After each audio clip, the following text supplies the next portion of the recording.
The Crux by Charlotte Perkins Gilman. Read by Winifred Assman. Preface. This story is, first, for young women to read. Second, for young men to read. After that, for anybody who wants to. Anyone who doubts its facts and figures is referred to Social Diseases and Marriage by Dr. Prince Morrow, or to Hygiene and Morality by Miss Lavinia Dock, a trained nurse of long experience. Some will hold that the painful facts disclosed are unfit for young girls to know. Young girls are precisely the ones who must know them, in order that they may protect themselves and their children to come. The time to know of danger is before it is too late to avoid it.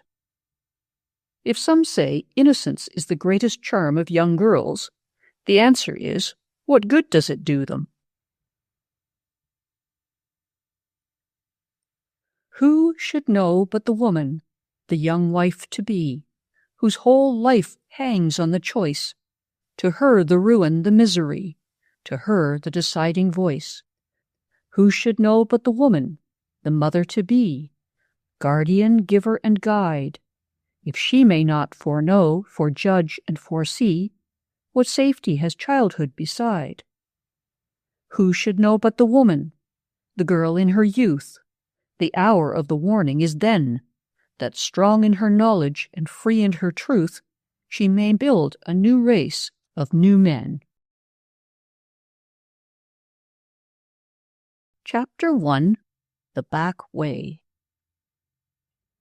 Along the same old garden path, sweet with the same old flowers, under the lilacs darkly dense, the easy gate in the backyard fence, those unforgotten hours. The Foot girls were bustling along Margate Street with an air of united purpose that was unusual with them. Miss Rebecca wore her black silk cloak, by which it might be seen that a call was toward. Miss Josie, the thin sister, and Miss Sally, the fat one, were more hastily attired. They were persons of less impressiveness than Miss Rebecca, as was tacitly admitted by their more familiar nicknames, a concession never made by the older sister. Even Miss Rebecca was hurrying a little for her, but the others were swifter and more impatient. "Do come on, Rebecca. Anybody'd think you were 80 instead of 50, said Miss Sally. "There's Mrs. Williams going in. I wonder if she's heard already. Do hurry," urged Miss Josie. But Miss Rebecca, being concerned about her dignity, would not allow herself to be hustled, and the three proceeded in irregular order under the high-arched elms and fence-topping syringas of the small New England town toward the austere home of Mr. Samuel Lane. It was a large, uncompromising, square white house, planted starkly in the close-cut grass. It had no porch for summer lounging, no front gate for evening dalliance, no path bordering beds of flowers from which to pluck a hasty offering or a more redundant tribute.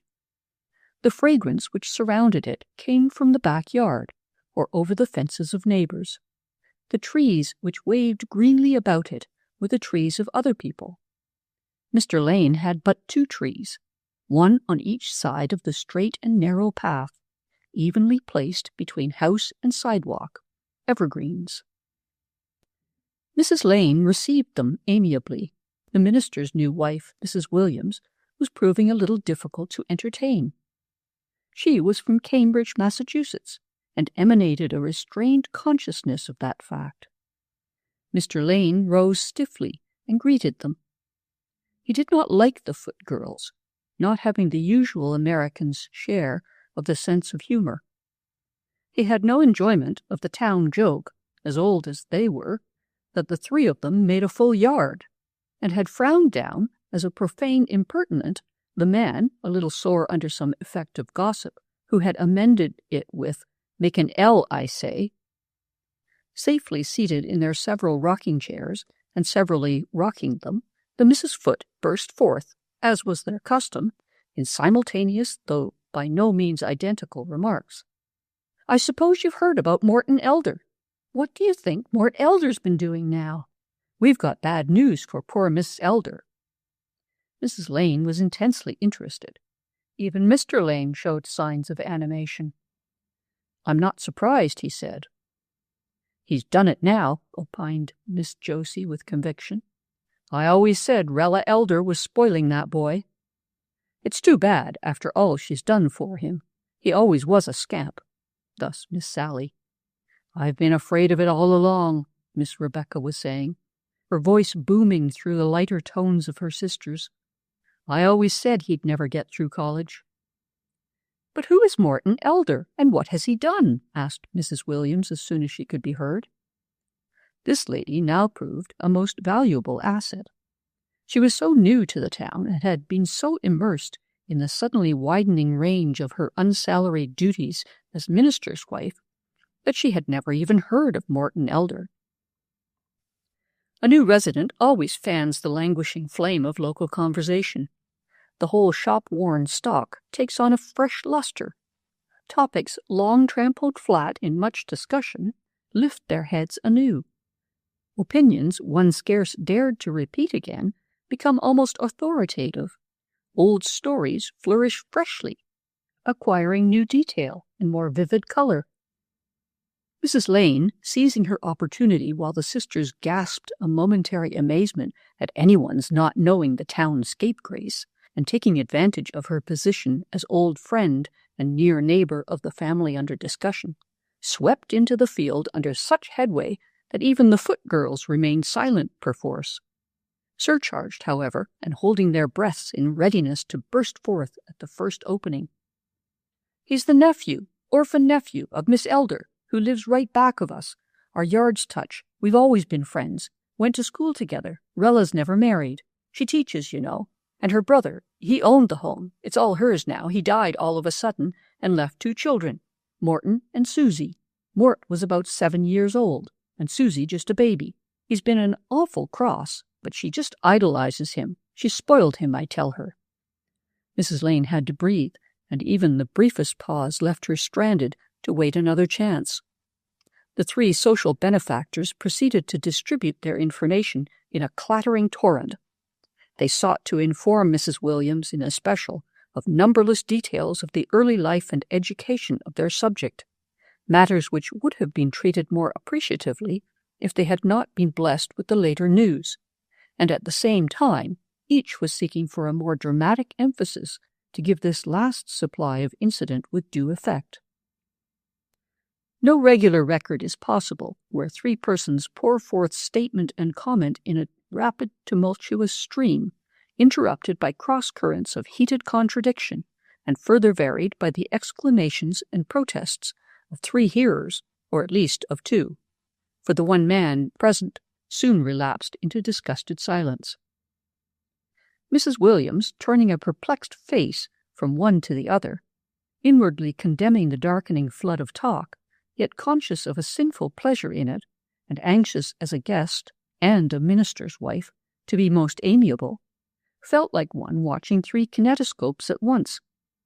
She saw, in confused pictures of blurred and varying outline, Rella Elder, the young New England girl, only 18, already a schoolma'am, suddenly left with 2 children to bring up, and doing it as best she could.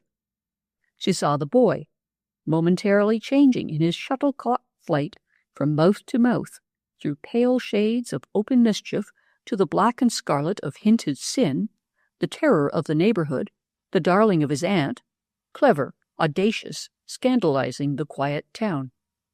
"Boys are apt to be mischievous, aren't they?" she suggested when it was possible. "He's worse than mischievous," Mr. Lane assured her sourly.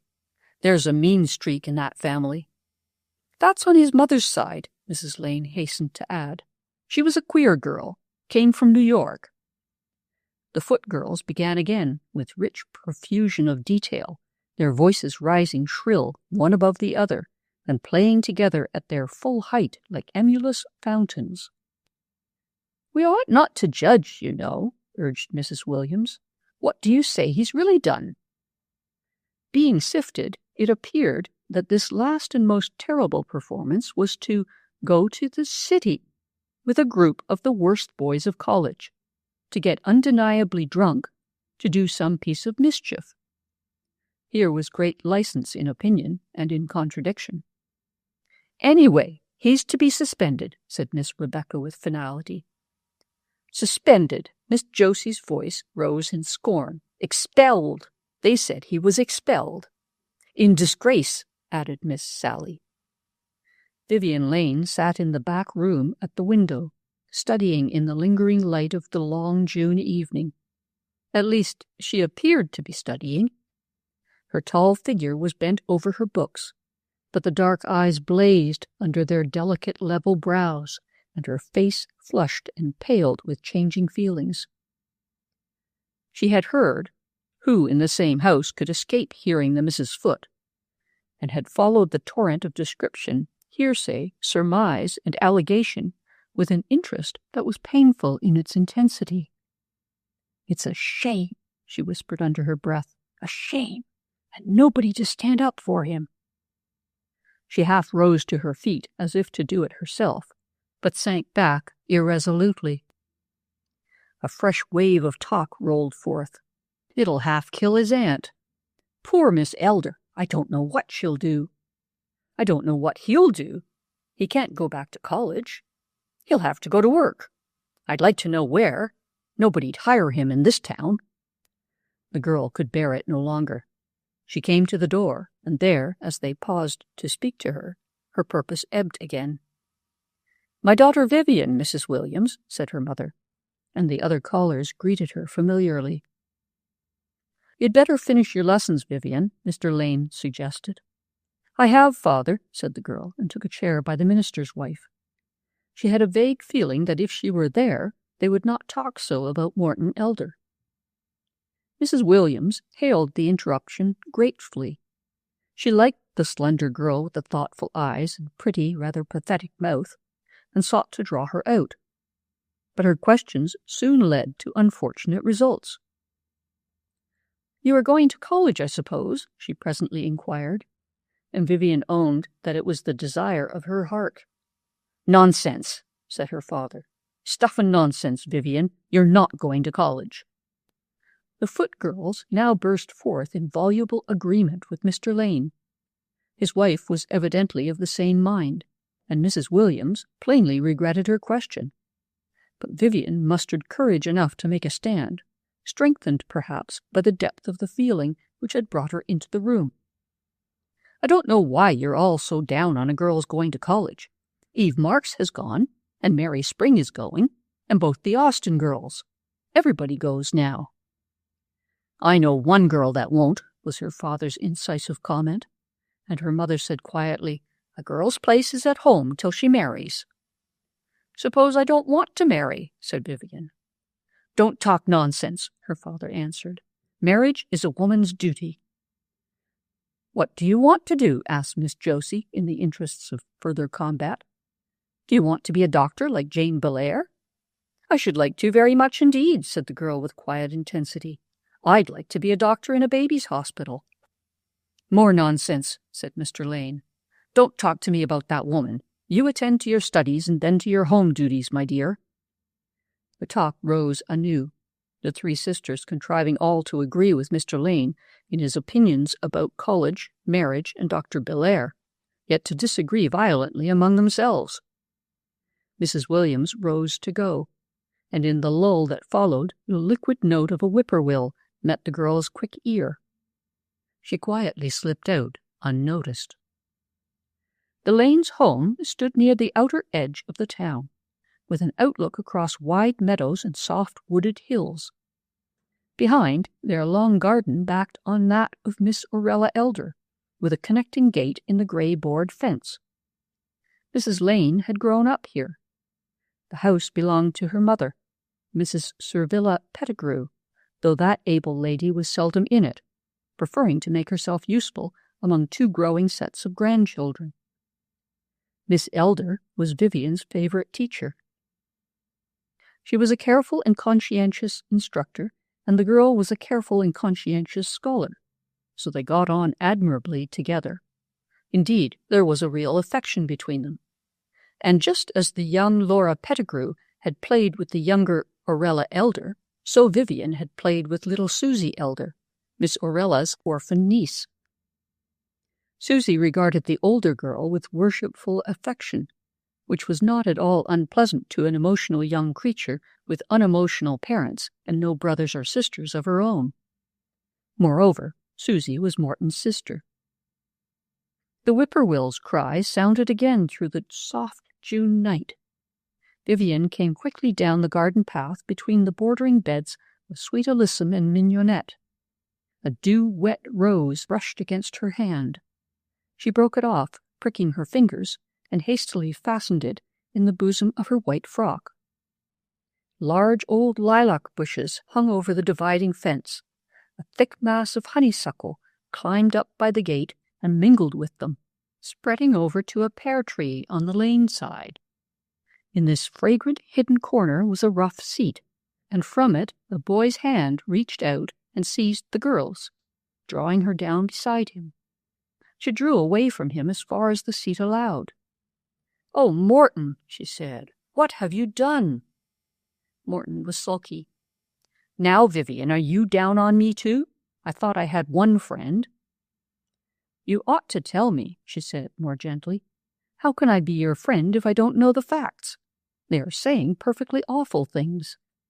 "Who are?" "Why, the Foot girls, everybody." "Oh, those old maids aren't everybody, I assure you. You see, Vivian, you live right here in this old oyster of a town, and you make mountains out of molehills like everybody else. A girl of your intelligence ought to know better."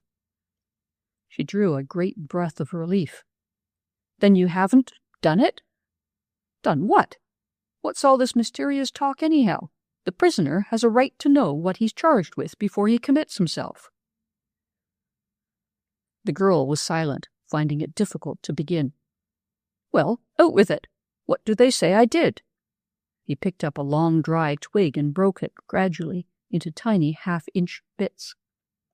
"They say you went to the city with a lot of the worst boys in college." "Well, many persons go to the city every day. That's no crime, surely. As for the worst boys in college," he laughed scornfully, "I suppose those old ladies think if a fellow smokes a cigarette or says darn, he's a tough. They're mighty nice fellows, that bunch, most of 'em. Got some ginger in 'em, that's all. What else?" "They say you drank." "Oh-ho! Said I got drunk, I warrant. Well, we did have a skate on that time, I admit." And he laughed as if this charge were but a familiar joke. "Why, Morton Elder, I think it is a disgrace." "Pshaw, Vivian, you ought to have more sense. All the fellows get gay once in a while. A college isn't a young ladies' seminary." He reached out and got hold of her hand again, but she drew it away. "There was something else," she said. "What was it?" he questioned sharply. "What did they say?" But she would not satisfy him, perhaps could not. "I should think you'd be ashamed to make your aunt so much trouble. They said you were suspended or expelled." He shrugged his big shoulders and threw away the handful of broken twigs. "That's true enough. I might as well admit that." "Oh, Morton! I didn't believe it. Expelled." "Yes, expelled, turned down, thrown out, fired, and I'm glad of it." He leaned back against the fence and whistled very softly through his teeth. "Shh, shh," she urged. "Please." He was quiet. "But, Morton, what are you going to do? Won't it spoil your career?" "No, my dear little girl, it will not," said he. "On the contrary, it will be the making of me. I tell you, Vivian, I'm sick to death of this town of maiden ladies and good family men. I'm sick of being fussed over for ever and ever, and having wristers and mufflers knitted for me, and being told to put on my rubbers. There's no fun in this old clamshell, this kitchen midden of a town, and I'm going to quit it." He stood up and stretched his long arms. "I'm going to quit it for good and all." The girl sat still, her hands gripping the seat on either side. "Where are you going?" she asked in a low voice. "I'm going west, clear out west. I've been talking with Aunt Rella about it. Dr. Belair'll help me to a job, she thinks. She's awful cut up, of course. I'm sorry she feels bad, but she needn't, I tell her. I shall do better there than I ever should have here. I know a fellow that left college. His father failed, and he went into business and made $2,000 in a year. I always wanted to take up business, you know that. She knew it. He had talked of it freely before they had argued and persuaded him into the college life. She knew, too, how his aunt's hopes all centered in him and in his academic honors and future professional life. Business, to his aunt's mind, was a necessary evil, which could at best be undertaken only after a liberal education. "When are you going?" she asked at length. "Right off. Tomorrow." She gave a little gasp. "That's what I was whippoorwilling about. I knew I'd get no other chance to talk to you.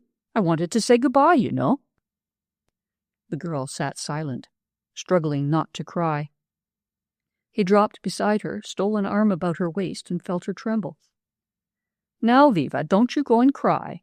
I'm sorry, I really am sorry to make you feel bad." This was too much for her, and she sobbed frankly.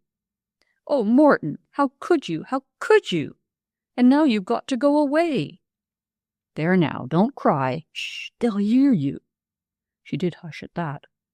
"And don't feel so bad. I'll come back sometime to see you." "No, you won't," she answered with sudden fierceness. "You'll just go and stay, and I never shall see you again." He drew her closer to him. "And do you care so much, Viva?" "Of course I care," she said. "Haven't we always been friends, the best of friends?"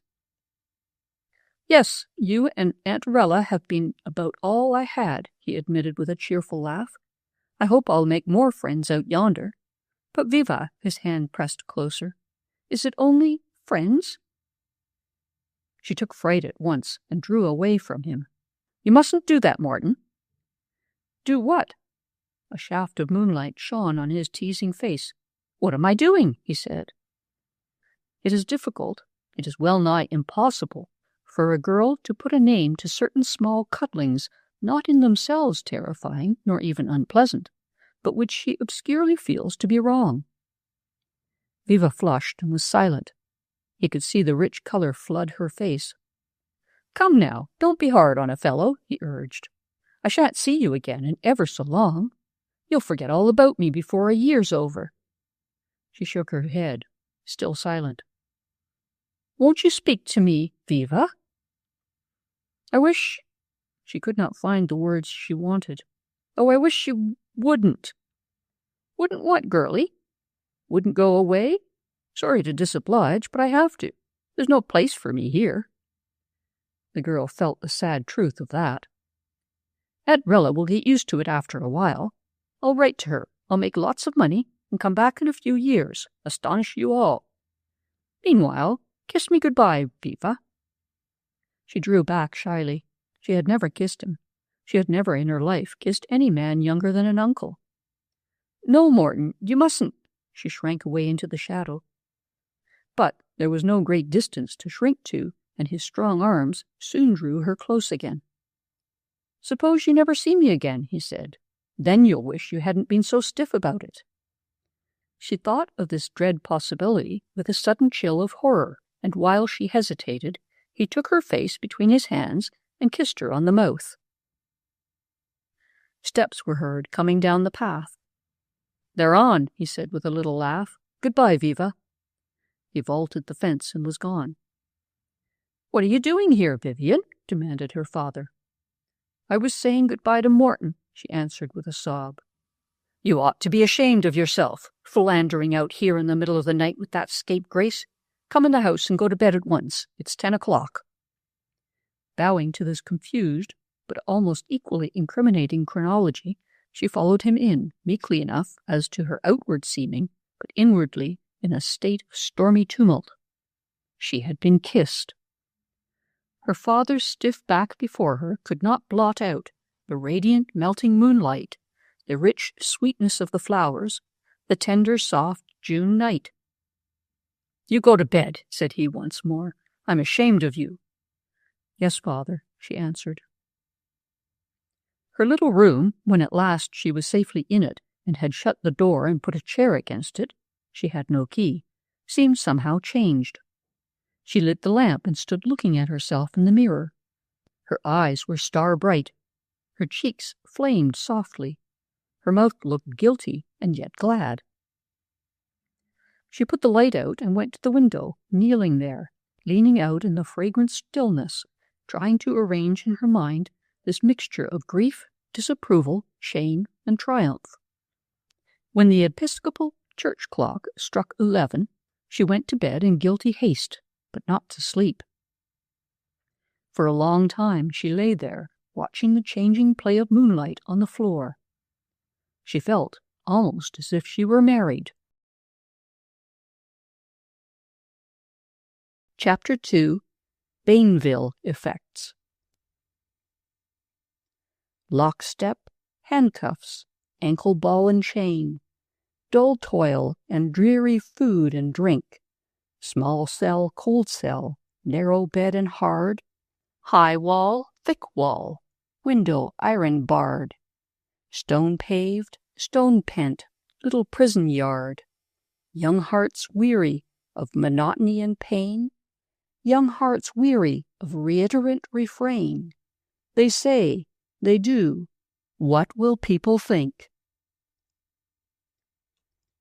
At the two front windows of their rather crowded little parlor sat Miss Rebecca and Miss Josie Foote, Miss Sally being out on a foraging expedition, marketing, as it were, among their neighbors to collect fresh food for thought.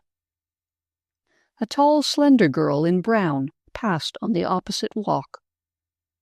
"I should think Vivian Lane would get tired of wearing brown," said Miss Rebecca. "I don't know why she should," her sister promptly protested. "It's a good enough wearing color, and becoming to her." "She could afford to have more variety," said Miss Rebecca. "The Lanes are mean enough about some things, but I know they'd like to have her dress better. She'll never get married in the world." "I don't know why not. She's only 25, and good-looking." "Good-looking, that's not everything. Plenty of girls marry that are not good-looking, and plenty of good-looking girls stay single." "Plenty of homely ones, too, Rebecca," said Miss Josie with meaning. Miss Rebecca certainly was not handsome. "Going to the library, of course," she pursued presently. "That girl reads all the time. So does her grandmother. I see her going and coming from that library every day almost." "Oh, well, she reads stories and things like that. Sally goes pretty often, and she notices. We use that library enough, goodness knows, but they are there every day. Vivian Lane reads the queerest things, doctor's books, and works on pedagogy." "Gaugy," said Miss Rebecca, "not goggy." And as her sister ignored this correction, she continued, "They might as well have let her go to college when she was so set on it." "College! I don't believe she'd have learned as much in any college, from what I hear of 'em, as she has in all this time at home." The Foote girls had never entertained a high opinion of extensive culture. "I don't see any use in a girl's studying so much," said Miss Rebecca with decision. "Nor I," agreed Miss Josie. "Men don't like learned women." "They don't seem to always like those that aren't learned either," remarked Miss Rebecca, with a pleasant sense of retribution for that remark about homely ones. The tall girl in brown had seen the two faces at the windows opposite, and had held her shoulders a little straighter as she turned the corner. "9 years this summer since Morton Elder went west," murmured Miss Josie reminiscently. "I shouldn't wonder if Vivian had stayed single on his account." "Nonsense," her sister answered sharply. "She's not that kind. She's not popular with men, that's all. She's too intellectual." "She ought to be in the library instead of Sue Elder," Miss Rebecca suggested. "She's far more competent. Sue's a feather-headed little thing." "She seems to give satisfaction so far. If the trustees are pleased with her, there's no reason for you to complain that I see," said Miss Rebecca with decision. Vivian Lane waited at the library desk with an armful of books to take home. She had her card, her mother's, and her father's, all utilized. Her grandmother kept her own card and her own counsel. The pretty assistant librarian, withdrawing herself with some emphasis from the unnecessary questions of a too gallant old gentleman, came to attend her. "You have got a load," she said, scribbling complex figures with one end of her hammer-headed pencil and stamping violet dates with the other. She whisked out the pale blue slips from the lid pockets, dropped them into their proper openings in the desk, and inserted the cards in their stead with delicate precision. "Can't you wait a bit and go home with me?" she asked. "I'll help you carry them." "No, thanks. I'm not going right home." "You're going to see your saint, I know," said Miss Susie, tossing her bright head. "I'm jealous, and you know it." "Don't be a goose, Susie. You know you're my very best friend, but she's different." "I should think she was different," Susie sharply agreed. "And you've been different ever since she came." "I hope so," said Vivian gravely. "Mrs. St. Cloud brings out one's very best and highest. I wish you liked her better, Susie." "I like you," Susie answered.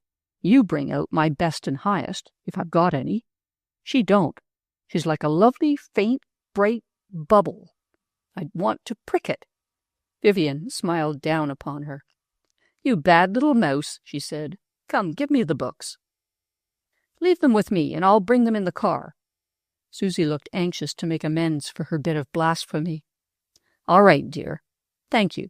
I'll be home by that time, probably." In the street, she stopped before a little shop where papers and magazines were sold. "I believe Father'd like the new Centurion," she said to herself, and got it for him, chatting a little with the one-armed man who kept the place. She stopped again at a small florist's and bought a little bag of bulbs. "Your mother's forgotten about those, I guess," said Mrs. Crothers, the florist's wife. "But they'll do just as well now. Lucky you thought of them before it got too late in the season. Benny was awfully pleased with that red and blue pencil you gave him, Miss Lane." Vivian walked on. A child ran out suddenly from a gate and seized upon her. "Aren't you coming in to see me, ever?" she demanded. Vivian stooped and kissed her. "Yes, dear, but not tonight. How's that dear baby getting on?" "She's better," said the little girl. "Mother said thank you lots of times. Wait a minute." The child fumbled in Vivian's coat pocket with a mischievous upward glance, fished out a handful of peanuts, and ran up the path laughing, while the tall girl smiled down upon her lovingly. A long-legged boy was lounging along the wet sidewalk. Vivian caught up with him, and he joined her with eagerness. "Good evening, Miss Lane. Say, are you coming to the club tomorrow night?" She smiled cordially. "Of course I am, Johnny. I wouldn't disappoint my boys for anything, nor myself either." They walked on together, chatting, until, at the minister's house, she bade him a cheery good night. Mrs. St. Cloud was at the window, pensively watching the western sky. She saw the girl coming and let her in with a tender, radiant smile, a lovely being in a most unlovely room. There was a chill refinement above subdued confusion in that Cambridge Bainville parlor, where the higher culture of the second Mrs. Williams, superimposed upon the lower culture of the first, as that upon the varying tastes of a combined ancestry, made the place somehow suggestive of excavations at Abydos. It was much the kind of parlor Vivian had been accustomed to from childhood, but Mrs. St. Cloud was of a type quite new to her. Clothed in soft, clinging fabrics, always with a misty, veiled effect to them, wearing pale amber, large, dull stones of uncertain shapes, and slender chains that glittered here and there among her scarfs and laces, sinking gracefully among deep cushions, even able to sink gracefully into a common Bainville chair. This beautiful woman had captured the girl's imagination from the first. Clearly known, she was a sister of Mrs. Williams, visiting indefinitely. Vaguely and very frequently hinted her husband had left her, and she did not believe in divorce.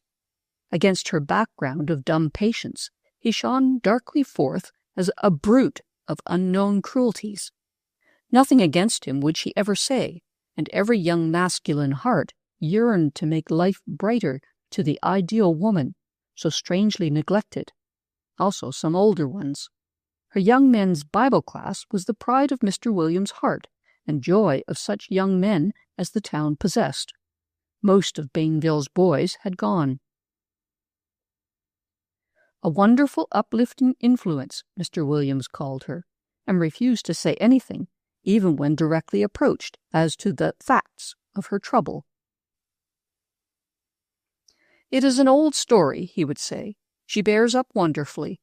She sacrifices her life rather than her principles." To Vivian, sitting now on a hassock at the lady's feet and looking up at her with adoring eyes, she was indeed a star, a saint, a cloud of mystery. She reached out a soft hand, white, slender, delicately kept, wearing one thin gold ring, and stroked the girl's smooth hair. Vivian seized the hand and kissed it, blushing as she did so. "You foolish child, don't waste your young affection on an old lady like me." "Old? You? You don't look as old as I do this minute," said the girl with hushed intensity. "Life wears on you, I'm afraid, my dear. Do you ever hear from him?"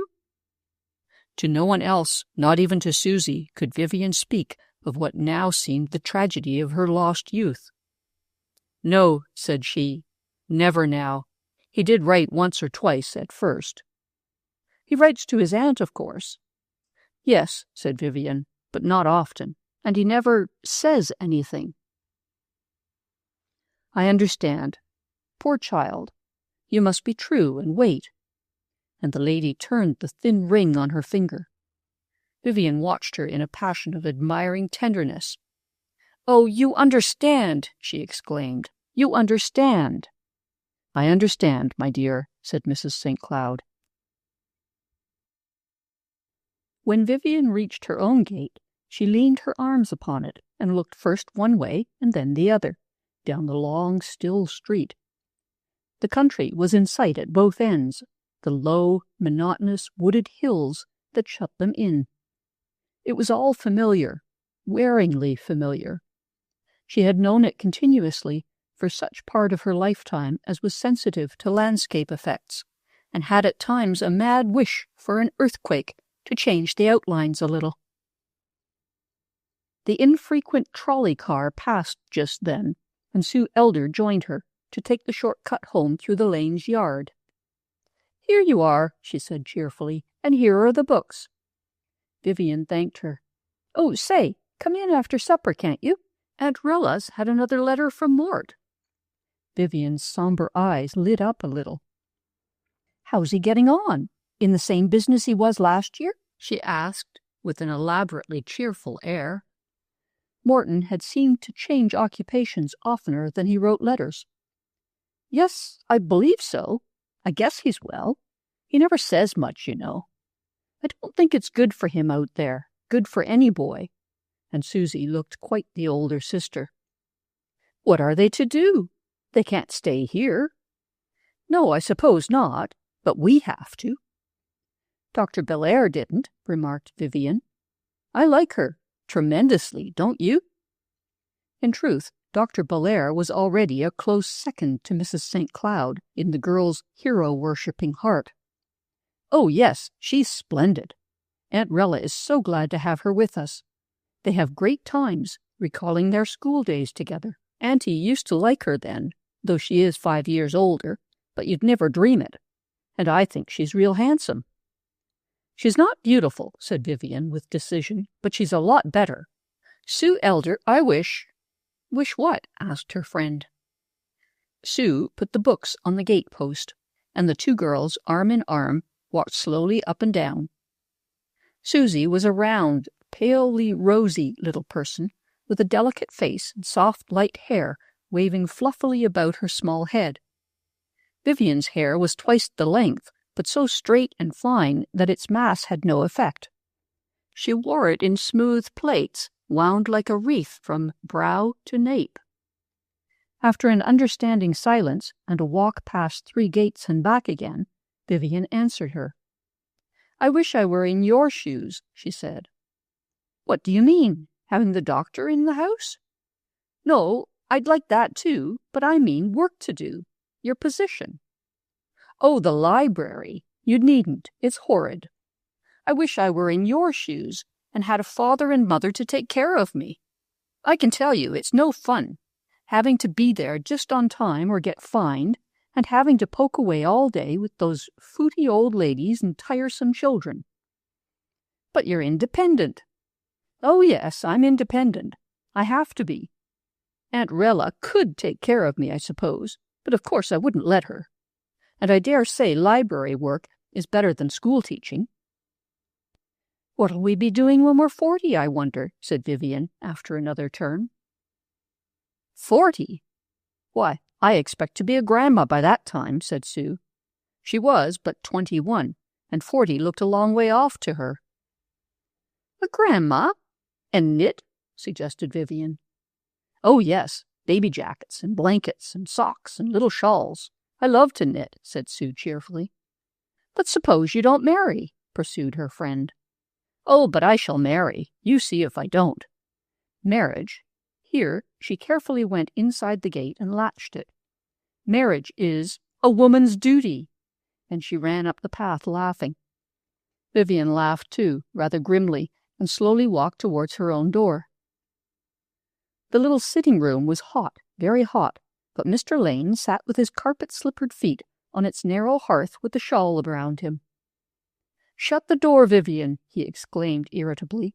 "I'll never get over this cold if such draughts are let in on me." "Why, it's not cold out, Father, and it's very close in here." Mrs. Lane looked up from her darning. "You think it's close because you've come in from outdoors. Sit down and don't fret your father. I'm real worried about him." Mr. Lane coughed hollowly.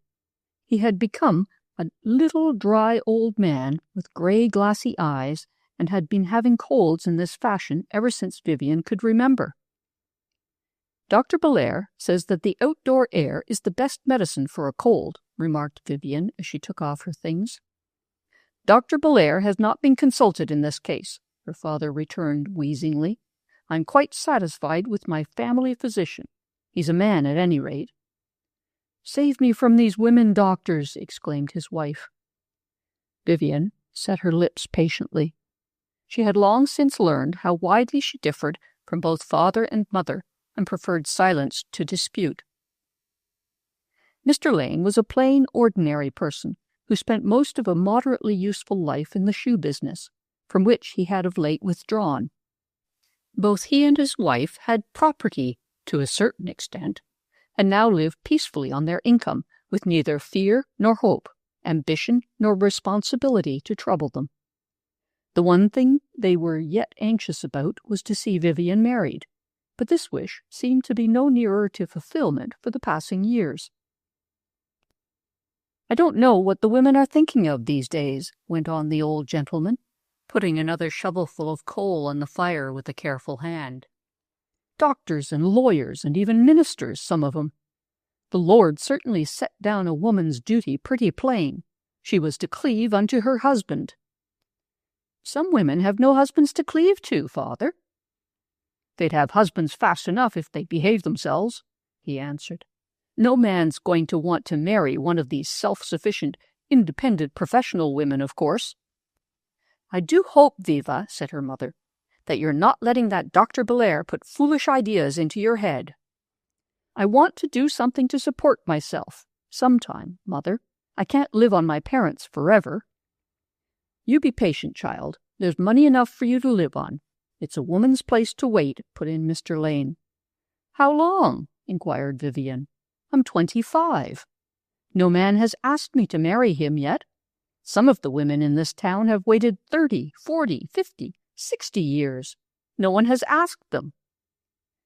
"I was married at 16, suddenly remarked Vivian's grandmother, "and my mother wasn't but 15. Huh!" A sudden little derisive noise she made, such as used to be written, "Humph!" For the past 5 years, Mrs. Pettigrew had made her home with the Lanes. Mrs. Lane herself was but a feeble replica of her energetic parent. There was but 17 years' difference in their ages, and comparative idleness with some ill health on the part of the daughter had made the difference appear less. Mrs. Pettigrew had but a poor opinion of the present generation. In her active youth, she had reared a large family on a small income. In her active middle age, she had trotted about from daughter's house to son's house, helping with the grandchildren.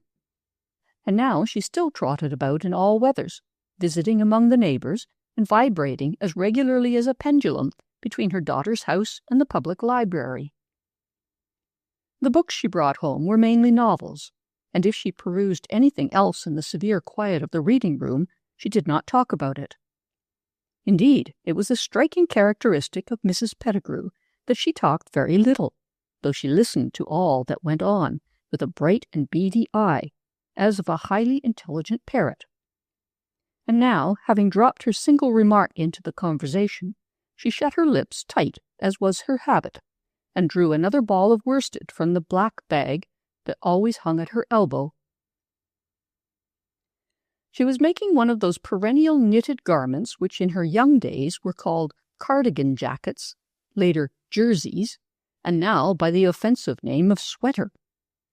These she constructed in great numbers, and their probable expense was a source of discussion in the town. "How do you find friends enough to give them to?" they asked her, and she would smile enigmatically and reply, "Good presents make good friends." "If a woman minds her P's and Q's, she can get a husband easy enough," insisted the invalid. "Just shove that lamp nearer, Vivian, will you?" Vivian moved the lamp. Her mother moved her chair to follow it, and dropped her darning egg, which the girl handed to her.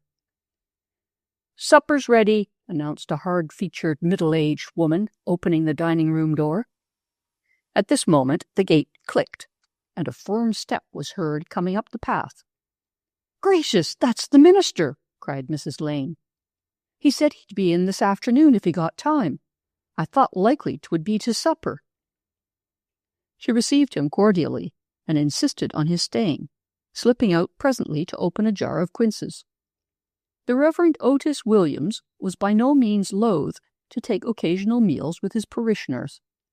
It was noted that, in making pastoral calls, he began with the poorer members of his flock, and frequently arrived about mealtime at the houses of those whose cooking he approved. "It is always a treat to take supper here," he said. "Not feeling well, Mr. Lane? I'm sorry to hear it. Ah, Mrs. Pettigrew, is that jacket for me by any chance? A little sombre, isn't it? Good evening, Vivian. You are looking well, as you always do." Vivian did not like him. He had married her mother, he had christened her, she had sat under him for long, dull, uninterrupted years, yet still she didn't like him. "A chilly evening, Mr. Lane," he pursued. "That's what I say," his host agreed. "Vivian says it isn't. I say it is." "Disagreement in the family. This won't do, Vivian," said the minister jocosely. "Duty to parents, you know. Duty to parents." "Does duty to parents alter the temperature?" the girl asked, in a voice of quiet sweetness, yet with a rebellious spark in her soft eyes. "Huh!" said her grandmother, and dropped her gray ball. Vivian picked it up, and the old lady surreptitiously patted her. "Pardon me," said the reverend gentleman to Mrs. Pettigrew. "Did you speak?" "No," said the old lady. "Seldom do." "Silence is golden, Mrs. Pettigrew. Silence is golden. Speech is silver, but silence is golden.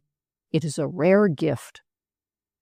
Mrs. Pettigrew set her lips so tightly that they quite disappeared, leaving only a thin dented line in her smoothly pale face. She was called by the neighbors wonderfully well preserved, a phrase she herself despised. Some visitor, new to the town, had the hardihood to use it to her face once. "Ha!" was the response. "I'm just 60. Henry Haskins and George Baker and Stephen Doolittle are all older than I am, and still doing business, doing it better than any of the young folks as far as I can see. You don't compare them to canned pears, do you?" Mr. Williams knew her value in church work, and took no umbrage at her somewhat inimical expression, particularly as just then Mrs. Lane appeared and asked them to walk out to supper. Vivian sat among them, restrained and courteous, but inwardly at war with her surroundings. Here was her mother, busy, responsible, serving creamed codfish and hot biscuit, her father eating wheezily and finding fault with the biscuit, also with the codfish, her grandmother bright-eyed, thin-lipped, and silent. Vivian got on well with her grandmother, though neither of them talked much. "My mother used to say that the perfect supper was cake, preserves, hot bread, and a relish," said Mr. Williams genially. "You have the perfect supper, Mrs. Lane." "I'm glad if you enjoy it, I'm sure," said that lady. "I'm fond of a bit of salt myself." "And what are you reading now, Vivian?" he asked paternally. "Ward," she answered modestly and briefly. "Ward? Dr. Ward of the Centurion?" Vivian smiled her gentlest. "Oh, no," she replied. "Lester F. Ward, the sociologist." "Poor stuff, I think," said her father. "Girls have no business to read such things." "I wish you'd speak to Vivian about it, Mr. Williams. She's got beyond me," protested her mother. "Huh," said Mrs. Pettigrew. "I'd like some more of that quince, Laura." "My dear young lady, you are not reading books of which your parents disapprove, I hope," urged the minister. "Shouldn't I? Ever?" asked the girl in her soft, disarming manner. "I'm surely old enough." "The duty of a daughter is not measured by years," he replied sonorously. "Does parental duty cease? Are you not yet a child in your father's house?" "Is a daughter always a child if she lives at home?" inquired the girl, as one seeking instruction. He set down his cup and wiped his lips, flushing somewhat. "The duty of a daughter begins at the age when she can understand the distinction between right and wrong," he said, "and continues as long as she is blessed with parents." "And what is it?" she asked, large-eyed, attentive. "What is it?" he repeated, looking at her in some surprise. "It is submission, obedience, obedience." "I see. So mother ought to obey grandmother," she pursued meditatively, and Mrs. Pettigrew nearly choked in her tea. Vivian was boiling with rebellion. To sit there and be lectured at the table, to have her father complain of her, her mother invite pastoral interference, the minister preach like that. She slapped her grandmother's shoulder, readjusted the little knit shawl on the straight back, and refrained from further speech. When Mrs. Pettigrew could talk, she demanded suddenly of the minister, "Have you read Campbell's New Theology?" And from that on they were all occupied in listening to Mr. Williams' strong, clear, and extensive views on the subject, which lasted into the parlor again. Vivian sat for a while in the chair nearest the window, where some thin thread of air might possibly leak in, and watched the minister with a curious expression.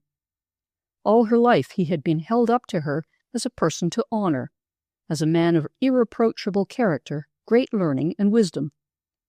Of late, she found with a sense of surprise that she did not honor him at all. He seemed to her suddenly like a relic of past ages, a piece of an old parchment or papyrus. In the light of the studies she had been pursuing in the well-stored town library, the teachings of this worthy old gentleman appeared a jumble of age-old traditions, superimposed one upon another. "He's a palimpsest," she said to herself, "and a poor palimpsest at that." She sat with her shapely hands quiet in her lap, while her grandmother's shining needles twinkled in the dark wool, and her mother's slim crochet hook ran along the widening spaces of some thin white fuzzy thing. The rich powers of her young womanhood longed for occupation, but she could never hypnotize herself with fancy work. Her work must be worthwhile. She felt the crushing cramp and loneliness of a young mind, really stronger than those about her, yet held in dumb subjection. She could not solace herself by loving them. Her father would have none of it, and her mother had small use for what she called sentiment. All her life Vivian had longed for more loving, both to give and take, but no one ever imagined it of her, she was so quiet and repressed in manner. The local opinion was that if a woman had a head, she could not have a heart, And as to having a body, it was indelicate to consider such a thing. "I mean to have 6 children," Vivian had planned when she was younger, "and they shall never be hungry for more loving." She meant to make up to her vaguely imagined future family for all that her own youth missed. Even Grandma, though far more sympathetic in temperament, was not given to demonstration, and Vivian solaced her big tender heart by cuddling all the babies she could reach, and petting cats and dogs when no children were to be found. Presently she arose and bade a courteous good night to the still prolix parson. "I'm going over to Sue's," she said, and went out. There was a moon again, a low, large moon, hazily brilliant. The air was sweet, with the odors of scarce-gone summer, of coming autumn. The girl stood still halfway down the path and looked steadily into that silver radiance. Moonlight always filled her heart with a vague excitement, a feeling that something ought to happen, soon. This flat, narrow life, so long, so endlessly long, would nothing ever end it? 9 years since Morton went away. 9 years since the strange invading thrill of her first kiss. Back of that was only childhood. These years really constituted life. And life, in the girl's eyes, was a dreary treadmill. She was externally quiet and by conscience dutiful. So dutiful, so quiet, so without powers of expression, that the ache of an unsatisfied heart, the stir of young ambitions, were wholly unsuspected by those about her. A studious, earnest, thoughtful girl, but study alone does not supply life's needs, nor does such friendship as her life afforded. Susie was a dear. Susie was Morton's sister, and she was very fond of her.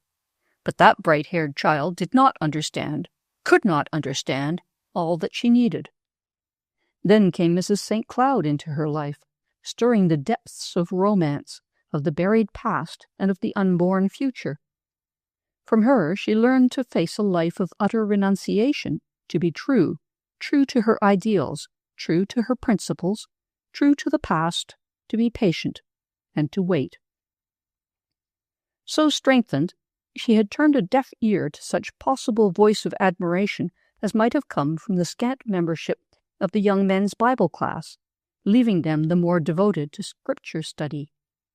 There was no thin ring to turn upon her finger.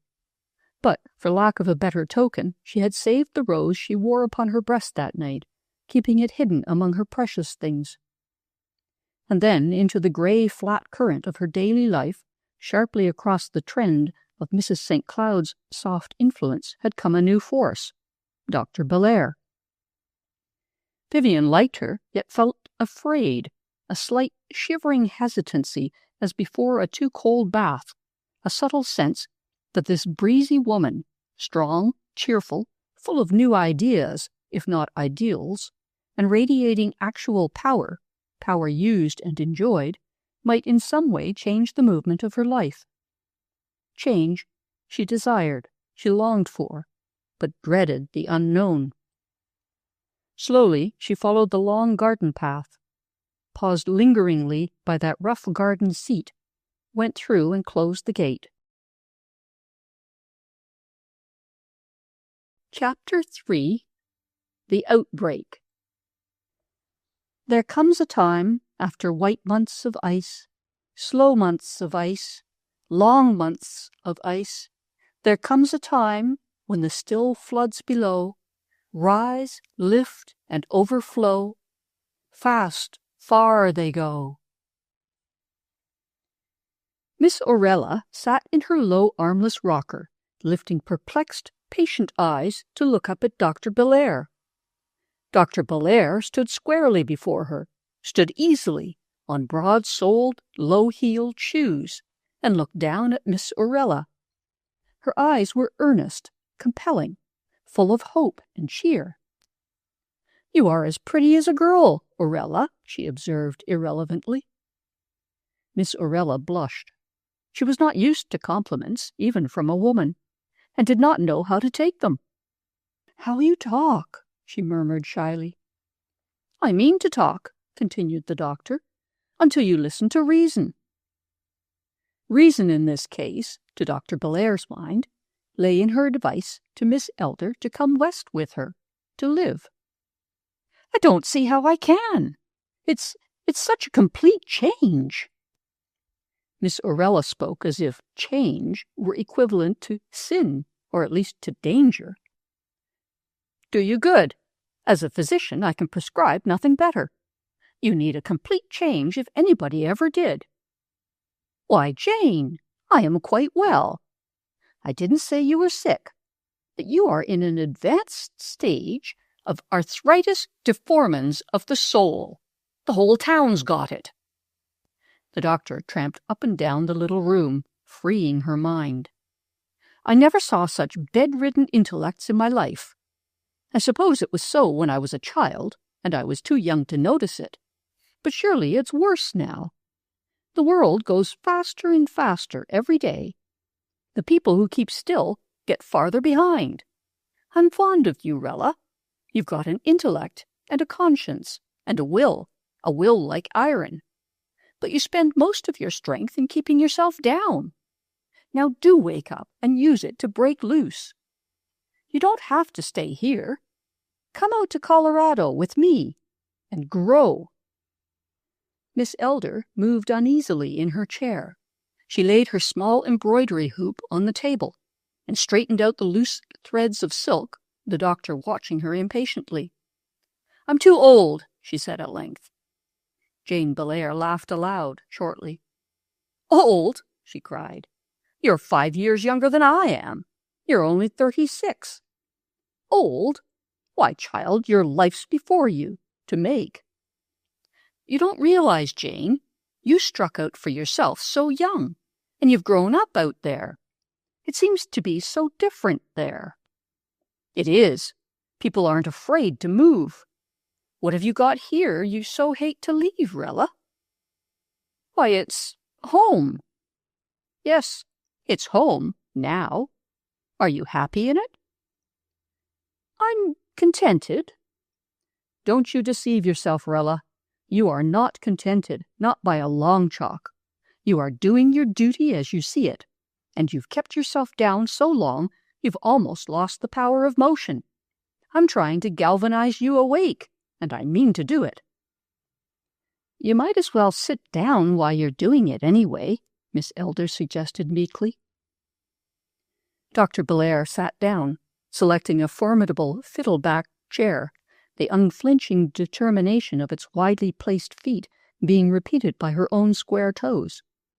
She placed herself in front of her friend and leaned forward, elbows on knees, her strong, intelligent hands clasped loosely. "What have you got to look forward to, Rella?"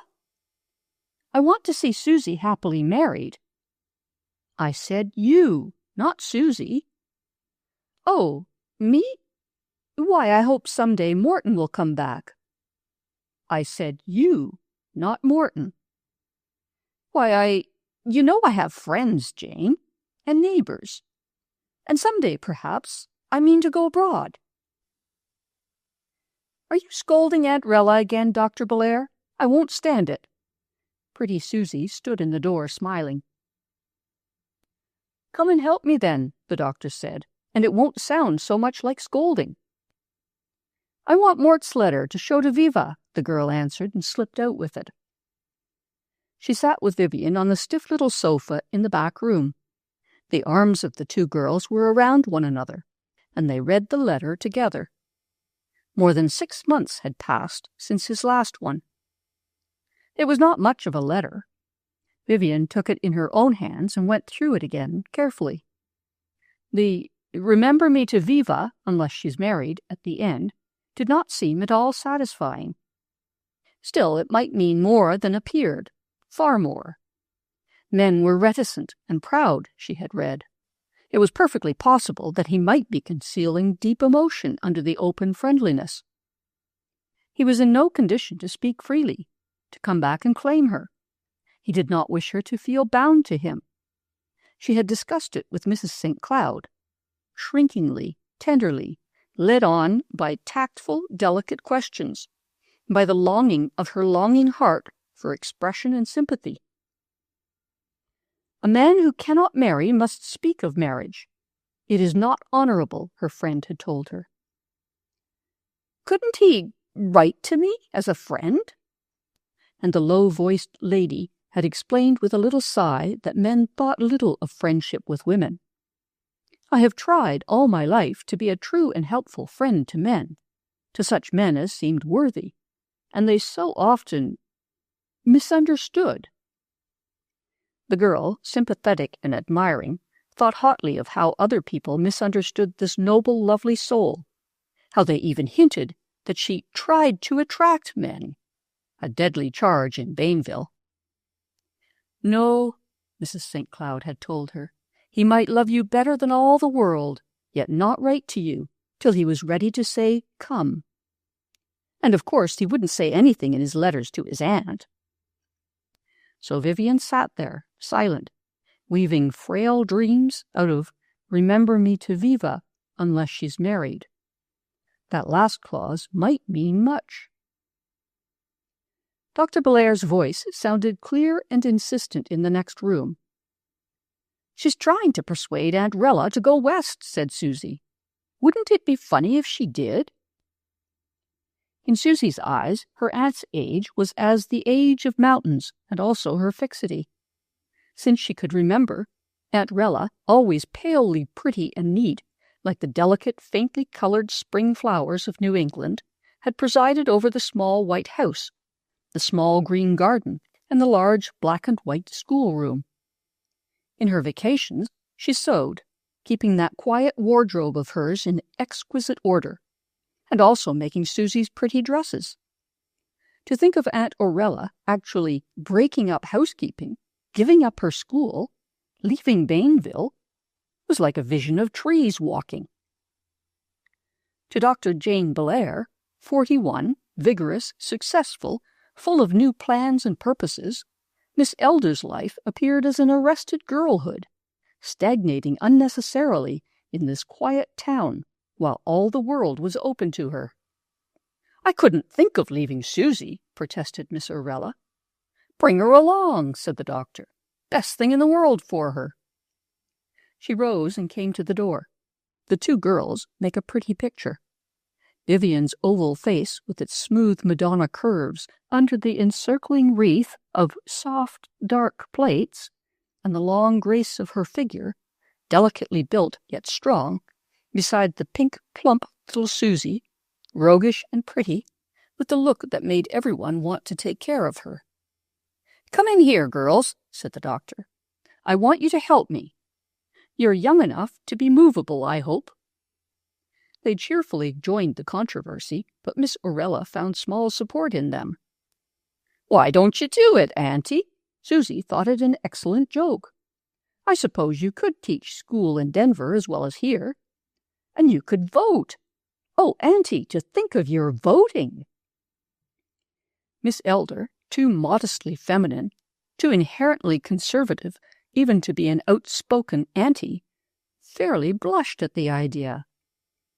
She's hesitating on your account, Dr. Bellaire explained to the girl.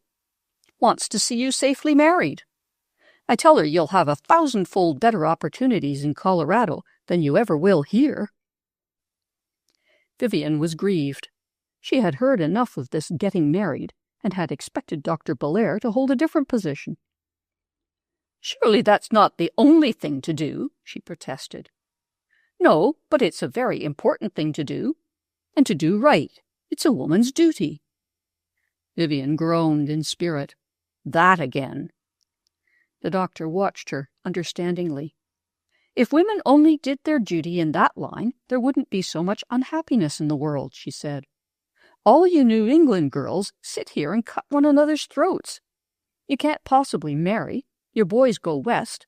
You overcrowd the labor market, lower wages, steadily drive the weakest sisters down till they drop.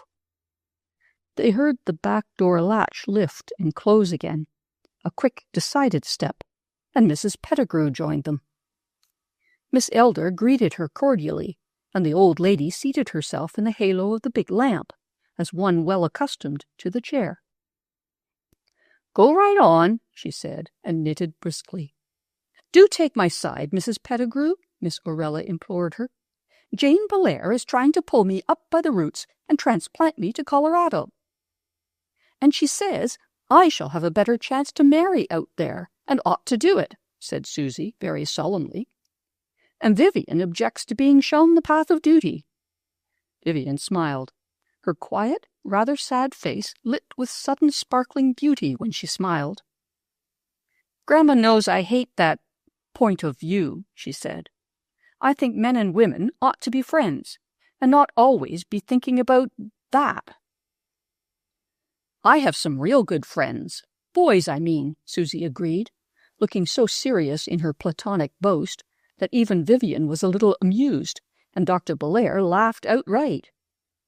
"You won't have a friend in that sense till you're 50, Miss Susan, if you ever do. There are, real friendships between men and women, but most of that talk is talk, sometimes worse. I knew a woman once, ever so long ago," the doctor continued musingly, clasping her hands behind her head, "a long way from here, in a college town, who talked about friends. She was married. She was a good woman. Perfectly good woman. Her husband was not a very good man, I've heard, and strangely impatient of her virtues. She had a string of boys, college boys, always at her heels. Quite too young and too charming she was for this friendship game. She said that such a friendship was an ennobling influence for the boys. She called them her acolytes. Lots of them were fairly mad about her. One young chap was so desperate over it that he shot himself." There was a pained silence. "I don't see what this has to do with going to Colorado," said Mrs. Pettigrew, looking from one to the other with a keen, observing eye. "What's your plan, Dr. Belair?" "Why, I'm trying to persuade my old friend here to leave this place, change her occupation, come out to Colorado with me, and grow up. She's a case of arrested development." "She wants me to keep boarders," Miss Elder plaintively protested to Mrs. Pettigrew. That lady was not impressed. "It's quite a different matter out there, Mrs. Pettigrew," the doctor explained. "Keeping boarders in this country goes to the tune of 'come ye disconsolate.' It's a doubtful refuge for women who are widows, or would be better off if they were. Where I live, it's a sure thing if well managed. It's a good business." Mrs. Pettigrew wore an unconvinced aspect. "What do you call a good business?" she asked. "The house I have in mind cleared $1,000 a year when it was in right hands. That's not bad, over and above one's board and lodging. That house is in the market now. I've just had a letter from a friend about it. Orella could go out with me and step right into Mrs. Annerly's shoes. She's just giving up." "What did she give up for?" Mrs. Pettigrew inquired suspiciously. "Oh, she got married. They all do. There are 3 men to 1 woman in that town, you see." "I didn't know there was such a place in the world, unless it was a man of war," remarked Susie, looking much interested. Dr. Belair went on more quietly. "It's not even a risk, Mrs. Pettigrew. Rilla has a cousin who would gladly run this house for her. She's admitted that much. So there's no loss here, and she's got her home to come back to. I can write to Dick Hale to nail the proposition at once. She can go when I go, in about a fortnight, and I'll guarantee the first year definitely." "I wouldn't think of letting you do that, Jane. And if it's as good as you say, there's no need. But a fortnight? To leave home in a fortnight?" "What are the difficulties?" the old lady inquired. "There are always some difficulties." "You are right there," agreed the doctor. "The difficulties in this place are servants. But just now there's a special chance in that line. Dick says the best cook in town is going begging. I'll read you his letter." She produced it promptly from the breast pocket of her neat coat. Dr. Belair wore rather short, tailored skirts of first-class material, natty, starched blouses, silk ones for dress, and perfectly fitting light coats. Their color and texture might vary with the season, but their pockets never. "My dear Jane, this is my best friend out there, a doctor, too. We were in the same class, both college and medical school. We fight. He's a misogynist of the worst type, but we're good friends all the same. Why don't you come back? My boys are lonesome without you, and I am overworked. You left so many mishandled invalids for me to struggle with. Your boarding house is going to the dogs. Mrs. Annerly got worse and worse, failed completely, and has cleared out with a species of husband, I believe. The owner has put in a sort of caretaker, and the roomers get bored outside. It's better than what they were having. Moreover, the best cook in town is hunting a job. Wire me, and I'll nail her. You know the place pays well. Now, why don't you give up your unnatural attempt to be a doctor and assume woman's proper sphere? Come back and keep house. He's a great tease, but he tells the truth. The house is there, crying to be kept. The boarders are there, unfed. Now, Orella Elder, why don't you wake up and seize the opportunity? Miss Orella was thinking. Where's that last letter of Morton's? Susie looked for it. Vivian handed it to her, and Miss Elder read it once more. There's plenty of homeless boys out there besides yours, Orella, the doctor assured her. Come on, and bring both these girls with you. It's a chance for any girl, Miss Lane. But her friend did not hear her. She found what she was looking for in the letter and read it aloud. I'm on the road again now, likely to be doing Colorado most of the year if things go right. It's a fine country. Susie hopped up with a little cry. Just the thing, Aunt Rella. Let's go out and surprise Mort. He thinks we are just built into the ground here. Won't it be fun, Viva? Vivian had risen from her seat and stood at the window, gazing out with unseeing eyes at the shadowy little front yard. Morton might be there. She might see him. But was it womanly to go there? For that? There were other reasons, surely. She had longed for freedom, for a chance to grow, to do something in life, something great and beautiful. Perhaps this was the opening of the gate, the opportunity of a lifetime. You folks are so strong on duty, the doctor was saying. Why can't you see a real duty in this? I tell you, the place is full of men that need mothering and sistering. Good, honest sweethearting and marrying, too. Come on, Rella. Do bigger work than you've ever done yet.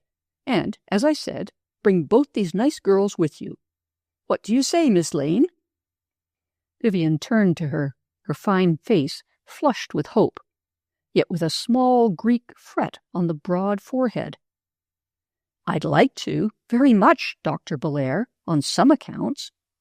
But she could not quite voice her dim objections, her obscure withdrawals, and so fell back on the excuse of childhood. I'm sure Mother wouldn't let me. Dr. Belair smiled broadly. Aren't you over 21? She asked. I'm 25, the girl replied with proud acceptance of a life long done, as one who owned to 97. And self-supporting? Pursued the doctor. Vivian flushed. No, not yet, she answered. But I mean to be. Exactly. Now's your chance. Break away now, my dear, and come west. You can get work, start a kindergarten or something. I know you love children. The girl's heart rose within her in a great throb of hope. Oh, if I could, she exclaimed. And even as she said it, rose half-conscious memories of the low, sweet tones of Mrs. St. Cloud. It is a woman's place to wait and to endure. She heard a step on the walk outside, looked out. Why, here is Mrs. St. Cloud, she cried. Guess I'll clear out, said the doctor, as Susie ran to the door. She was shy, socially. Nonsense, Jane, said her hostess, whispering. Mrs. St. Cloud is no stranger. She's Mrs. William's sister, been here for years. She came in at the word, her head and shoulders wreathed in a pearl-gray shining veil, her soft long robe held up. I saw your light, Miss Elder, and thought I'd step in for a moment. Good evening, Mrs. Pettigrew and Miss Susie. Ah, Vivian. This is my friend, Dr. Belair, Mrs. St. Cloud, Miss Elder was saying. But Dr. Belair bowed a little stiffly, not coming forward. I've met Mrs. St. Cloud before, I think, when she was Mrs. James. The lady's face grew sad. Ah, you knew my first husband. I lost him many years ago. Typhoid fever. I think I heard, said the doctor. And then, feeling that some expression of sympathy was called for, she added, Too bad. Not all Miss Elder's gentle hospitality, Mrs. Pettigrew's bright-eyed interest, Susie's efforts at polite attention, and Vivian's visible sympathy could compensate Mrs. St. Cloud for one inimical presence. You must have been a mere girl in those days, she said sweetly. What a lovely little town it was, under the big trees. It certainly was, the doctor answered dryly. There is such a fine atmosphere in a college town, I think, pursued the lady, especially in a co-educational town. Don't you think so? Vivian was a little surprised.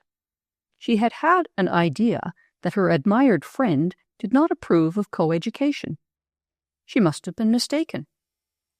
Such a world of old memories as you call up, Dr. Belair, their visitor pursued. Those quiet, fruitful days. You remember Dr. Black's lectures?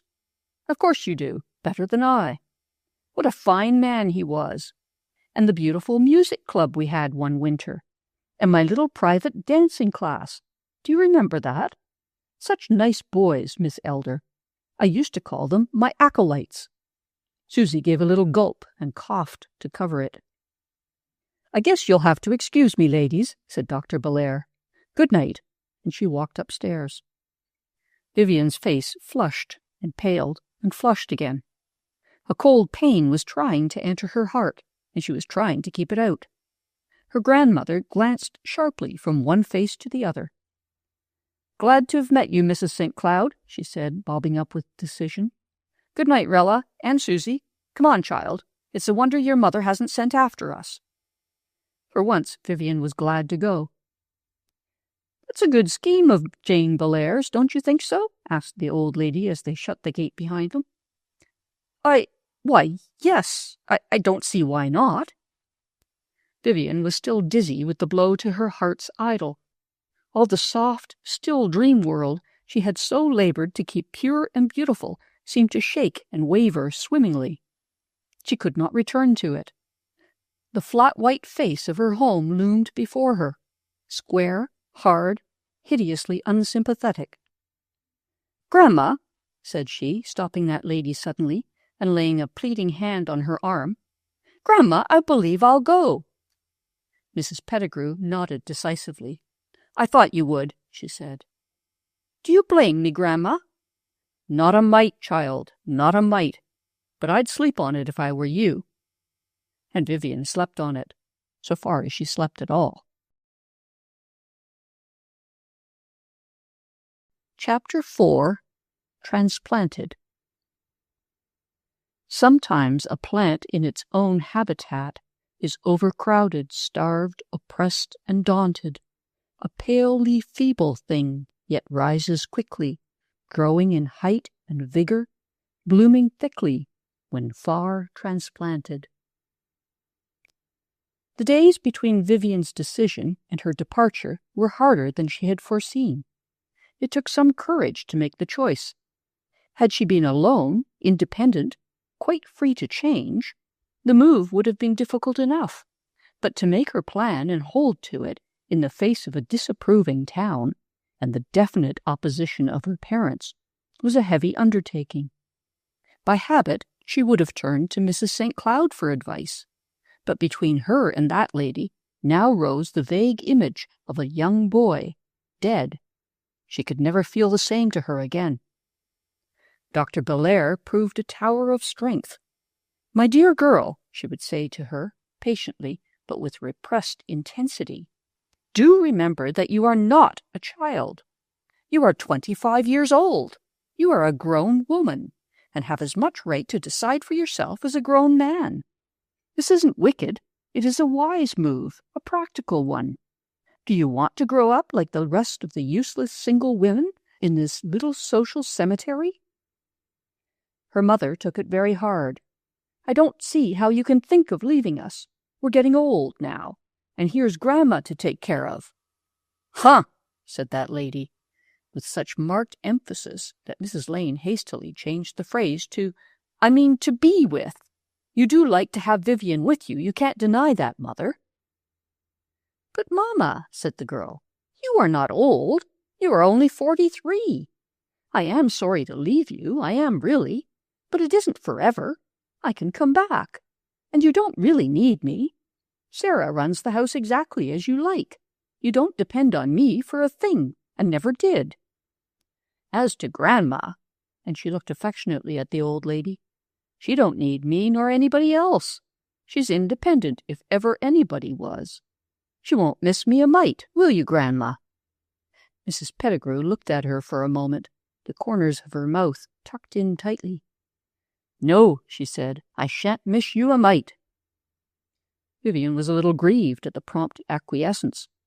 She felt nearer to her grandmother in many ways than to either parent. "Well, I'll miss you," said she, going to her and kissing her smooth, pale cheek. "I'll miss you awfully." Mr. Lane expressed his disapproval most thoroughly, and more than once, then retired into gloomy silence, alternated with violent dissuasion. But since a woman of 25 is certainly free to choose her way of life, and there was no real objection to this change, except that it was a change, and therefore dreaded, his opposition, though unpleasant, was not prohibitive. Vivian's independent fortune of $87.50, the savings of many years, made the step possible, even without his assistance. There were 2 weeks of exceeding disagreeableness in the household, but Vivian kept her temper and her determination under a rain of tears, a hail of criticism, and heavy wind of argument and exhortation. All her friends and neighbors, and many who were neither, joined in the effort to dissuade her, but she stood firm as the martyrs of old. Heredity plays strange tricks with us. Somewhere under the girl's dumb gentleness and patience lay a store of quiet strength from some pilgrim father or mother. Never before had she set her will against her parents. Conscience had always told her to submit. Now conscience told her to rebel, and she did. She made her personal arrangements, said goodbye to her friends, declined to discuss with anyone, was sweet and quiet and kind at home, and finally appeared at the appointed hour on the platform of the little station. Numbers of curious neighbors were there to see them off. All who knew them and could spare the time seemed to be on hand. Vivian's mother came, but her father did not. At the last moment, just as the train drew in, Grandma appeared, serene and brisk, descending with an impressive amount of hand baggage from the hack. "Goodbye, Laura," she said. "I think these girls need a chaperone. I'm going too." So blasting was the astonishment caused by this proclamation, and so short a time remained to express it, that they presently found themselves gliding off in the big Pullman, all staring at one another in silent amazement. "I hate discussion," said Mrs. Pettigrew. None of these ladies were used to traveling, save Dr. Belair, who had made the cross-continent trip often enough to think nothing of it. The unaccustomed travelers found much excitement in the journey. As women, embarking on a new and, in the eyes of their friends, highly doubtful enterprise, they had emotion to spare.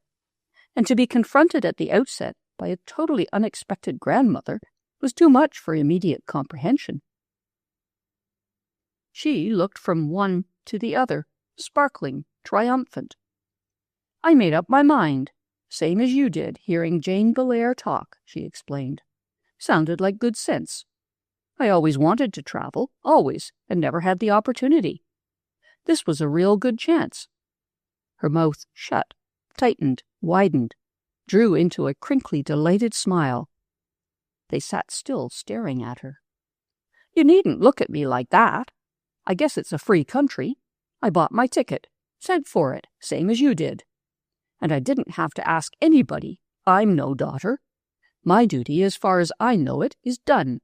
This is a pleasure trip." She was triumph incarnate. "And you never said a word." This from Vivian. "Not a word. Saved lots of trouble. Take care of me indeed. Laura needn't think I'm dependent on her yet." Vivian's heart rather yearned over her mother, thus doubly bereft. "The truth is," her grandmother went on, "Samuel wants to go to Florida the worst way. I heard him talking about it. He wasn't willing to go alone, not he. Wants somebody to hear him cough, I say. And Laura couldn't go. Mother was so dependent. Ha!" Vivian began to smile. She knew this had been talked over and given up on that account. She herself could have been easily disposed of, but Mrs. Lane chose to think her mother a lifelong charge. "Act as if I was 90, the old lady burst forth again. "I'll show 'em." "I think you're dead right, Mrs. Pettigrew," said Dr. Belair. 60 isn't anything. You ought to have 20 years of enjoyable life yet, before they call you old, maybe more. Mrs. Pettigrew cocked an eye at her. "My grandmother lived to be 104, said she, and kept on working up to the last year. I don't know about enjoying life, but she was useful for pretty near a solid century. After she broke her hip the last time, she sat still and sewed and knitted. After her eyes gave out, she took to hooking rugs." "I hope it will be 40 years, Mrs. Pettigrew," said Sue, "and I'm real glad you're coming. It'll make it more like home." Miss Elder was a little slow in accommodating herself to this new accession. She liked Mrs. Pettigrew very much, but a grandmother thus airily at large seemed to unsettle the foundations of things. She was polite, even cordial, but evidently found it difficult to accept the facts. "Besides," said Mrs. Pettigrew, "you may not get all those boarders at once, and I'll be one to count on. I stopped at the bank this morning and had 'em arrange for my account out in Carston. They were some surprised, but there was no time to ask questions." She relapsed into silence and gazed with keen interest at the whirling landscape. Throughout the journey, she proved the best of travelers, was never car-sick, slept well in the joggling berth, enjoyed the food, and continually astonished them by producing from her handbag a most diverse and unlooked-for conveniences. An old-fashioned traveler had forgotten her watch key. Grandma produced an automatic one, warranted to fit anything.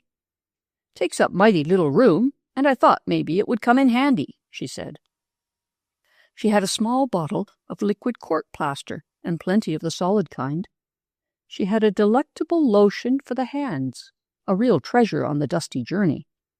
Also a tiny corkscrew, a strong pair of pincers, sewing materials, playing cards, string, safety pins, elastic bands, lime drops, stamped envelopes, smelling salts, atrocious, needles, and thread.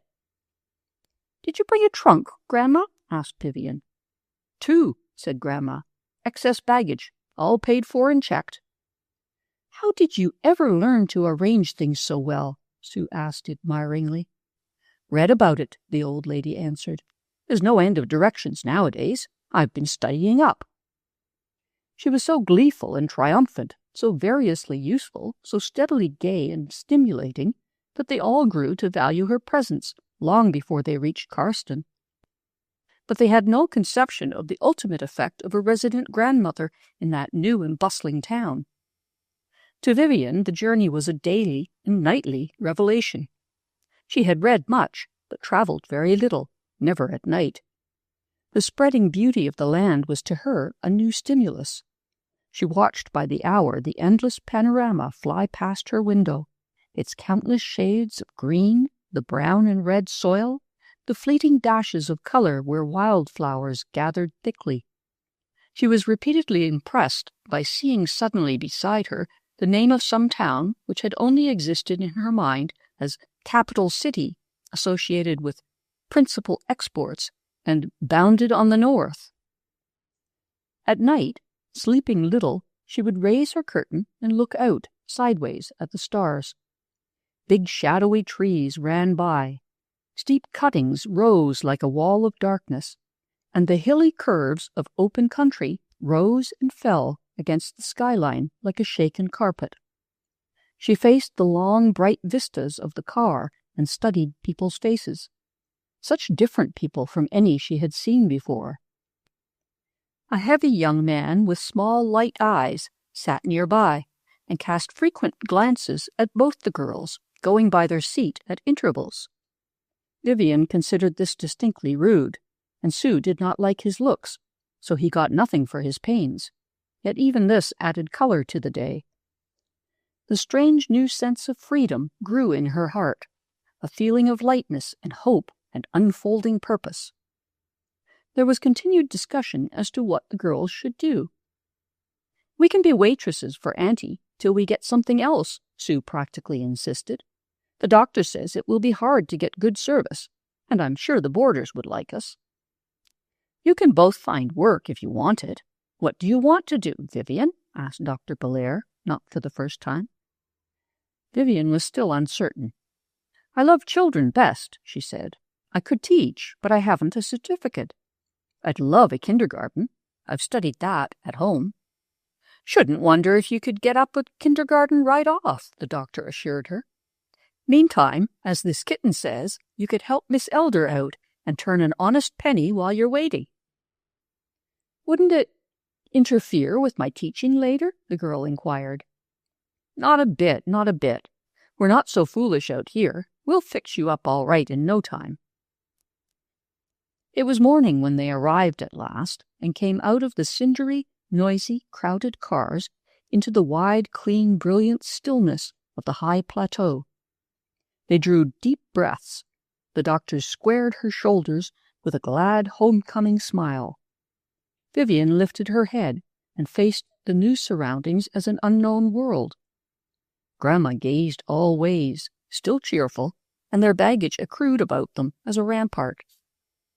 A big bearded man, carelessly dressed, whirled up in a dusty runabout and stepped out smiling.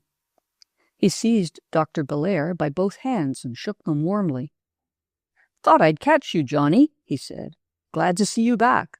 If you've got the landlady, I've got the cook." "Here we are," said she. "Miss Orella Elder, Dr. Hale, Mrs. Pettigrew, Miss Susie Elder, Miss Lane, Dr. Richard Hale." He bowed deeply to Mrs. Pettigrew, shook hands with Miss Orella, and addressed himself to her, giving only a cold nod to the two girls and quite turning away from them. Susie, in quiet aside to Vivian, made unfavorable comment.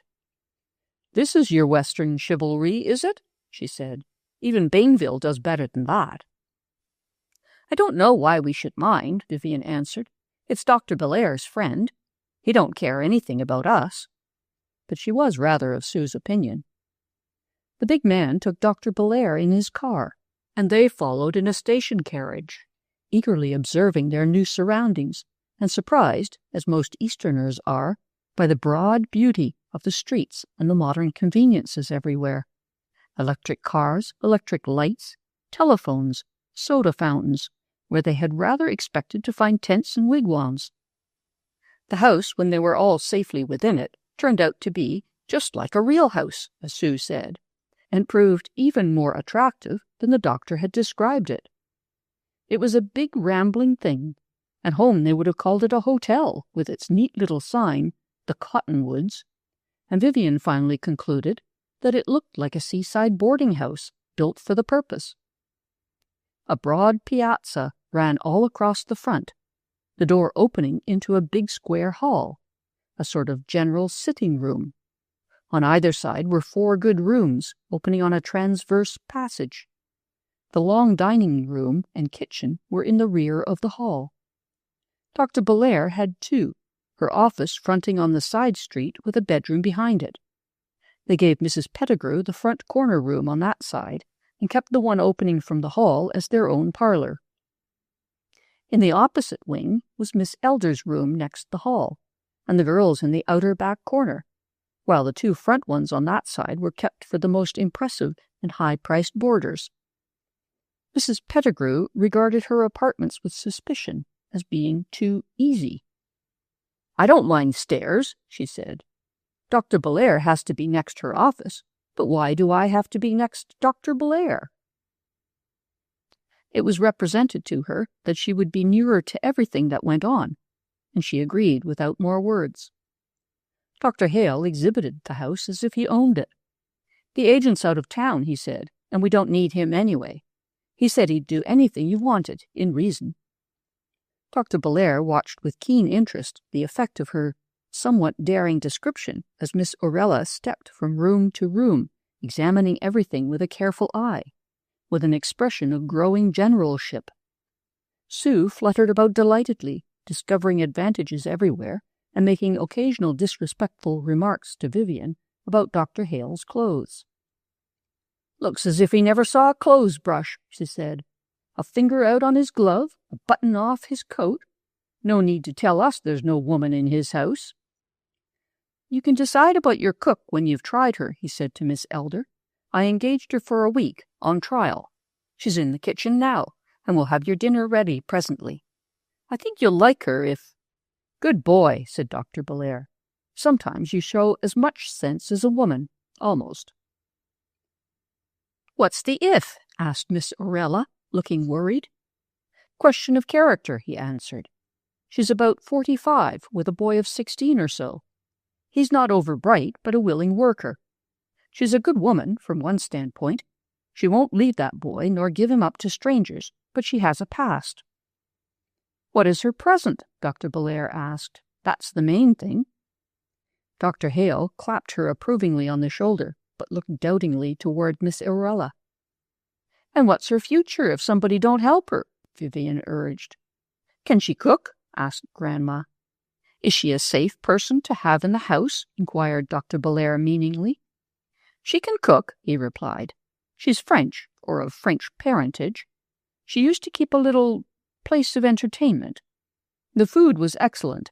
She's been a patient of mine, off and on, for 5 years, and I should call her perfectly safe." Miss Aurella still looked worried. "I'd like to help her and the boy, but would it look well? I don't want to be mean about it, but this is a very serious venture with us, Dr. Hale, and I have these girls with me. With you and Dr. Belair and Mrs. Pettigrew, the young ladies will be quite safe, Miss Elder. As to the woman's present character, she has suffered 2 changes of heart. She's become a religious devotee and a man-hater. And from a business point of view, I assure you that if Jean Jaune is in your kitchen, you'll never have a room empty." "Johnny Jones, queer name for a woman," said Grandma. They repeated it to her carefully, but she only changed to Jenny June, and adhered to one or the other thereafter. "What's the boy's name?" she asked further.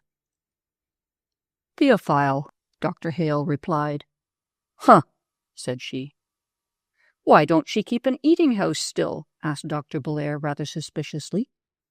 "That's what I like best about her," he answered. "She is trying to break altogether with her past. She wants to give up public life, and private life won't have her." They decided to try the experiment, and found it worked well. There were 2 bedrooms over the kitchen, where Mrs. Jones, as Grandma generally called her, and her boy could be quite comfortable and by themselves.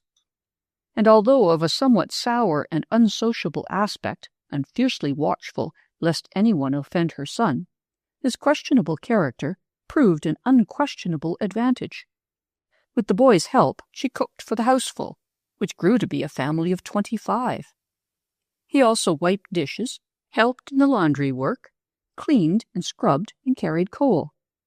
And Miss Elder, seeing his steady usefulness, insisted on paying wages for him too. This unlooked-for praise and gain won the mother's heart, and as she grew more at home with them, and he less timid, she encouraged him to do the heavier cleaning in the rest of the house. "Huh," said Grandma. "I wish more sane and moral persons would work like that." Vivian watched with amazement the swift filling of the house. There was no trouble at all about boarders, except in discriminating among them. "Make them pay in advance, Rella," Dr. Belair advised. "It doesn't cost them any more, and it is a great convenience. References exchanged, of course. There are a good many here that I know. You can always count on Mr. Dykeman and Fordham Greer and John Unwin." Before a month was over, the place was full to its limits, with what Sue called assorted boarders. The work ran smoothly, and the business end of Miss Elder's venture seemed quite safe. They had the 20 Dr. Belair prophesied, and except for her, Mrs. Pettigrew, Miss Peter, a teacher of dancing and music, Mrs. Jocelyn, who was interested in mining, and Sarah Hart, who described herself as a journalist, all were men. 15 men to 8 women.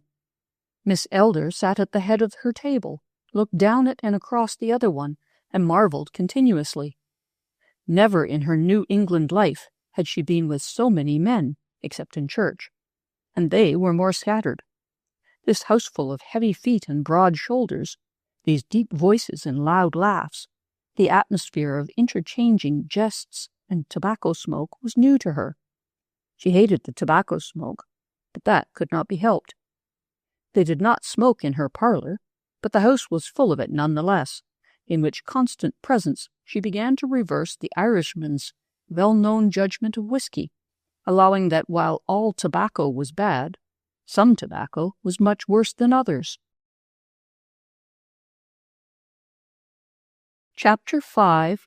Contrasts.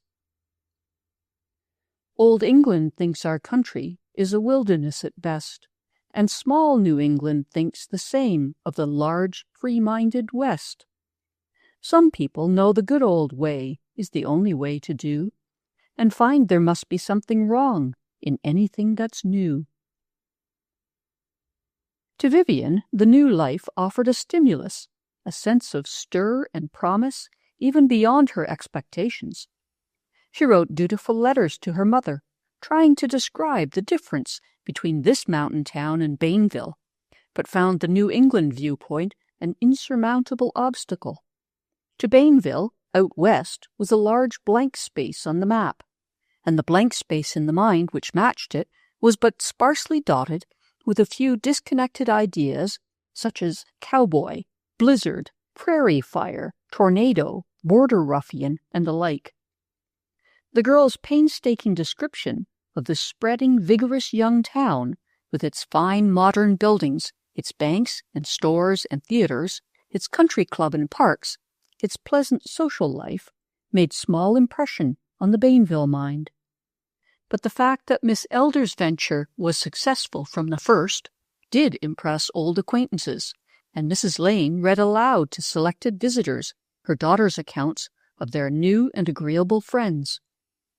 Nothing was said of chaps, sombreros, or shooting up the town, however, and therein a distinct sense of loss was felt.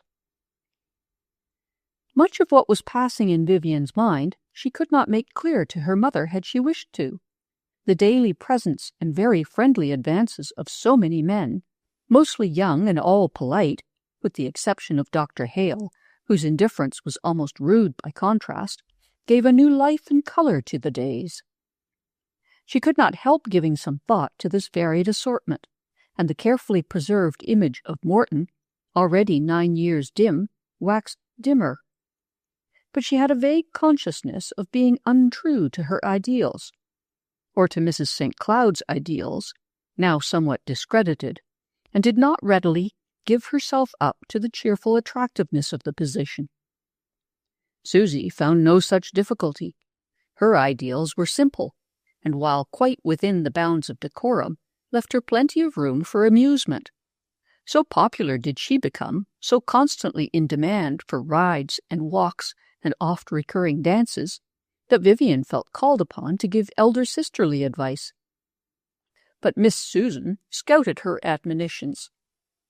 "Why shouldn't I have a good time?" she said. "Think how we grew up.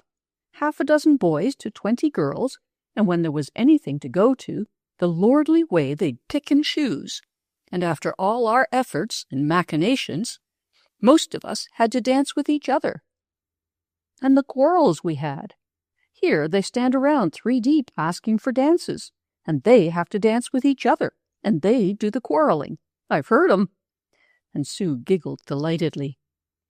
"There's no reason we shouldn't enjoy ourselves, Susie. Of course.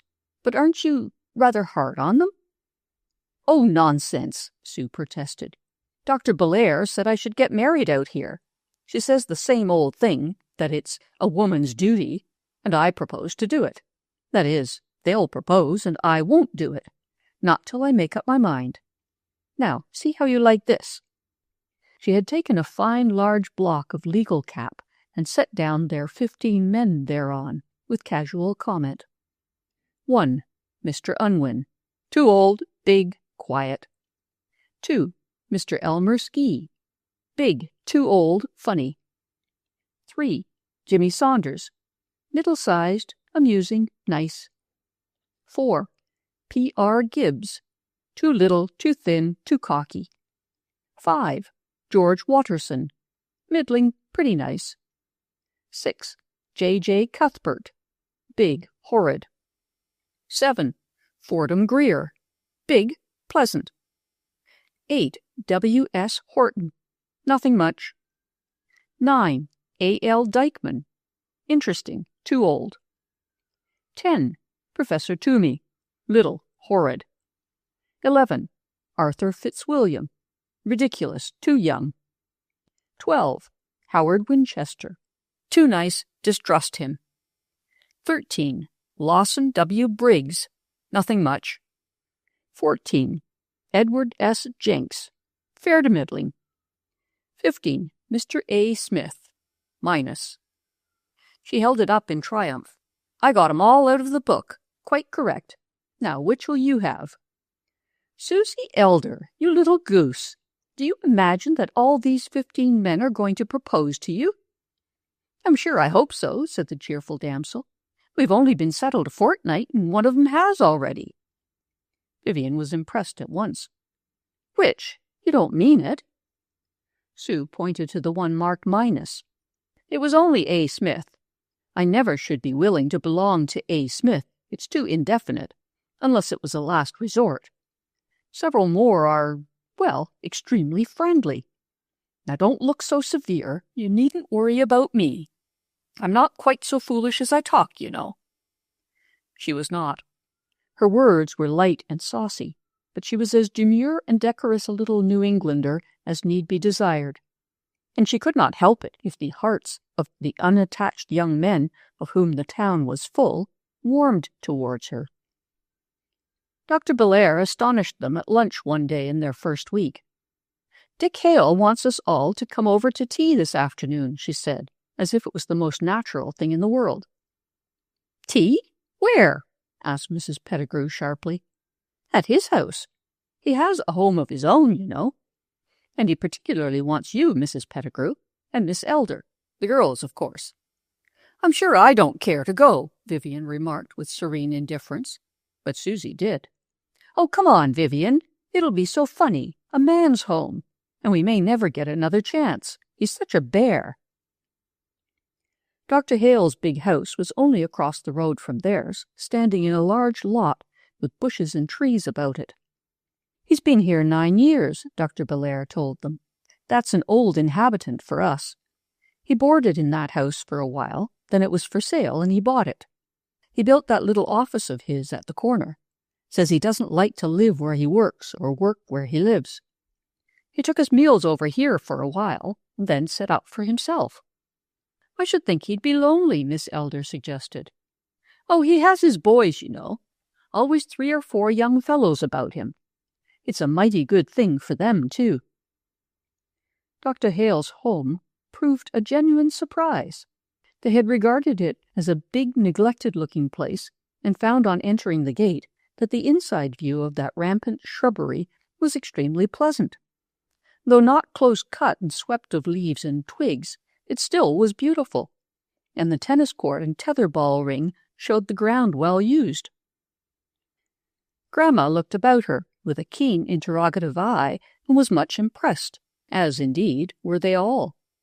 She voiced their feelings justly when, the true inwardness of this pleasant home bursting fully upon them, she exclaimed, "Well, of all things! A man keeping house!" "Why not?" asked Dr. Hale with his dry smile. "Is there any deficiency, mental or physical, about a man to prevent his attempting this abstruse art?" She looked at him sharply. "I don't know about deficiency, but there seems to be something about 'em that keeps 'em out of the business. I guess it's because women are so cheap." "No doubt you are right, Mrs. Pettigrew.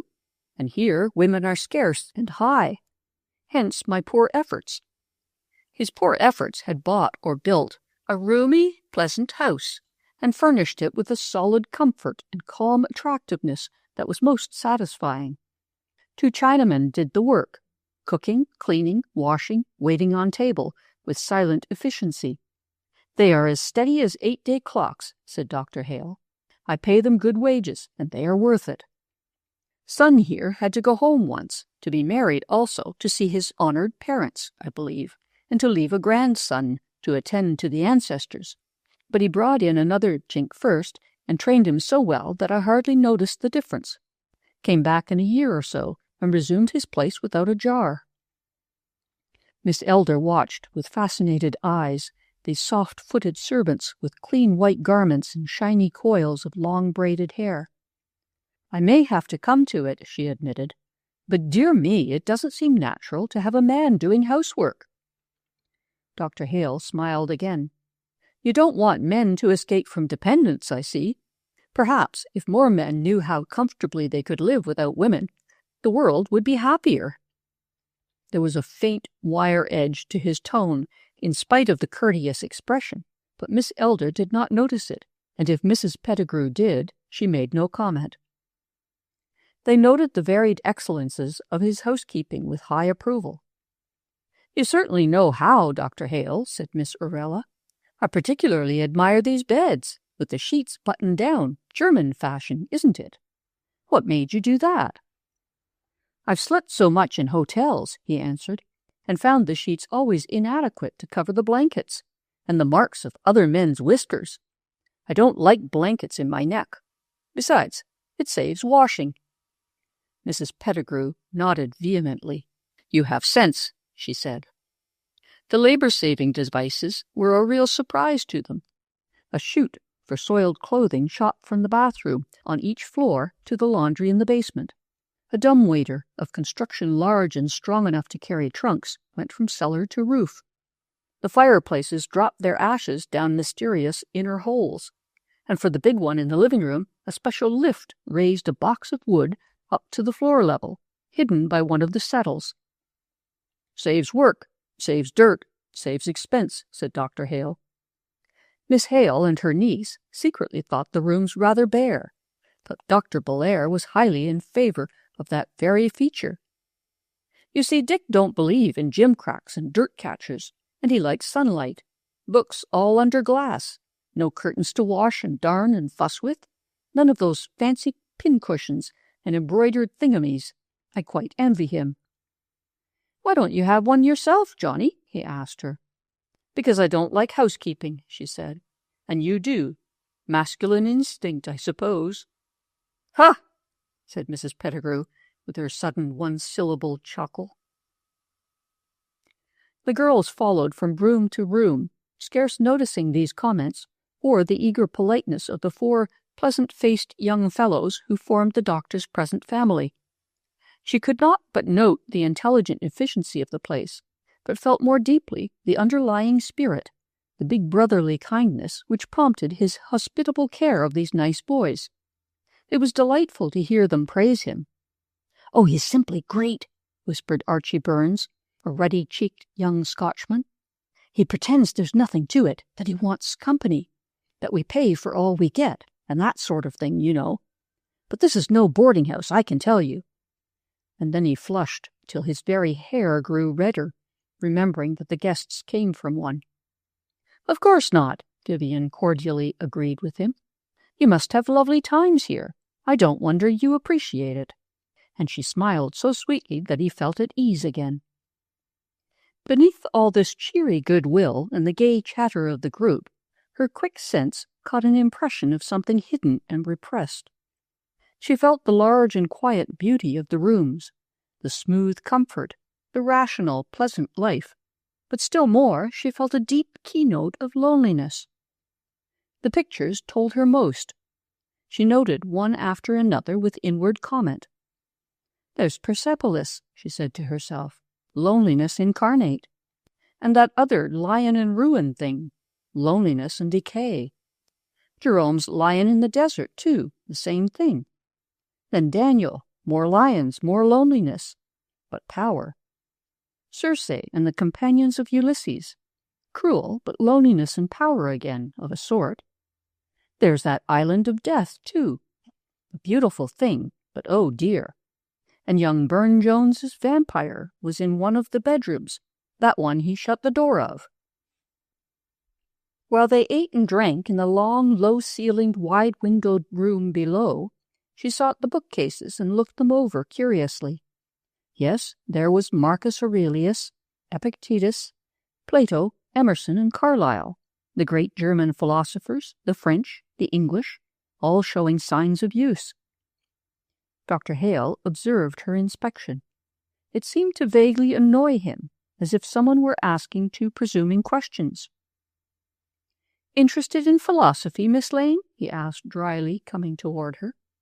"Yes, so far as I understand it," she answered. "And how far does that go?" She felt the inference, and raised her soft eyes to his rather reproachfully. "Not far, I am afraid, but I do know that these books teach one how to bear trouble." He met her gaze steadily, but something seemed to shut deep in his eyes. They looked as unassailable as a steel safe. He straightened his big shoulders with a defiant shrug and returned to sit by Mrs. Pettigrew, to whom he made himself most agreeable. The four young men did the honors of the tea-table with devotion to all, and some especially intended for the younger ladies. Miss Elder cried out in delight at the tea. "Where did you get it, Dr. Hale? Can it be had here?" "I'm afraid not. That is a particular brand. Son brought me a chest of it when he came from his visit." When they went home, each lady was given a present, Chinese fashion. Litchi nuts for Sue, lily bulbs for Vivian, a large fan for Mrs. Pettigrew, and a package of the wonderful tea for Miss Orella. "That's a splendid thing for him to do," she said, as they walked back. "Such a safe place for those boys." "It's lovely of him," Sue agreed. "I don't care if he is a woman-hater." Vivian said nothing, but admitted on being questioned that he was very interesting. Mrs. Pettigrew was delighted with their visit. "I like this country," she declared. "Things are different. A man couldn't do that in Bainville. He'd be talked out of town." That night she sought Dr. Belair and questioned her. "Tell me about that man," she demanded. "How old is he?" "Not as old as he looks by 10 years, said the doctor. "No, I can't tell you why his hair's gray." "What woman upset him?" asked the old lady. Dr. Belair regarded her thoughtfully. "He has made me no confidences, Mrs. Pettigrew, but I think you are right. It must have been a severe shock, for he is very bitter against women. It is a shame, too, for he is one of the best of men. He prefers men patients, and gets them. The women he will treat if he must, but he is kindest to the fallen ones, and inclined to sneer at the rest. And yet he's the straightest man I ever knew. I'm thankful to have him come here so much. He needs it." Mrs. Pettigrew marched off, nodding sagely. She felt a large and growing interest in her new surroundings, more especially in the numerous boys, but was somewhat amazed at her popularity among them. These young men were mainly exiles from home. The older ones, though more settled perhaps, had been even longer away from their early surroundings, and a real live grandma, as Jimmy Saunders said, was an attraction. "If you were mine," he told her laughingly, "I'd get a pianist and some sort of little sideshow and exhibit you all up and down the mountains, for good money. Why, some of the boys never had a grandma, and those that did haven't seen one since they were kids." "Very complimentary, I'm sure, but impracticable," said the old lady. The young men came to her with confidences. They asked her advice. They kept her amused with tales of their adventures, some true, some greatly diversified, and she listened with a shrewd little smile and a wag of the head. So they never were quite sure whether they were fooling Grandma or not. To her, as a general confidant, came Miss Peter with a tale of woe. The little hall that she rented for her dancing classes had burned down on a windy Sunday, and there was no other suitable and within her means. "There's Sloane's, but it's over a bar room. It's really not possible. And Baker's is too expensive. The church rooms they won't let for dancing. I don't know what I am to do, Mrs. Pettigrew." "Why don't you ask Orella Elder to rent you her dining room? It's big enough. They could move the tables." Miss Peter's eyes opened in hopeful surprise. "Oh, if she would! Do you think she would? It would be ideal." Miss Elder, being called upon, was quite fluttered by the proposition and consulted Dr. Belair. "Why not?" said that lady. "Dancing is first-rate exercise, good for us all. Might as well have the girls dance here under your eye as going out all the time. And it's some addition to the income. They'll pay extra for refreshments, too. I'd do it." With considerable trepidation, Miss Orella consented, and their first-class night was awaited by her in a state of suppressed excitement. To have music and dancing, with refreshments, twice a week in her own house, this seemed to her like a career of furious dissipation. Vivian, though with a subtle sense of withdrawal from a too general intimacy, was inwardly rather pleased, and Susie bubbled over with delight. "Oh, what fun!" she cried. "I never had enough dancing. I don't believe anybody has." "We don't belong to the class, you know," Vivian reminded her. "Oh, yes, Miss Peter says we must all come, that she would feel very badly if we didn't, and the boarders have all joined, to a man." Everyone seemed pleased except Mrs. Jaune. Dancing she considered immoral, music almost as much so, and Miss Elder trembled lest she lose her. But the offer of extra payments for herself and son on these 2 nights each week proved sufficient to quell her scruples. Theophile doubled up the tables, set chairs around the walls, waxed the floor, and was then sent to bed and locked in by his anxious mother. She labored during the earlier hours of the evening in the preparation of sandwiches and coffee, cake and lemonade, which viands were later shoved through the slide by the austere cook, and distributed as from a counter by Miss Peter's assistant. Mrs. Jaune would come no nearer, but peered darkly upon them through the peephole in the swinging door. It was a very large room, due to the time when many mealers had been accommodated. There were windows on each side, windows possessing the unusual merit of opening from the top. Wide double doors made the big front hall a sort of anteroom, and the stairs and piazza furnished opportunities for occasional couples who felt the wish for retirement. In the right-angled passages, long hat racks on either side were hung with derbies, Kossuths, and Stetsons, and the ladies took off their wraps and added finishing touches to their toilettes in Miss Elder's room. The house was full of stir and bustle, of pretty dresses, of giggles and whispers, and the subdued exchange of comments among the gentlemen. The men predominated, so that there was no lack of partners for any of the ladies. Miss Orella accepted her new position with a half-terrified enjoyment. Not in many years had she found herself so in demand.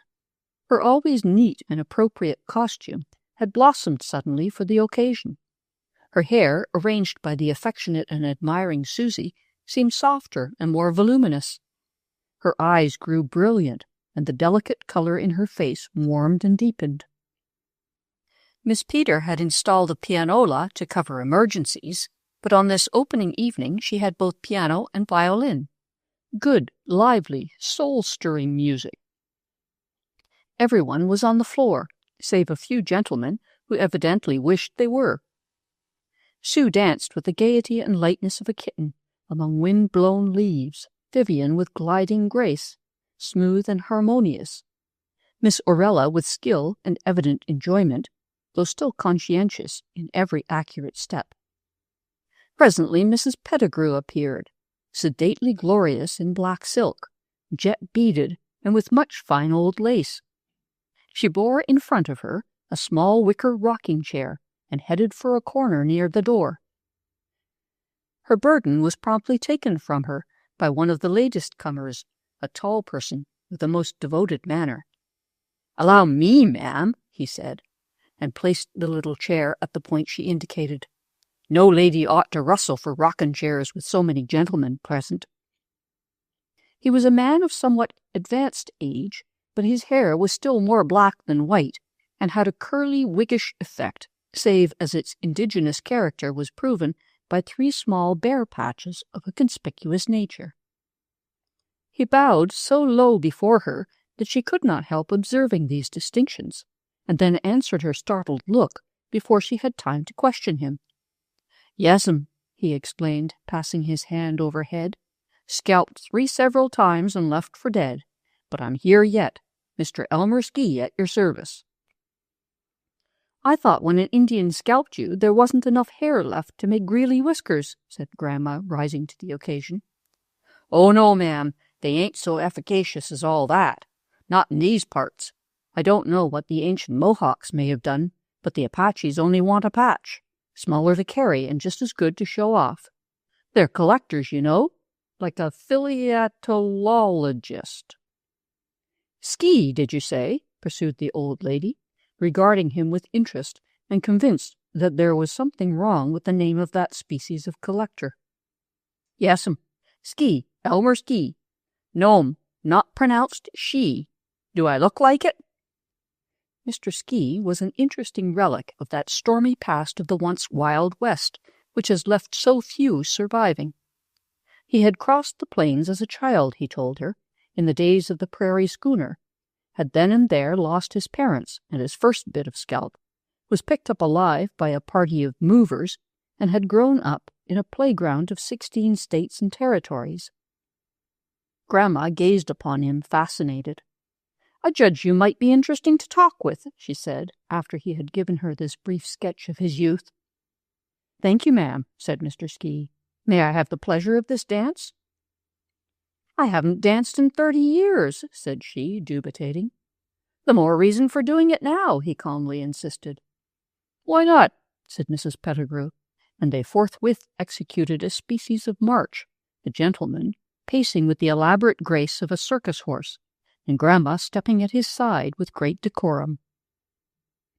Later on, warming to the occasion, Mr. Ski frisked and high-stepped with the youngest and gayest, and found the supper so wholly to his liking that he promptly applied for a room, and as soon as one was vacant it was given to him. Vivian danced to her heart's content and enjoyed the friendly merriment about her. But when Fordham Greer took her out on the long piazza to rest and breathe a little, she saw the dark bulk of the house across the street and the office with its half-lit window, and could not avoid thinking of the lonely man there. He had not come to the dance. No one expected that, of course, but all his boys had come and were having the best of times. It's his own fault, of course, but it's a shame, she thought. The music sounded gaily from within, and young Greer urged for another dance. She stood there for a moment, hesitating, her hand on his arm, when a tall figure came briskly up the street from the station, turned in at their gate, came up the steps. The girl gave a little cry and shrank back for an instant, then eagerly came forward and gave her hand to him. It was Morton. Chapter 6. New Friends and Old. "'Twould be too bad to be true, my dear, and wonders never cease. 'Twould be too bad to be true, my dear, if all one's swans were geese." Vivian's startled cry of welcome was heard by Susie, perched on the stairs with several eager youths gathered as close as might be about her, and several pairs of hands helped her swift descend to greet her brother. Miss Orella, dropping Mr. Dykeman's arm, came flying from the ballroom. "Oh, Morton, Morton, when did you come? Why didn't you let us know? Oh, my dear boy!" She hailed him into their special parlor, took his hat away from him, pulled out the most comfortable chair. "Have you had supper? And to think that we haven't a room for you. But there's to be one vacant next week. I'll see that there is. You shall have my room, dear boy. Oh, I am so glad to see you." Susie gave him a sisterly hug, while he kissed her somewhat gingerly on the cheek, and then she perched herself on the arm of a chair and gazed upon him with affectionate interest. Vivian gazed also, busily engaged in fitting present facts to past memories. Surely he had not looked just like that. The Morton of her girlhood's dream had a clear complexion, a bright eye, a brave and gallant look. The voice only had not changed. But here was Morton in present fact, something taller, it seemed, and a good deal heavier, well dressed in a rather vivid way, and making merry over his aunt's devotion. Well, if it doesn't seem like old times to have Aunt Rella running round like a hen with her head cut off to wait on me. The simile was not unjust, though certainly ungracious, but his aunt was far too happy to resent it. "You sit right still," she said. "I'll go and bring you some supper. You must be hungry." "Now do sit down and hear the reason, Auntie," he said, reaching out a detaining hand and pulling her into a seat beside him. "I'm not hungry a little bit. Had a good feed on the diner. Never mind about the room. I don't know how long I can stay, and I left my grip at the Allen house anyway. How well you're looking, Auntie. I declare I'd hardly have known you. And here's little Susie, a regular belle. And Vivian. Don't suppose I dare call you Vivian now, Miss Lane." Vivian gave a little embarrassed laugh. If he had used her first name, she would never have noticed it. Now that he asked her, she hardly knew what answer to make, but presently said, "Why, of course, I always call you Morton." "Well, I'll come when you call me," he cheerfully replied, leaning forward, elbows on knees, and looking around the pretty room. "How well you're fixed here. Guess it was a wise move, Aunt Rella. But I'd never have dreamed you'd do it. Your Dr. Belair must have been a powerful promoter to get you all out here. I wouldn't have thought anybody in Bainville could move but me. Why, there's Grandma, as I live," and he made a low bow. Mrs. Pettigrew, hearing of his arrival from the various would-be partners of the two girls, had come to the door and stood there, regarding him with a non-committal expression. At this address, she frowned perceptibly. "My name is Mrs. Pettigrew, young man. I've known you since you were a scalawag in short pants, but I'm no grandma of yours." "1,000 pardons. Please excuse me, Mrs. Pettigrew," he said with exaggerated politeness. "Won't you be seated?" And he set a chair for her with a flourish. "Thanks, no," she said. "I'll go back," and went back forthwith, attended by Mr. Ski. "One of these happy family reunions, ma'am?" he asked with approving interest. "If there's one thing I do admire, it's a happy surprise." "'Tis some of a surprise," Mrs. Pettigrew admitted, and became rather glum in spite of Mr. Ski's undeniably entertaining conversation. "Some sort of fandango going on?" Morton asked after a few rather stiff moments. "Don't let me interrupt. On with the dance. Let joy be unconfined. And if she must," he looked at Vivian and went on, somewhat lamely, "dance, why not dance with me? May I have the pleasure, Miss Lane?" "Oh, no," cried Miss Orella. "We'd much rather be with you."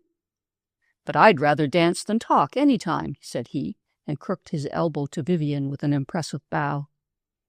Somewhat uncertain in her own mind, and unwilling to again disappoint Fordham Greer, who had already lost one dance and was visibly waiting for her in the hall, the girl hesitated. But Susie said, "Go on, give him part of one. I'll tell Mr. Greer." So Vivian took Morton's proffered arm and returned to the floor. She had never danced with him in the old days. No special memory was here to contrast with the present, yet something seemed vaguely wrong. He danced well, but more actively than she admired, and during the rest of the evening devoted himself to the various ladies with an air of long usage. She was glad when the dancing was over, and he had finally departed for his hotel. Glad when Susie had at last ceased chattering and dropped reluctantly to sleep.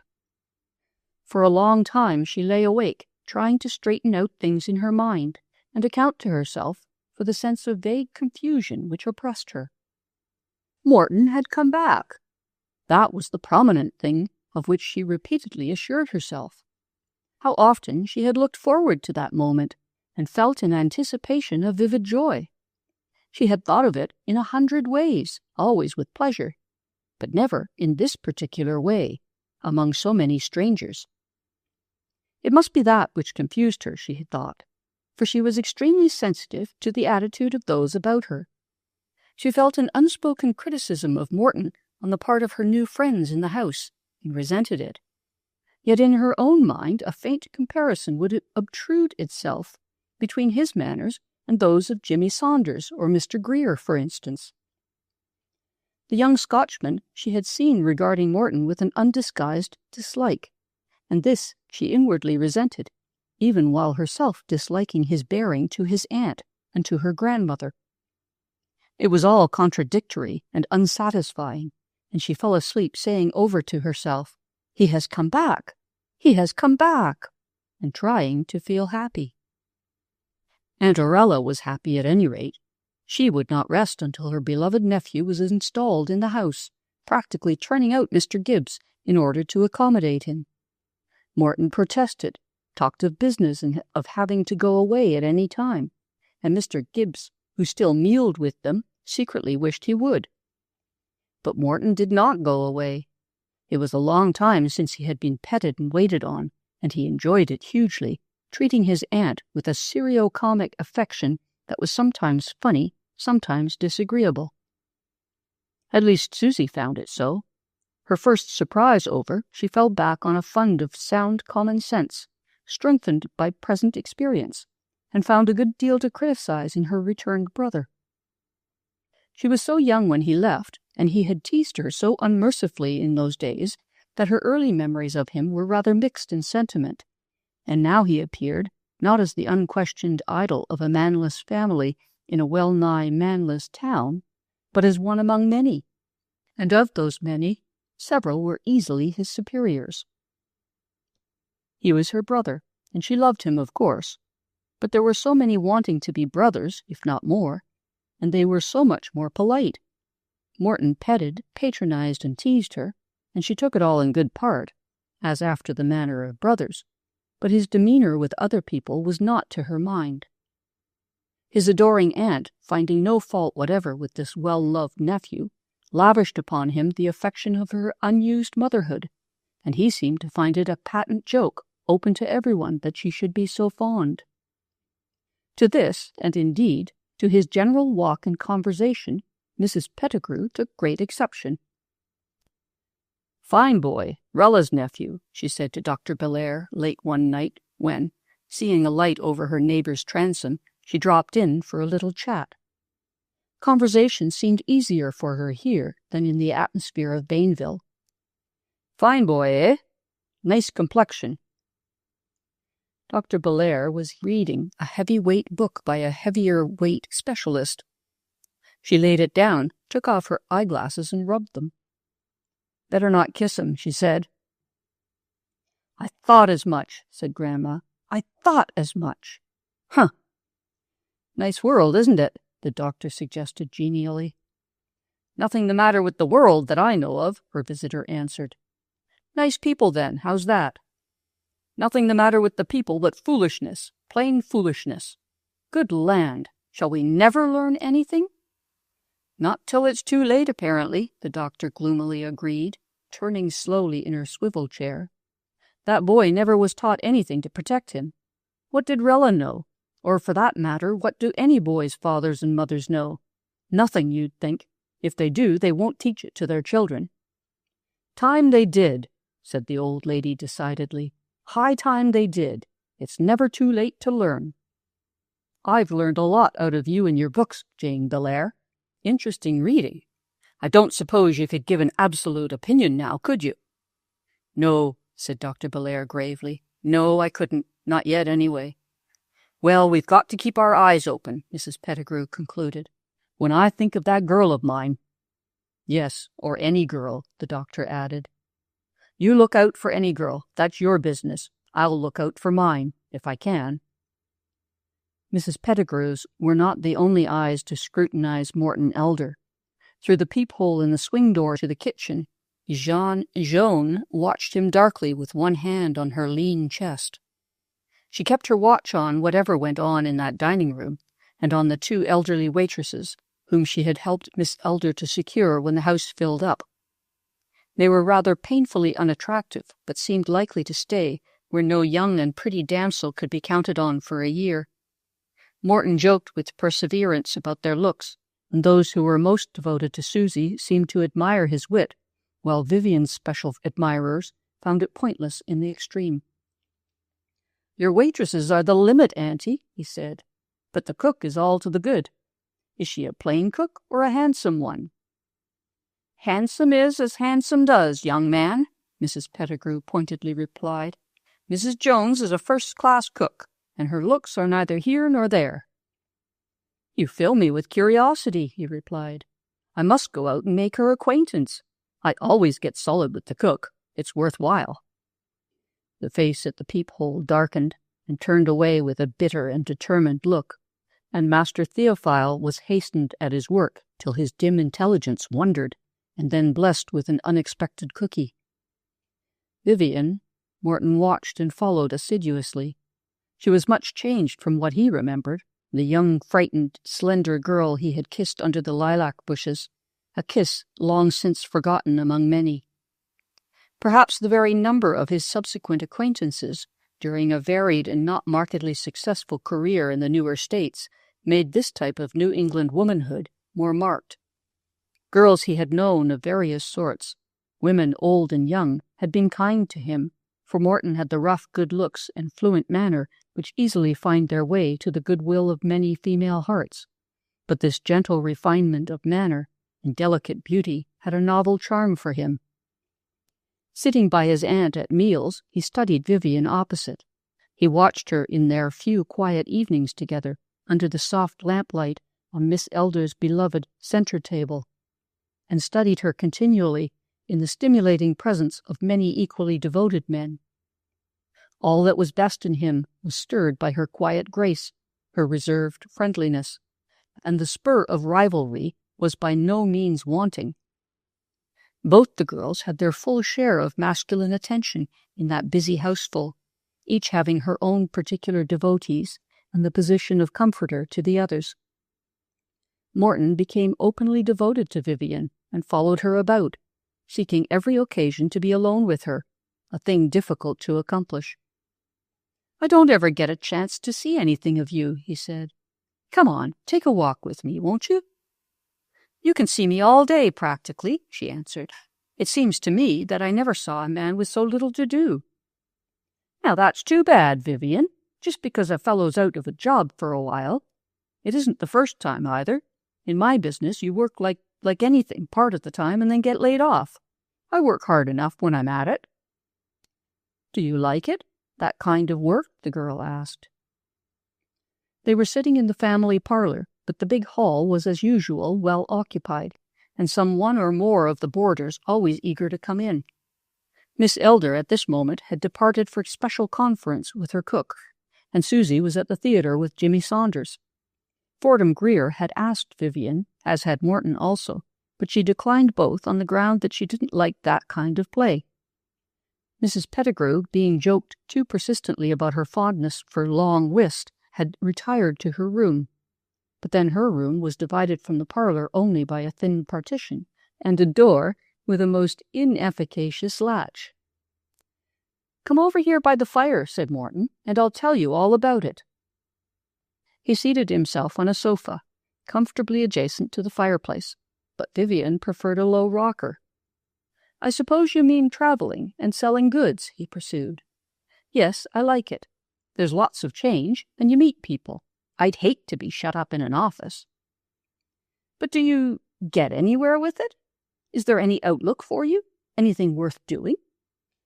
"There's a good bit of money to be made, if you mean that. That is, if a fellow's a good salesman. I'm no slouch myself when I feel in the mood. But it's easy come, easy go, you see. And it's uncertain. There are times like this with nothing doing." "I didn't mean money altogether," said the girl meditatively, "but the work itself. I don't see any future for you." Morton was pleased with her interest.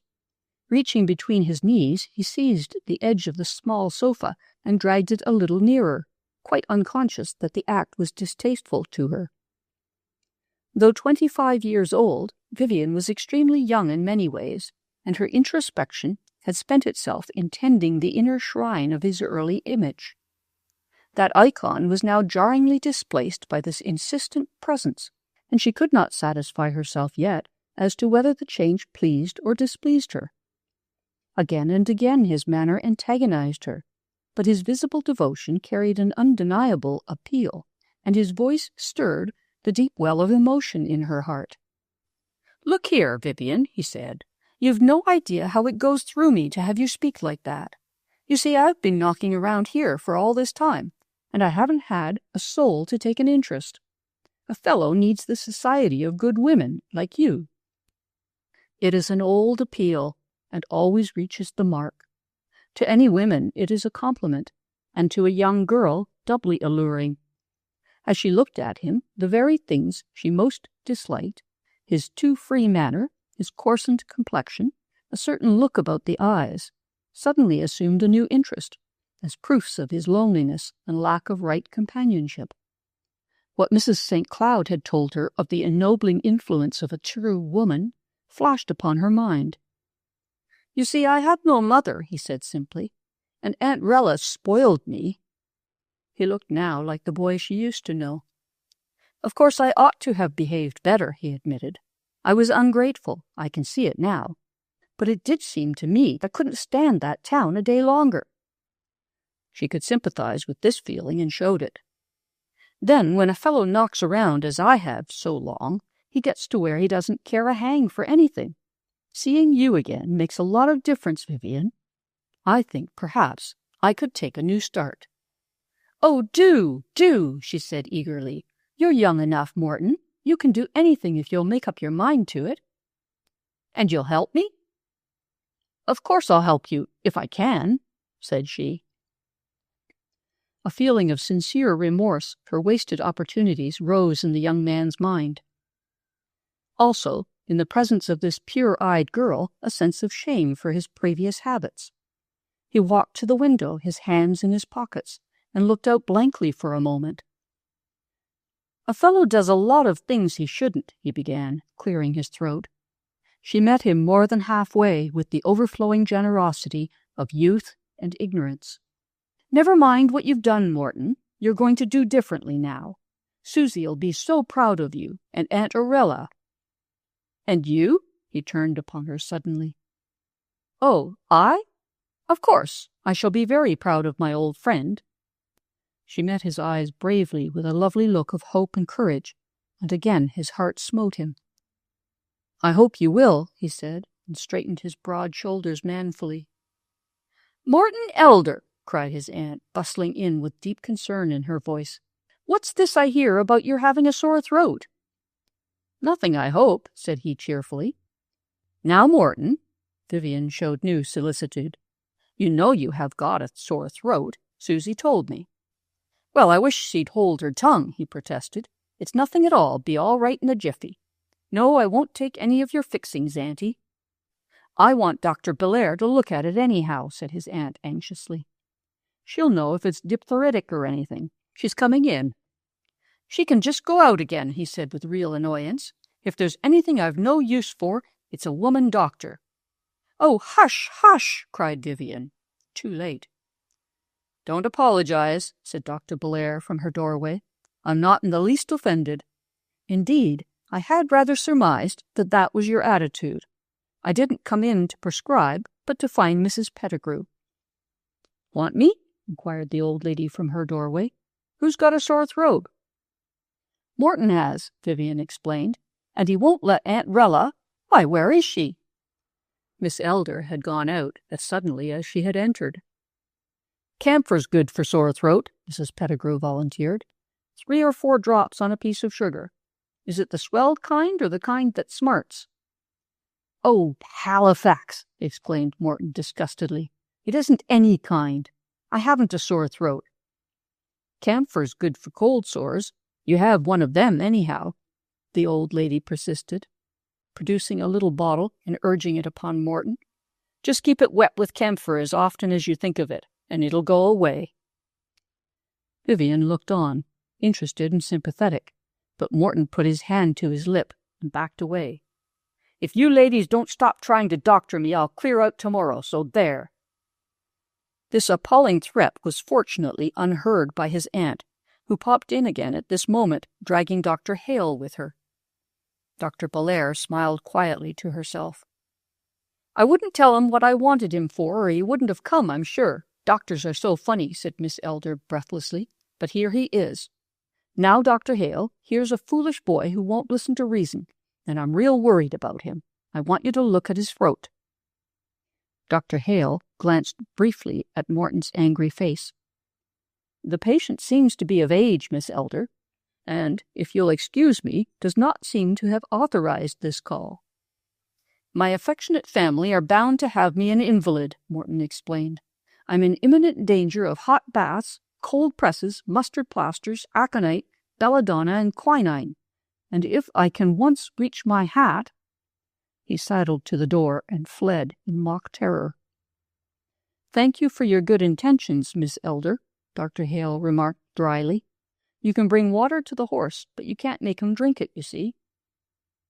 "Now that young man has gone, we might have a game of whist," Mrs. Pettigrew suggested, looking not ill-pleased.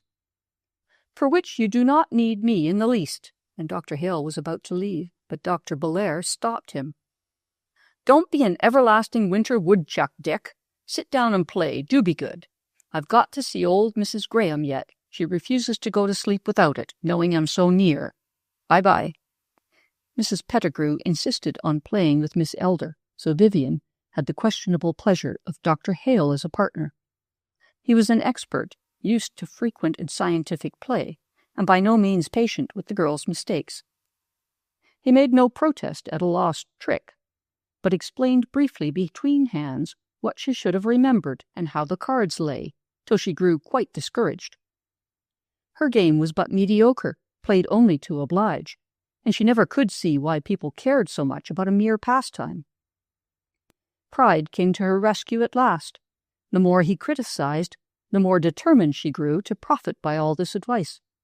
But her mind would wander now and then to Morton, to his young life, so largely wasted, it appeared, and to what hope might lie before him. Could she be the help and stimulus he seemed to think? How much did he mean by asking her to help him? "Why waste a 13th trump on your partner's 13th card?" Dr. Hale was asking. She flushed a deep rose color and lifted appealing eyes to him. "Do forgive me, my mind was elsewhere." "Will you not invite it to return?" he suggested dryly. He excused himself after a few games, and the girl at last was glad to have him go. She wanted to be alone with her thoughts. Mrs. Pettigrew, sitting unaccountably late at her front window, watched the light burn steadily in the small office at the opposite corner. Presently she saw a familiar figure slip in there, and after a considerable stay, come out quietly, cross the street, and let himself in at their door. "Huh," said Mrs. Pettigrew. Chapter 7. Sidelights. High shines the golden shield in front to those who are not blind, and clear and bright in all men's sight the silver shield behind. In breadth and sheen each face is seen, how tall it is, how wide, but its thinness shows to only those who stand on either side. Theophile wept aloud in the dining room, nursing one hand in the other like a hurt monkey. Most of the diners had departed, but Professor Toomey and Mr. Cuthbert still lingered about Miss Susie's corner, to the evident displeasure of Mr. Saunders, who lingered also.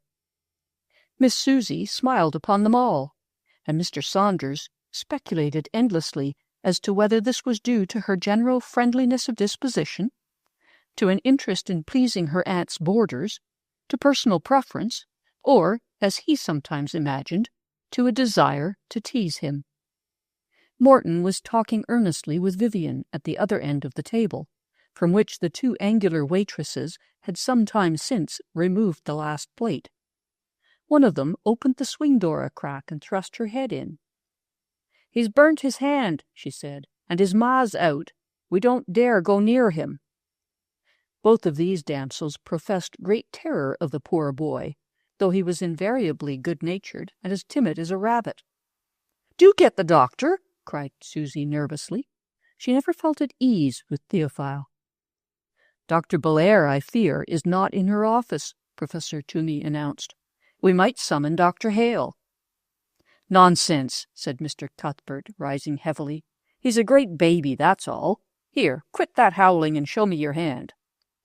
He advanced upon Theophile, who fled toward Vivian. Morton rose in her defense. "Get out," he said. "Go back to the kitchen. There's nothing the matter with you." "Wait till you get burned and see if you think it's nothing," Jimmy Saunders remarked with some acidity. He did not like Mr. Elder. "Come here, youngster, let me see it." But the boy was afraid of all of them, and cowered in a corner, still bawling. "Stop your noise," Mr. Cuthbert shouted. "Get out of this, or I'll put you out." Vivian rose to her feet. "You will do nothing of the kind. If you, all of you, will go away, I can quiet Theophile myself." Susie went promptly. She had every confidence in her friend's management. Mr. Cuthbert was sulky, but followed Susie, and Mr. Saunders, after some hesitation, followed Susie too. Morton lingered, distrustful. "Please go, Morton. I know how to manage him. Just leave us alone," Vivian urged. "You'd better let me put him out and keep him out till the old woman comes back," Morton insisted. "You mean kindly, I don't doubt, but you're making me very angry," said the girl, flushing, and he reluctantly left the room.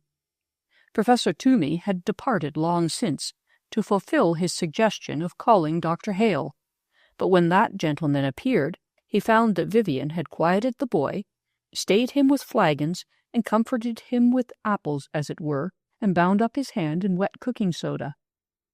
"It's not a very bad burn," she told the doctor, "but it hurt, and he was frightened. He is afraid of everybody but his mother, and the men were cross to him." "I see," said Dr. Hale, watching Theophile as he munched his apple, keeping carefully behind Vivian and very near her. "He does not seem much afraid of you, I notice, and he's used to me. The soda is all right. Where did you learn first aid to the injured, and how to handle persons of limited understanding?" "The former I studied. The latter comes by nature, I think," replied the girl, annoyed. He laughed rather suddenly. "It's a good quality, often needed in this world." "What's all this rumpus?" demanded Grandma, appearing at the door. "Waking me up out of my nap." Grandma's smooth, fine, still dark hair, which she wore in waterways, was somewhat disarranged, and she held a little shawl about her. "Only the household baby playing with fire," Dr. Hale answered. "Miss Lane resolved herself into a Red Cross Society and attended to the wounded. However, I think I'll have a look at it now I'm here."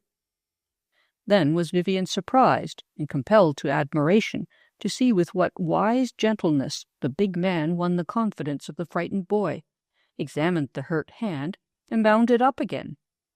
"You'll do all right, won't you, Theophile?" he said, and offered him a shining nickel and a lozenge. "Which will you have, old man?"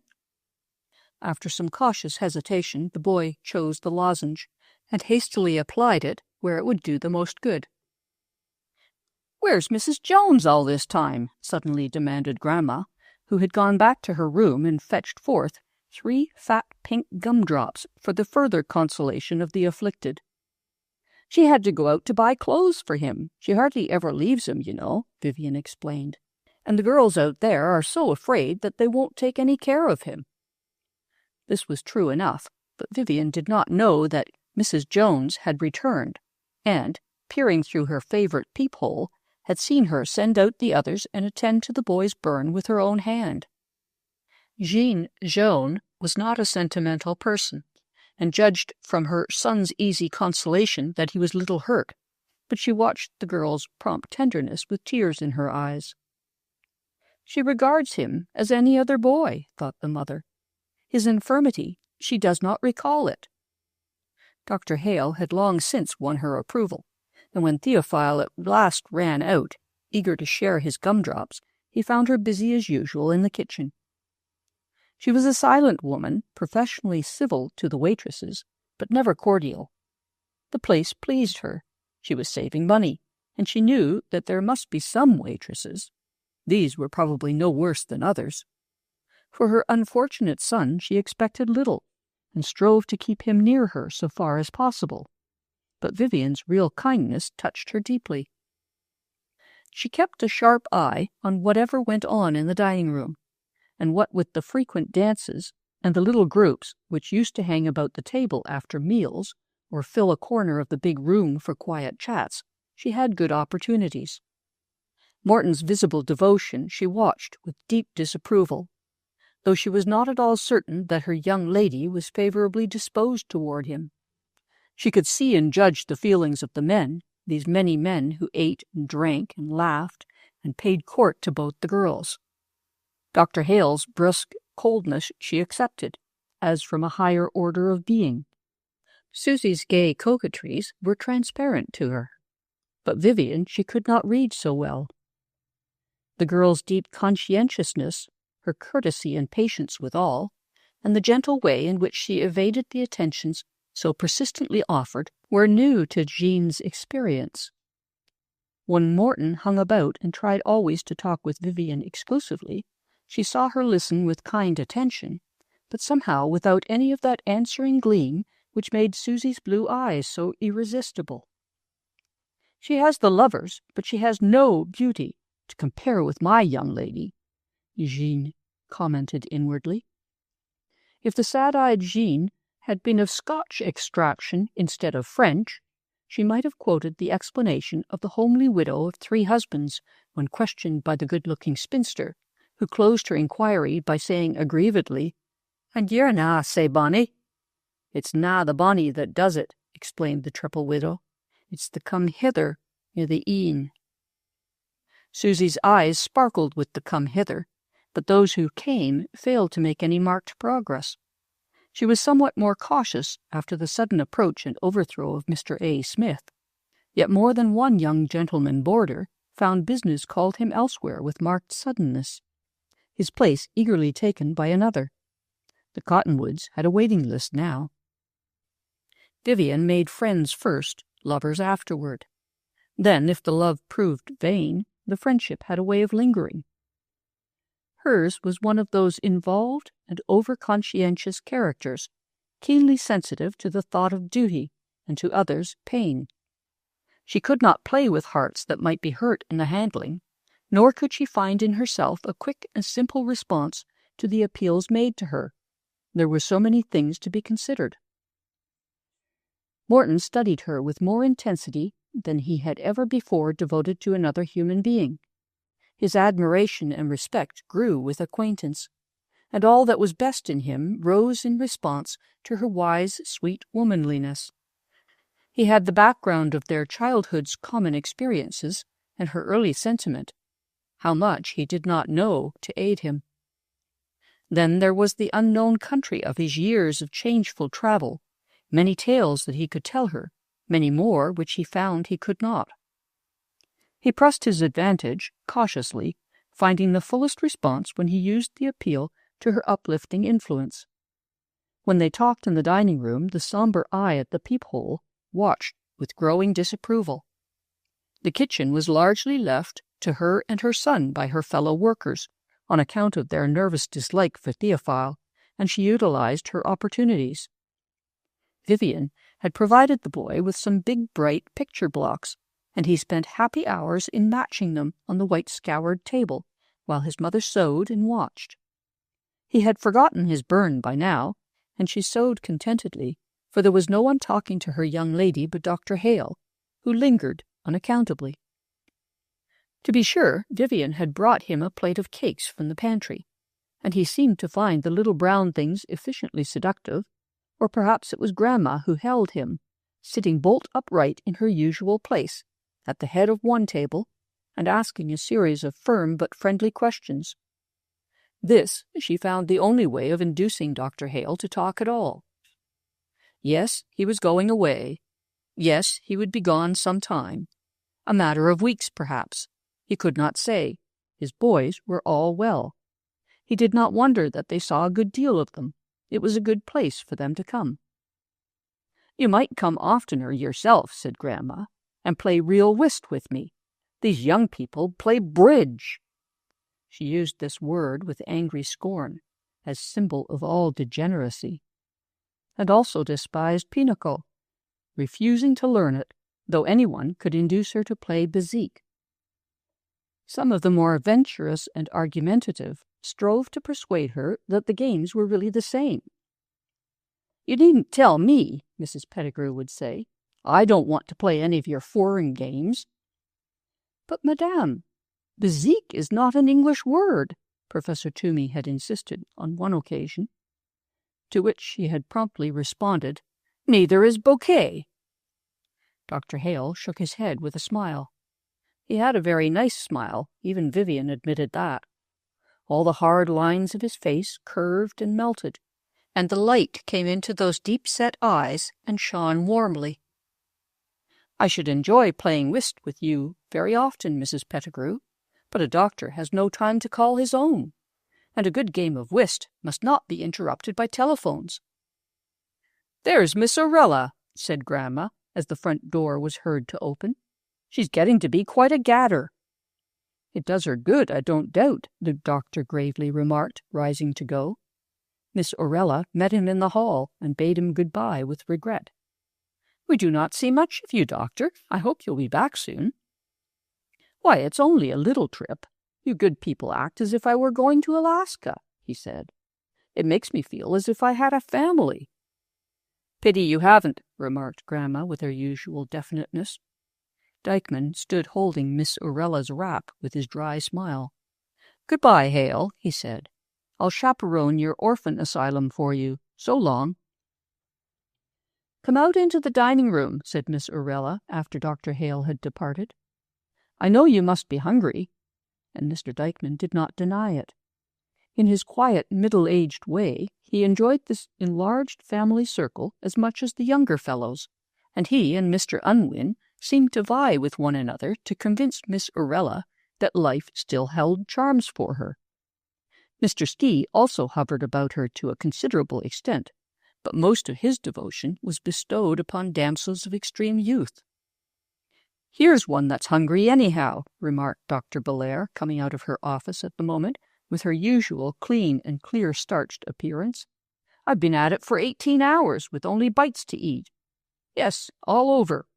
Both doing well."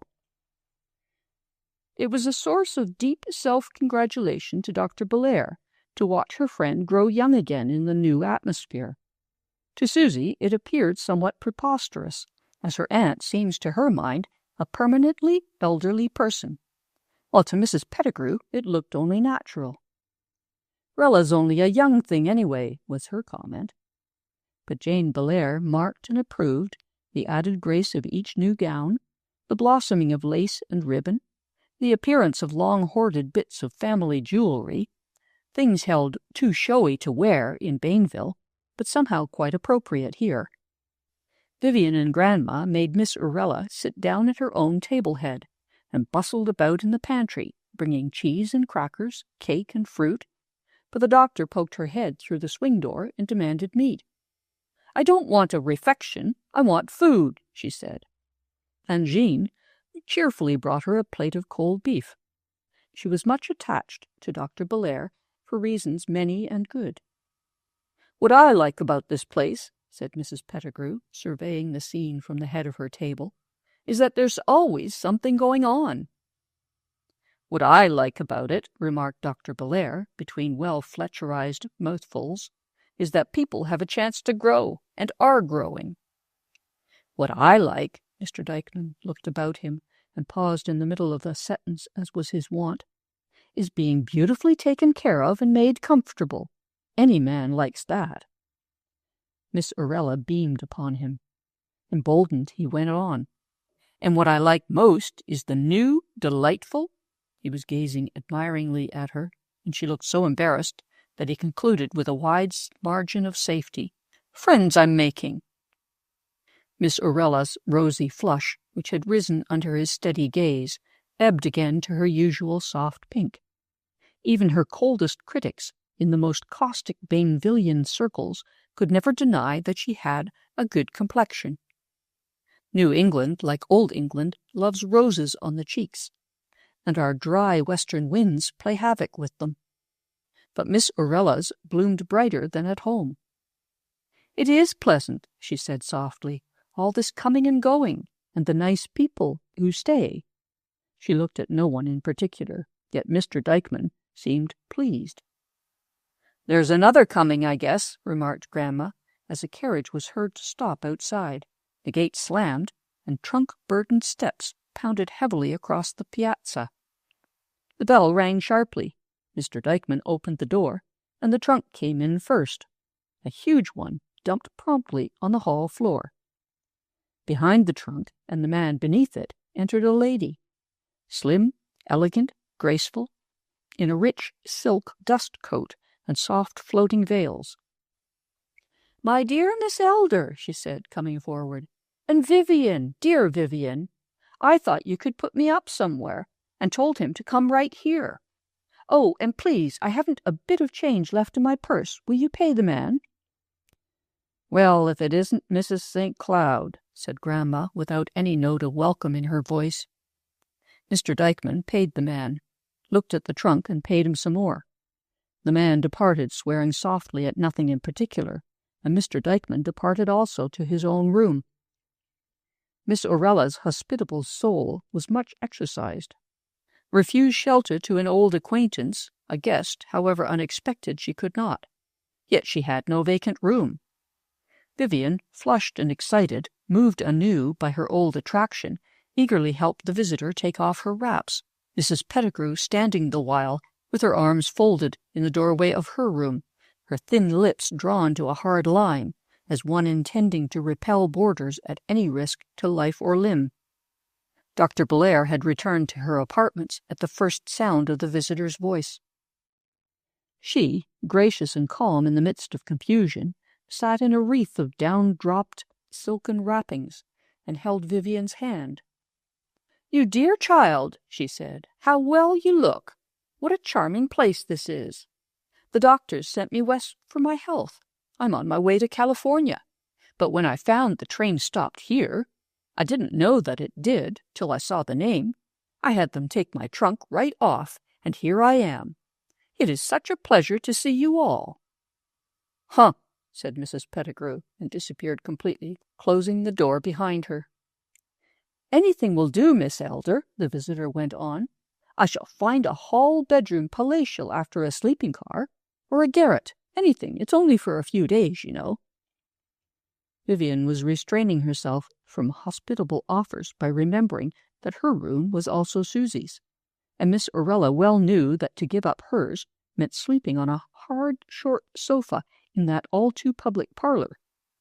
She was hastily planning in her mind to take Susie in with her and persuade Mrs. Pettigrew to harbor Vivian, somewhat deterred by memories of the old lady's expression as she departed, when Mr. Dykeman appeared at the door, suitcase in hand. "I promised Hale I'd keep house for those fatherless boys, you know," he said. "In the meantime, you're quite welcome to use my room, Miss Elder." And he departed, her blessing going with him. More light refreshments were now in order, Mrs. St. Cloud protesting that she wanted nothing, but finding much to praise in the delicacies set before her. Several of the other boarders drifted in, always glad of an extra bite before going to bed. Susie and Mr. Saunders returned from a walk. Morton reappeared, and Jean, peering sharply in, resentful of this new drain upon her pantry shelves, saw a fair, sweet-faced woman seated at ease, eating daintily, while Miss Elder and Vivian waited upon her, and the men all gathered admiringly about. Jean Jaune wagged her head. "Aha, madame," she muttered softly. "Such as you I have met before." Theophile she had long since sent to bed, remaining up herself to keep an eye on the continued disturbance in the front of the house. Vivian and Susie brought the dishes out, and would have washed them or left them till morning for the maids. "Truly no," said Jean Jaune. Go you to your beds. I will attend to these. One by one she heard them go upstairs. Distant movement and soft dissuasion as two gentlemen insisted on bearing Mrs. St. Cloud's trunk into her room. Receding voices and closing doors. There was no sound in the dining room now, but still she waited. The night was not yet quiet. Miss Elder and Susie, Vivian also, hovered about, trying to make this new guest comfortable, in spite of her graceful protests that they must not concern themselves in the least about her, that she wanted nothing, absolutely nothing. At last they left her, and still later, after some brief exchange of surprised comment and warm appreciation of Mr. Dykeman's thoughtfulness, the family retired. Vivian, when her long hair was smoothly braided for the night, felt an imperative need for water. "Don't you want some, Susie? I'll bring you a glass." But Susie only huddled the bedclothes about her pretty shoulders and said, "Don't bring me anything until tomorrow morning." So her roommate stole out softly in her wrapper, remembering that a pitcher of cool water still stood on one of the tables. The windows to the street let in a flood of light from a big street lamp, and she found her way easily, but was a bit startled for a moment to find a man still sitting there, his head upon his arms. "Why, Morton," she said, "is that you? What are you sitting up for? It's awfully late. I'm just after some water." She poured a glassful. "Don't you want some?" "No, thank you," he said. "Yes, I will. Give me some, please." The girl gave him a glass, drank from her own, and set it down, turning to go. But he reached out and caught a flowing sleeve of her kimono. "Don't go, Vivian. Do sit down and talk to a fellow. I've been trying to see you for days and days." "Why, Morton Elder, how absurd! You have certainly seen me every day, and we've talked hours this very evening. This is no time for conversation, surely." "The best time in the world," he assured her. "All the other times there are people about. Dozens, hundreds, swarms. I want to talk to just you." There were certainly no dozens or hundreds about now, but as certainly there was one, noting with keen and disapproving interest this midnight tete-a-tete. It did not last very long, and was harmless and impersonal enough while it lasted. Vivian sat for a few moments, listening patiently while the young man talked of his discouragements, his hopes, his wishes to succeed in life, to be worthy of her. But when the personal note sounded, when he tried to take her hand in the semi-darkness, then her New England conscience sounded also, and she rose to her feet and left him. "We'll talk about that another time," she said. "Now do be quiet and do not wake people up." He stole upstairs dutifully, and she crept softly back to her room and got into bed without eliciting more than a mild grunt from sleepy Susie. Silence reigned at last in the house. Not for long, however. At about 12:30, Dr. Belair was roused from a well-earned sleep by a light, insistent tap upon her door. She listened, believing it to be a wind-stirred twig. But no, it was a finger-tap. Quiet, repeated. She opened the door upon Jean in her stocking feet. "Your pardon, Mrs. Doctor," said the visitor, "but it is of importance. May I speak for a little?" "No, I'm not ill, and we need not a light." They sat in the clean little office, the swaying cottonwood boughs making a changeful pattern on the floor. "You are a doctor, and you can make an end to it. You must make an end to it," said Jean, after a little hesitation. "This young man, this nephew, he must not marry my young lady." "What makes you think he wants to?" asked the doctor. "I have seen, I have heard, I know," said Jean. "You know all can see that he loves her. He, not such as he for my young lady." "Why do you object to him, Jean?" "He has lived the bad life," said the woman grimly. "Most young men are open to criticism," said Dr. Belair. "Have you anything definite to tell me? Anything that you could prove, if it were necessary, to save her?" She leaned forward, elbows on knees. Jean sat in the flickering shadows, considering her words. "He has had the sickness," she said at last. "Can you prove that?" I can prove to you, a doctor, that Coralie and Anastasia and Estelle, they have had it. They are still alive, but not so beautiful." "Yes, but how can you prove it on him?" "I know he was with them. Well, it was no secret. I myself have seen. He was there often." "How on earth have you managed not to be recognized?" Dr. Belair inquired after a few moments. Jean laughed bitterly. "That was 8 years ago. He was but a boy, gay and foolish with the others. What does a boy know? Also, at that time, I was blonde, and of a difference." "I see," said the doctor. "I see. That's pretty straight. You know personally of that time, and you know the record of those others. But that was a long time ago." "I have heard of him since, many times in such company," said Jean. They sat in silence for some time. A distant church clock struck a single deep, low note. The woman rose, stood for a hushed moment, suddenly burst forth with hushed intensity. "You must save her, doctor. You will. I was young once," she went on. "I did not know, as she does not. I married, and that came to me. It made me a devil for a while. Tell her, doctor, if you must. Tell her about my boy." She went away, weeping silently, and Dr. Belair sat sternly thinking in her chair, and fell asleep in it from utter weariness.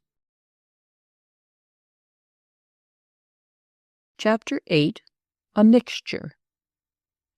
In poetry and painting and fiction we see such praise for the dawn of the day. We've long since been convinced that a sunrise must be all glorious and golden and gay. But we find there are mornings quite foggy and drear, with the clouds in a low-hanging pall, till the grey light of daylight can hardly make clear that the sun has arisen at all.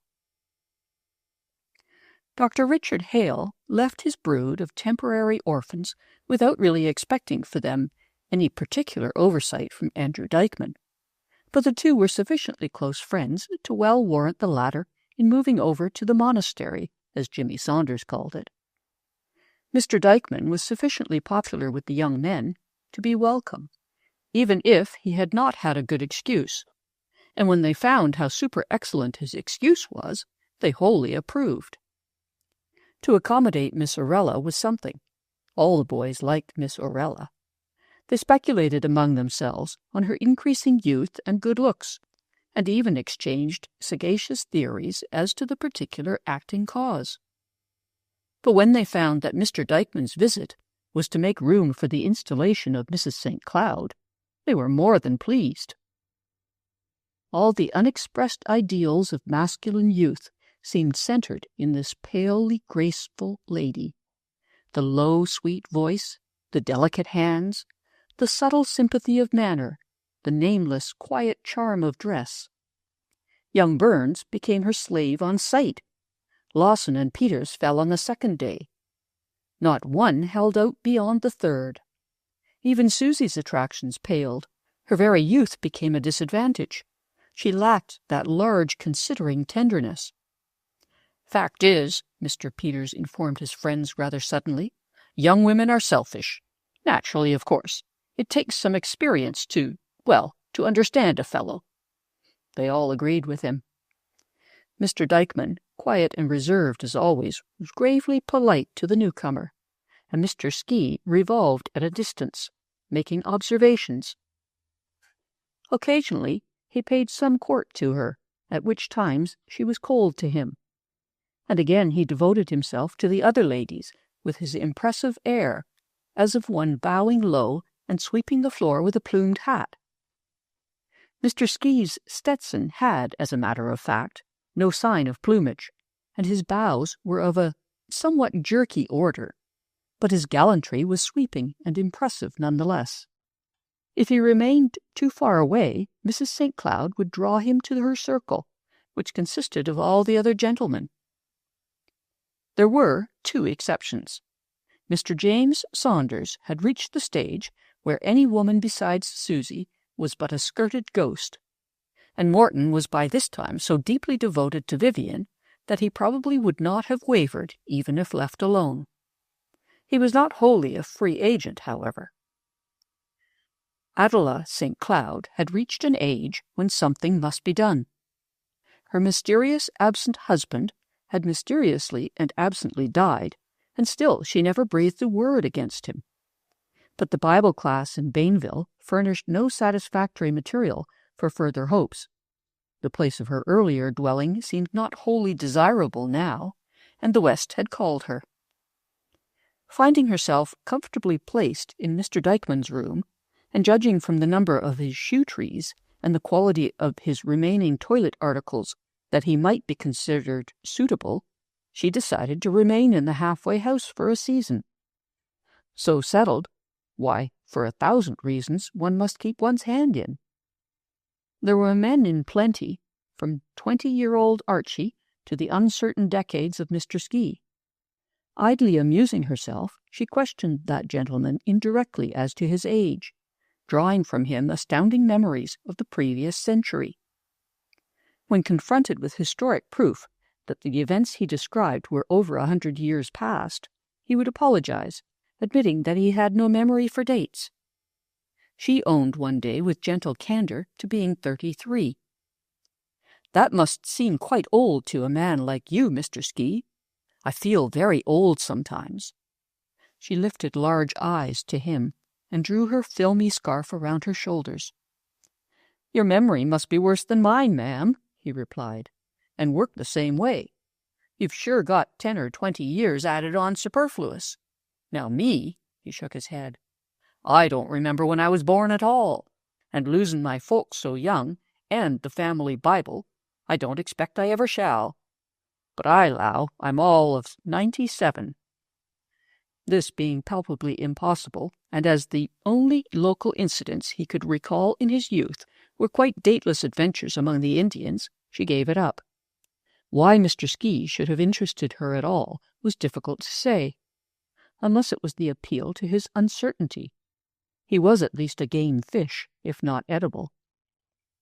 Of the women she met, Susie and Vivian were far the most attractive, wherefore Mrs. St. Cloud, with subtle sympathy and engaging frankness, fairly cast Mr. Saunders in Susie's arms, and vice versa as opportunity occurred.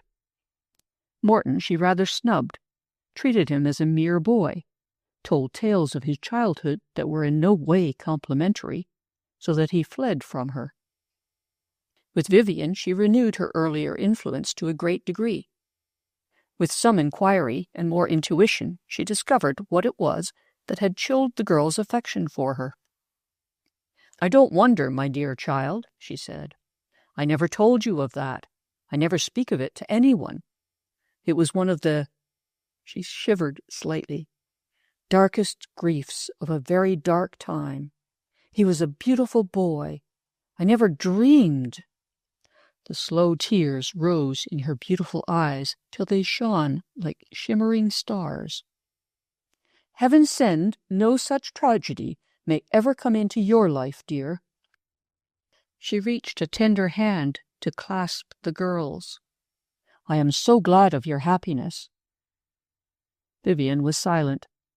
As a matter of fact, she was not happy enough to honestly accept sympathy. Mrs. St. Cloud mistook her attitude, or seemed to. "I suppose you still blame me. Many people did. I often blame myself. One cannot be too careful. It's a terrible responsibility, Vivian, to have a man love you." The girl's face grew even more somber. That was one thing which was troubling her. "But your life is all before you," pursued the older woman. "Your dream has come true. How happy, how wonderfully happy you must be." "I am not really," said the girl. "At least—" I know, I understand," Mrs. St. Cloud nodded with tender wisdom. "You are not sure. Is not that it?" That was distinctly it, and Vivian so agreed. "There is no other man." "Not the shadow of one," said the girl firmly. And as her questioner had studied the field and made up her mind to the same end, she believed her. Then you must not mind this sense of uncertainty. It always happens. It is part of the morning clouds of maidenhood, my dear. It vanishes with the sunrise." And she smiled beatifically. Then the girl unburdened herself of her perplexities. She could always express herself so easily to this sympathetic friend. "There are so many things that I dislike about him," she said. "Habits of speech, of manners. He is not what I—" She paused. "Not all the dream. Ah, my dear child, they never are. We are given these beautiful ideals to guard and guide us, but the real is never quite the same. But when a man's soul opens to you, when he loves, these small things vanish. They can be changed. You will change them." "Yes, he says so," Vivian admitted. "He says that he knows that he is unworthy and has done wrong things. But so have I, for that matter." Mrs. St. Cloud agreed with her. "I am glad you feel that, my dear. Men have their temptations, their vices, and we good women are apt to be hard on them. But have we no faults? Ah, my dear, I have seen good women, young girls like yourself, ruin a man's whole life by heartlessness, by lack of understanding. Most young men do things they become ashamed of when they really love. And in the case of a motherless boy like this, lonely, away from his home, no good woman's influence about, what else could we expect? But you can make a new man of him, a glorious work." "That's what he says. I'm not so sure." The girl hesitated. "Not sure you can? Oh, my child, it is the most beautiful work on earth, to see from year to year a strong, noble character grow under your helping hand, to be the guiding star, the inspiration of a man's life, to live to hear him say, 'Ah, who am I that God should bow from heaven to choose a wife for me? What have I done he should endow my home with thee?'" There was a silence. Vivian's dark eyes shone with appreciation for the tender beauty of the lines, the lovely thought. Then she arose and walked nervously across the floor, returning presently. "Mrs. St. Cloud—" "Call me Adela, my dear." "Adela, dear Adela, you have been married. I have no mother. Tell me, ought not there to be more love? I'm fond of Morton, of course, and I do want to help him. But surely if I loved him, I should feel happier, more sure." "The first part of love is often very confusing, my dear. I'll tell you how it is. Just because you are a woman grown and feel your responsibilities, especially here, where you have so many men friends, you keep Morton at a distance. Then the external sort of cousinly affection you have for him rather blinds you to other feelings. But I have not forgotten, and I'm sure you have not, the memory of that hot, sweet night so long ago, the world swimming in summer moonlight and syringa sweetness, the stillness everywhere, and your first kiss." Vivian started to her feet. She moved to the window and stood a while, came back and kissed her friend warmly, and went away without another word. The lady betook herself to her toilette and spent some time on it, for there was one of Miss Peters' classes that night. Mrs. St. Cloud danced with many, but most with Mr. Dykeman. No woman in the room had her swimming grace of motion, and yet, with all the throng of partners about her, she had time to see Susy's bright head bobbing about beneath Mr. Saunders' down-bent, happy face, and Vivian, with her eyes cast down, dancing with Morton, whose gaze never left her. He was attention itself. He brought her precisely the supper she liked, found her favorite corner to rest in, took her to sit on the broad piazza between dances, remained close to her, still talking earnestly, when all the outsiders had gone. Vivian found it hard to sleep that night. All that he had said of his new hope, new power, new courage, bore out Mrs. St. Cloud's bright promise of a new-built life. And some way, as she had listened and did not forbid, the touch of his hand, the pressure of his arm, grew warmer and brought back memories of that summer night so long ago. He had begged hard for a kiss before he left her, and she quite had to tear herself away as Susie drifted in, also late, and Aunt Orella said they must all go to bed right away. She was tired if they were not. She did look tired. This dance seemed somehow less agreeable to her than had others. She took off her new prettinesses and packed them away in a box in the lower drawer. "I'm an old fool," she said. "Trying to dress up like a girl? I'm ashamed of myself." Quite possibly she did not sleep well either. Yet she had no roommate to keep her awake by babbling on, as Susie did to Vivian. Her discourse was first, last, and always about Jimmy Saunders. He had said this, he had looked that, he had done so, and what did Vivian think he meant? And wasn't he handsome and so clever? Little Susie cuddled close and finally dropped off asleep, her arms around Vivian. But the older girl counted the hours, her head, or her heart, in a whirl.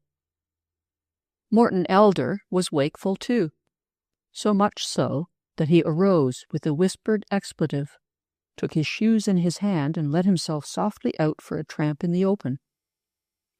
This was not the first of his love affairs, but with all his hot young heart he wished it was. He stood still, alone on the high stretches of moonlit mesa, and looked up at the measureless brilliant spaces above him.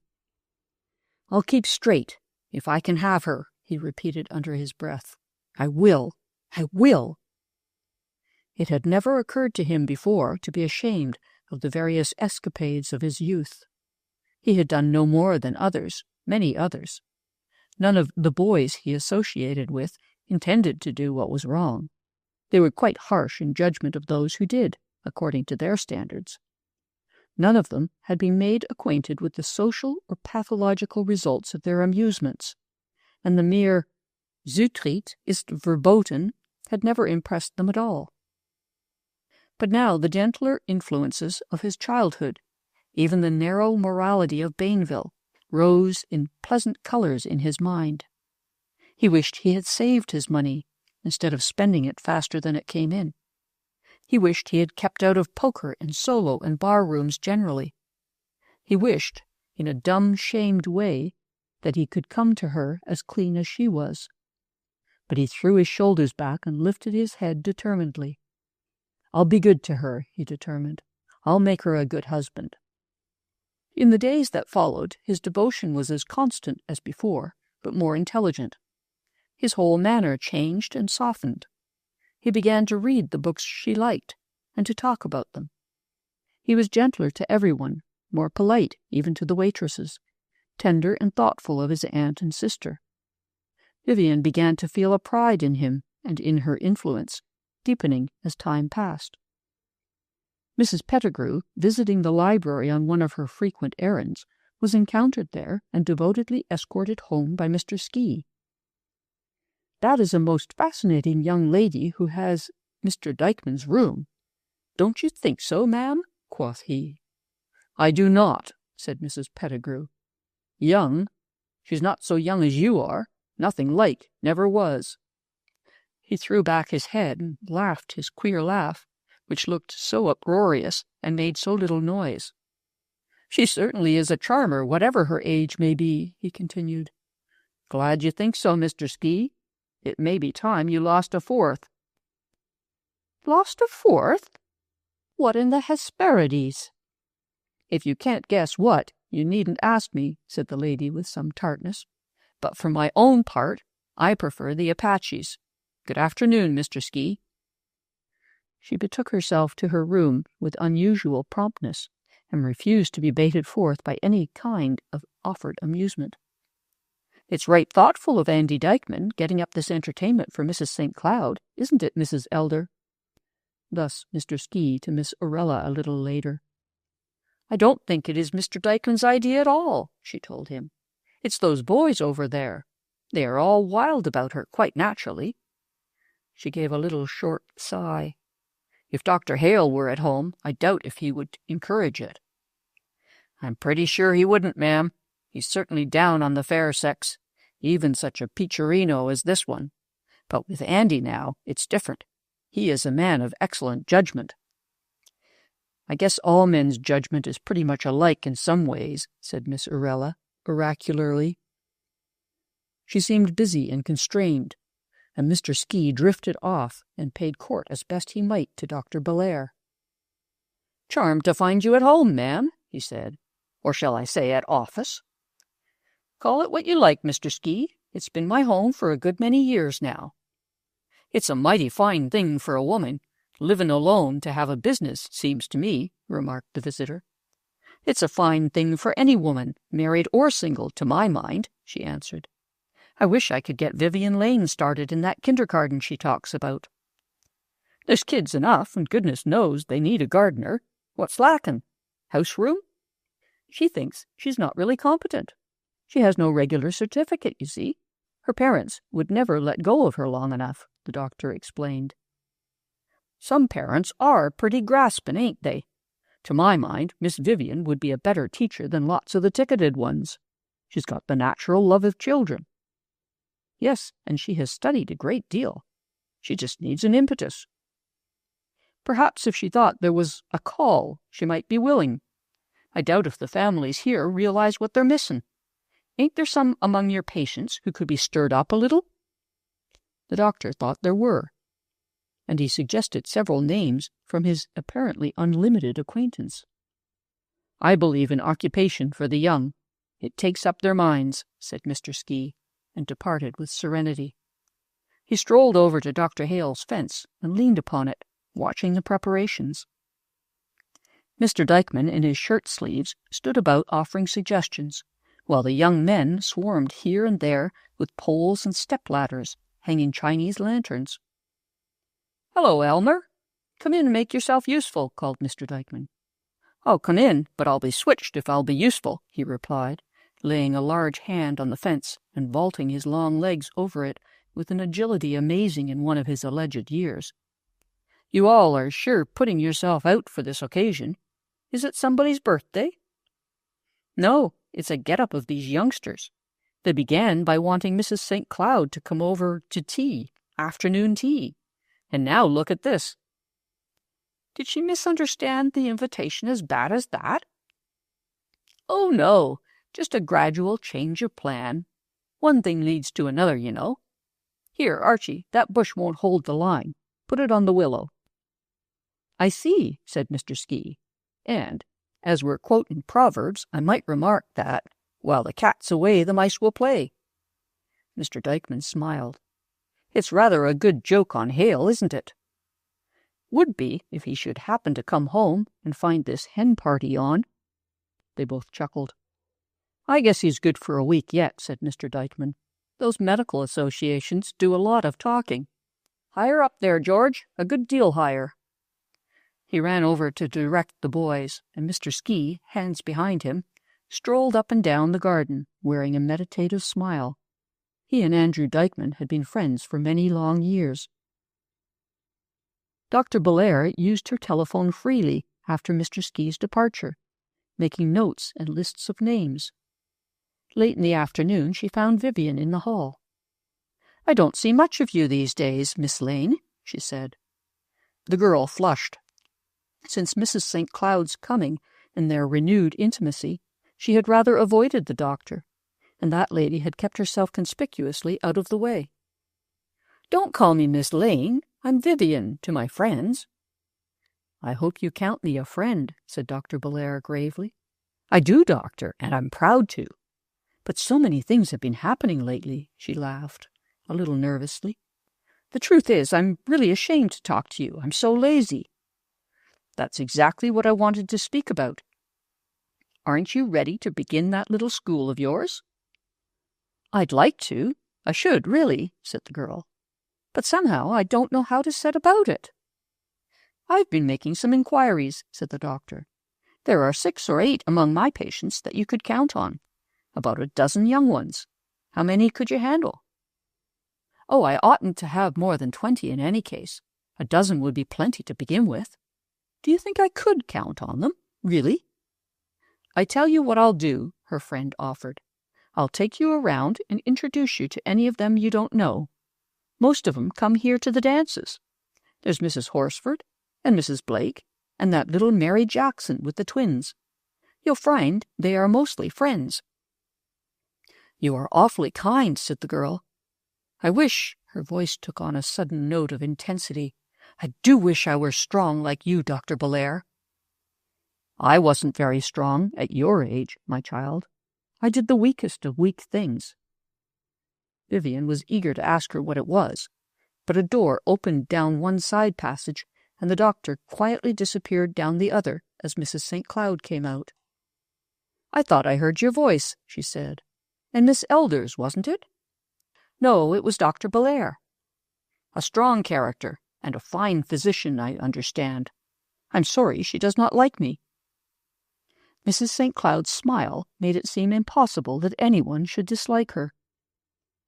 Vivian could not, however, deny the fact, and was not diplomatic enough to smooth it over, which her more experienced friend proceeded to do. "It is temperamental," she said gently. "If we had gone to school together, we would not have been friends. She is strong, downright, progressive. I am weaker, more sensitive, better able to bear than to do. You must find her so stimulating." "Yes," the girl said. "She was talking to me about my school." "Your school?" "Didn't you know that I meant to have a sort of kindergarten? We planned it even before starting, but Miss Elder seemed to need me at first, and since then things have happened." "And other things will happen, dear child, quite other and different things." The lady's smile was bewitching. Vivian flushed slowly under her gaze. "Oh, my dear, I watched you dancing together. You don't mind my noticing, do you?" Her voice was suddenly tender and respectful. "I do not wish to intrude, but you are very dear to me. Come into my room, do, and tell me what to wear tonight." Mrs. St. Cloud's clothes had always been a delight to Vivian. They were what she would have liked to wear, and never quite have dared under the New England fear of being too dressy. Her own beauty was kept trimly neat like a closed gentian. Her friend was in the gayest mood. She showed her a trunk full of delicate garments and gave her a glittering embroidered scarf, which the girl rapturously admired, but declared she would never have the courage to wear. "You shall wear it this very night," declared the lady. "Here, show me what you've got. You shall be as lovely as you are for once." So Vivian brought out her modest wardrobe, and the older woman chose a gown of white, insisted on shortening the sleeves to fairy wings of lace, draped the scarf about her white neck, raised the soft, close-bound hair to a regal crown, and put a shining star in it, and added a string of pearls on the white throat. "Look at yourself now, child," she said. Vivian looked in the long depths of Mr. Dykman's mirror. She knew that she had beauty, but had never seen herself so brilliantly attired. Erect, slender, graceful, the long lines of her young body draped in soft white, and her dark head, crowned and shining, poised on its white column, rising from the shimmering lace. Her color deepened as she looked, and added to the picture. "You shall wear it tonight. You shall," cried her admiring friend. "To please me, if no one else." Whether to please her or someone else, Vivian consented, the two arriving rather late at the garden party across the way. Mr. Dykman, looking very tall and fine in his evening clothes, was a cordial host, ably seconded by the eager boys about him. The place was certainly a credit to their efforts, the bare rooms being turned to bowers by vines and branches brought from the mountains, and made fragrant by piled flowers. Lights glimmered through colored shades among the leaves, and on the dining table, young Peters, who came from Connecticut, had rigged a fountain by means of some rubber tubing and an auger hole in the floor. This he had made before Mr. Dykman caught him, and vowed Dr. Hale would not mind. Mr. Peters' enjoyment of the evening, however, was a little dampened by his knowledge of the precarious nature of this arrangement. He danced attendance on Mrs. St. Cloud with the others, but wore a preoccupied expression and stole in once or twice from the lit paths outside to make sure that all was running well. It was well, too, and during supper time, and the young man was complimented on his ingenuity. "Reminds me of the Hanging Gardens of Babylon," said Mr. Ski sentimentally. "Why?" asked Mrs. Pettigrew. "Oh, why, ma'am? How can a fellow say why?" he protested. "Because it is so efflorescent, I suppose." "Reminds me of a loose faucet," said she, sotto voce, to Dr. Belair. Mr. Peters beamed triumphantly, but in the very hour of his glory, young Burns, hastening to get a cup of coffee for his fair one, tripped over the concealed pipe, and the fountain poured forth its contributions among the feet of the guests. This was a minor misadventure, however, hurting no one's feelings but Mr. Peters's, and Mrs. St. Cloud was so kind to him in consequence that he was envied by all the others. Mr. Dykeman was attentive to his guests, old and young, but Mrs. Pettigrew had not her usual smile for him. Miss Orella declined to dance, alleging that she was too tired, and Dr. Belair somewhat dryly told him that he need not bother with her. He was hardly to be blamed if he turned repeatedly to Mrs. St. Cloud, whose tactful sweetness was always ready. She had her swarm of young admirers about her, yet never failed to find a place for her host, a smile and a word of understanding. Her eyes were everywhere. She watched Mr. Ski waltzing with the youngest, providing well-chosen refreshments for Miss Orella, gallantly escorting Grandma to see the lovers' lane they had made at the end of the garden. Its twin lines of light were all outside. Within was grateful shadow. Mrs. St. Cloud paced through this fragrant arbor with each and every one of the receiving party, uttering ever-fresh expressions of admiration and gratitude for their kind thoughtfulness, especially to Mr. Dykeman. When she saw Susie and Mr. Saunders go in at the farther end, she constituted herself a sort of protective agency to keep everyone else out, holding them in play with various pleasant arts. And Vivian? When she arrived, there was a little gasp from Morton, who was waiting for her near the door. She was indeed a sight to make a lover's heart leap. He had then, as it were, surrounded her. Vainly did the others ask for dances. Morton had unblushingly filled out a card with his own name and substituted it for the one she handed him. She protested, but the music sounded, and he whirled her away before she could expostulate to any avail. His eyes spoke his admiration, and for once his tongue did not spoil the impression. Half laughing and half serious, she let him monopolize her, but quite drove him away when Mr. Dykeman claimed his dance. "All filled up," said Morton for her, showing his card. "Mine was promised yesterday, was it not, Miss Lane?" said the big man, smiling. And she went with him. He took her about the garden later, gravely admiring and attentive, and when Susie fairly rushed into her arms, begging her to come and talk with her, he left them both in a small rose-crowned summer-house and went back to Mrs. St. Cloud. "Oh, Vivian, Vivian, what do you think?" Susie's face was buried on Vivian's shoulder. "I'm engaged." Vivian held her close and kissed her soft hair. Her joyous excitement was contagious. "He's the nicest man in the world," breathed Susie, "and he loves me." "We all supposed he did. Didn't you know it before?"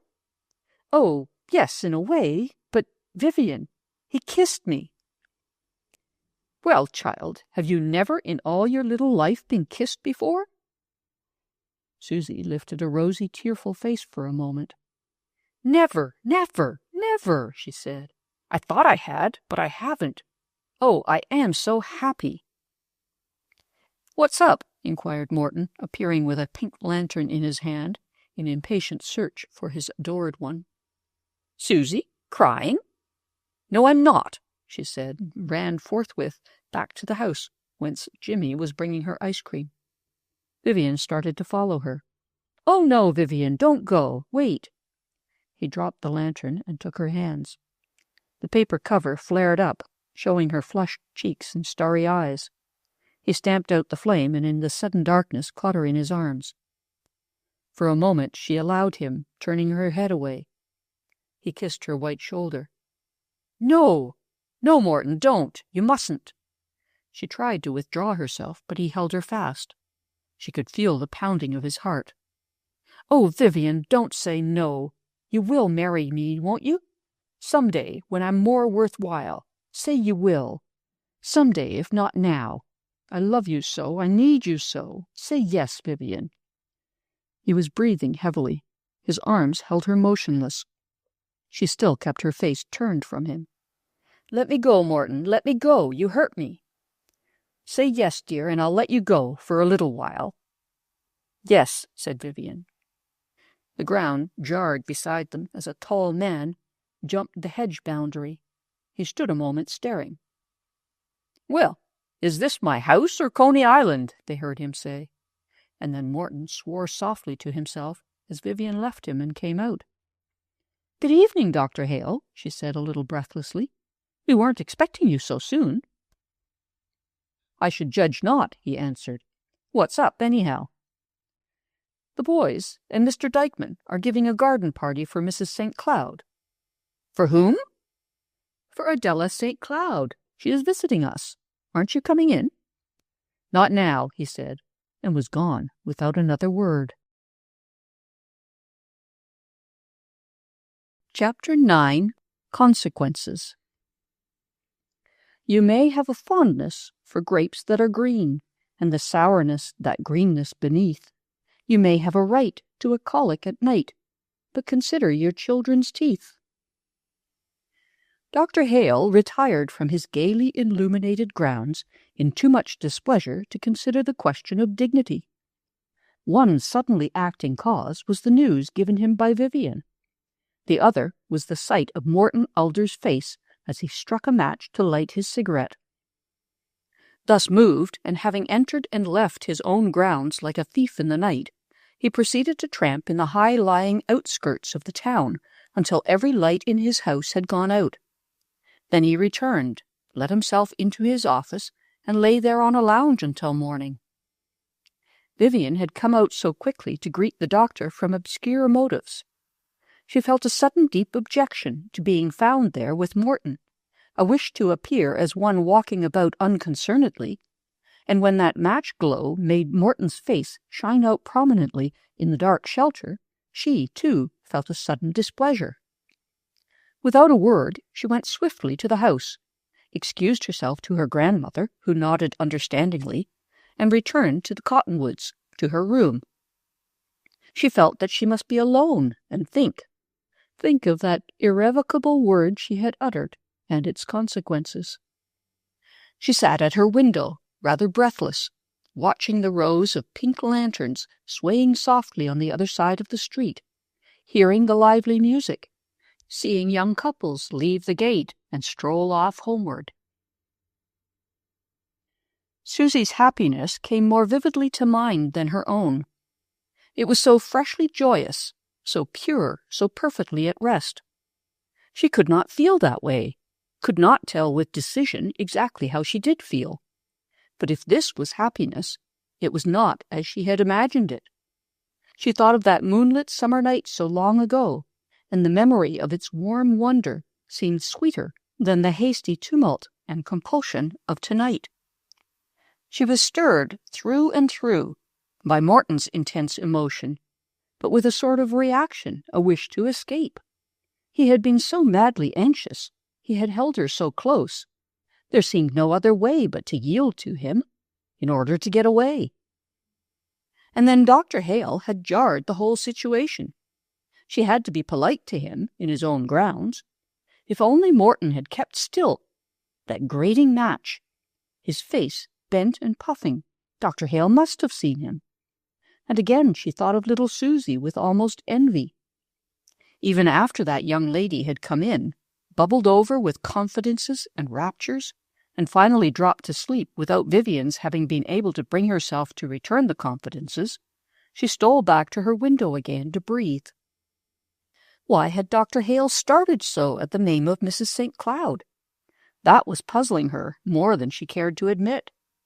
By and by, she saw his well-known figure, tall and erect, march by on the other side and go into the office. "Oh, well," she sighed at last, "I'm not young like Susie. Perhaps it is like this." Now Morton had been in no special need of that cigarette at that special moment, but he did not wish to seem to hide in the dusky arbor, nor to emerge lamely as if he had hidden. So he lit the match, more from habit than anything else. When it was out and the cigarette well lighted, he heard the doctor's sudden thump on the other side of the fence and came out to rejoin Vivian. She was not there. He did not see her again that night, and his meditations were such that next day found him, as a lover, far more agreeable to Vivian than the night before. He showed real understanding, no triumph, no airs of possession, took no liberties, only said, "When I am good enough I shall claim you, my darling," and looked at her with such restrained longing that she quite warmed to him again. He held to this attitude, devoted, quietly affectionate, till her sense of rebellion passed away and her real pleasure in his improvement reasserted itself. As they read together, if now and then his arm stole around her waist, he always withdrew it when so commanded. Still, one cannot put the same severity into a prohibition too often repeated. The constant thoughtful attention of a man experienced in the art of pleasing women, the new and frankly inexperienced efforts he made to meet her highest thoughts, to learn and share her preferences, both pleased her. He was certainly good-looking, certainly amusing, certainly had become a better man from her companionship. She grew to feel a sort of ownership in this newly arisen character, a sort of pride in it.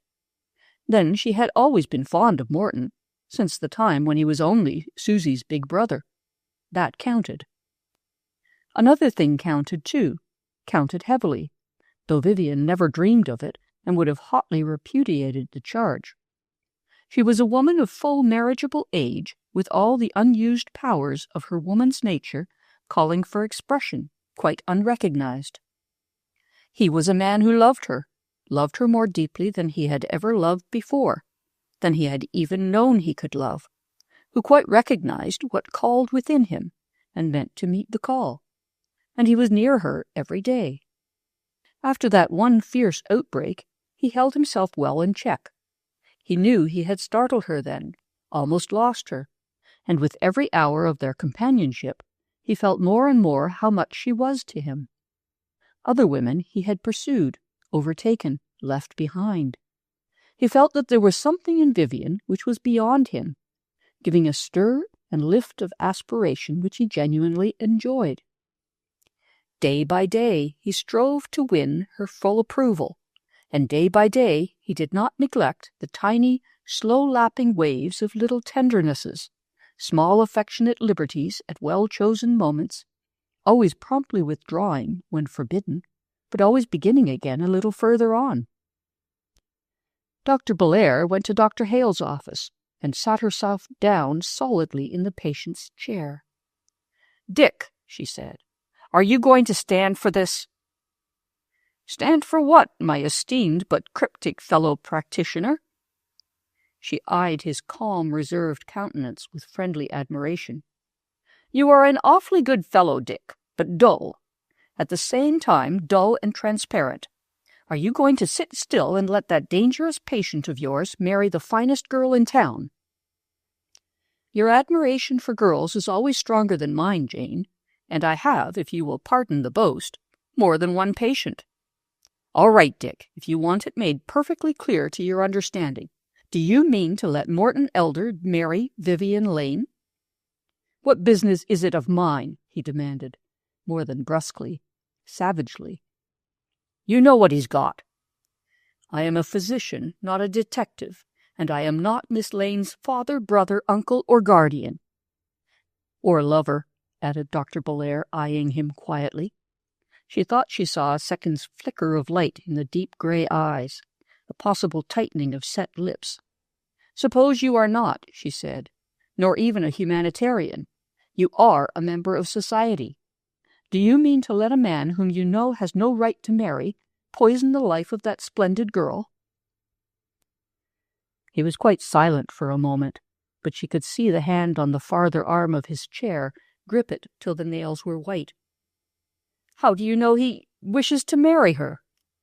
"If you were about like other people, you old hermit, you'd know it as well as anybody. I think they are on the verge of an engagement, if they aren't over it already. Once more, Dick, shall you do anything?" "No," said he. Then, as she did not add a word, he rose and walked up and down the office in big strides, turning upon her at last. "You know how I feel about this. It is a matter of honor, professional honor. You women don't seem to know what the word means. I've told that good-for-nothing young wreck that he has no right to marry for years yet, if ever. That is all I can do. I will not betray the confidence of a patient. Not if he had smallpox, or scarlet fever, or the bubonic plague? Suppose a patient of yours had the leprosy and wanted to marry your sister. Would you betray his confidence?" "I might kill my sister," he said, glaring at her. "I refuse to argue with you." "Yes, I think you'd better refuse," she said, rising. "And you don't have to kill Vivian Lane, either. A man's honor always seems to want to kill a woman to satisfy it. I'm glad I haven't got the feeling. Well, Dick, I thought I'd give you a chance to come to your senses, a real good chance. But I won't leave you to the pangs of unavailing remorse, you poor old goose. That young syphilitic is no patient of mine." And she marched off to perform a difficult duty. She was very fond of Vivian. The girl's unselfish sweetness of character and the depth of courage and power she perceived behind the sensitive, almost timid exterior appealed to her. If she had had a daughter, perhaps she would have been like that. If she had had a daughter, would she not have thanked anyone who would try to save her from such a danger? From that worse-than-deadly peril, because of which she had no daughter. Dr. Belair was not the only one who watched Morton's growing devotion with keen interest. To his aunt it was a constant joy. From the time her boisterous little nephew had come to rejoice her heart and upset her immaculate household arrangements, and had played, pleasantly though tyrannically, with the little girl next door, Miss Aurella had dreamed this romance for him. To have it fail was part of her grief when he left her. To have it now so visibly come into completion was a deep delight. If she had been blind to his faults, she was at least vividly conscious of the present sudden growth of virtues. She beamed at him with affectionate pride, and her manner to Mrs. Pettigrew was one of barely subdued "I told you so." Indeed, she could not restrain herself altogether, but spoke to that lady with tender triumph of how lovely it was to have Morton so gentle and nice. "You never did like the boy, I know, but you must admit that he is behaving beautifully now." "I will," said the old lady. "I'll admit it without reservation. He's behaving beautifully, now. But I'm not going to talk about him to you, Aurella." So she rolled up her knitting work and marched off. "Too bad she's so prejudiced and opinionated," said Miss Elder to Susie rather warmly. "I'm real fond of Mrs. Pettigrew, but when she takes a dislike—" Susie was so happy herself that she seemed to walk in an aura of rosy light. Her Jimmy was so evidently the incarnation of every masculine virtue and charm that he lent a reflected luster to other men, even to her brother. Because of her love for Jimmy, she loved Morton better, loved everybody better. To have her only brother marry her dearest friend was wholly pleasant to Susie. It was not difficult to wring from Vivian a fair knowledge of how things stood, for, though reserved by nature, she was utterly unused to concealing anything, and could not tell an efficient lie if she wanted to. "Are you engaged, or are you not, you dear old thing?" demanded Susie. And Vivian admitted that there was an understanding. But Susie absolutely must not speak of it. For a wonder, she did not, except to Jimmy. But people seemed to make up their minds on the subject with miraculous agreement. The general interest in the manifold successes of Mrs. St. Cloud gave way to this vivid personal interest, and it was discussed from two sides among their whole circle of acquaintance.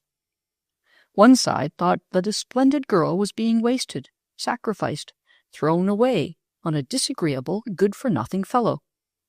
The other side thought the interesting Mr. Elder might have done better. They did not know what he could see in her. They, that vaguely important they, before whom we so deeply bow, were also much occupied in their mind by speculations concerning Mr. Dykeman and two possibilities.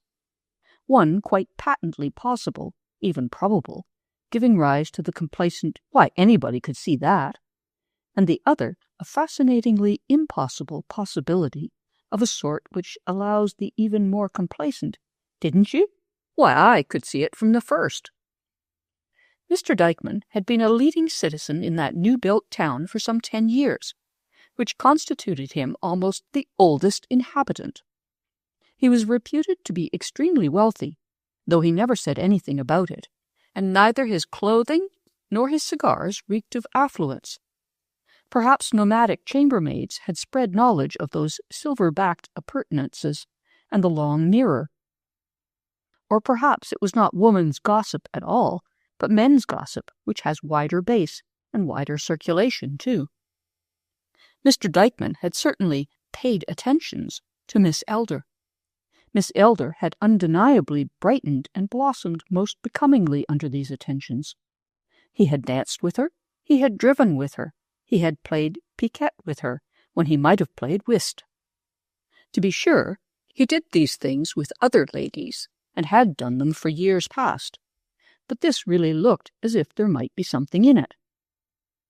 Mr. Ski, as Mr. Dykeman's oldest friend, was even questioned a little, but it was not very much use to question Mr. Ski.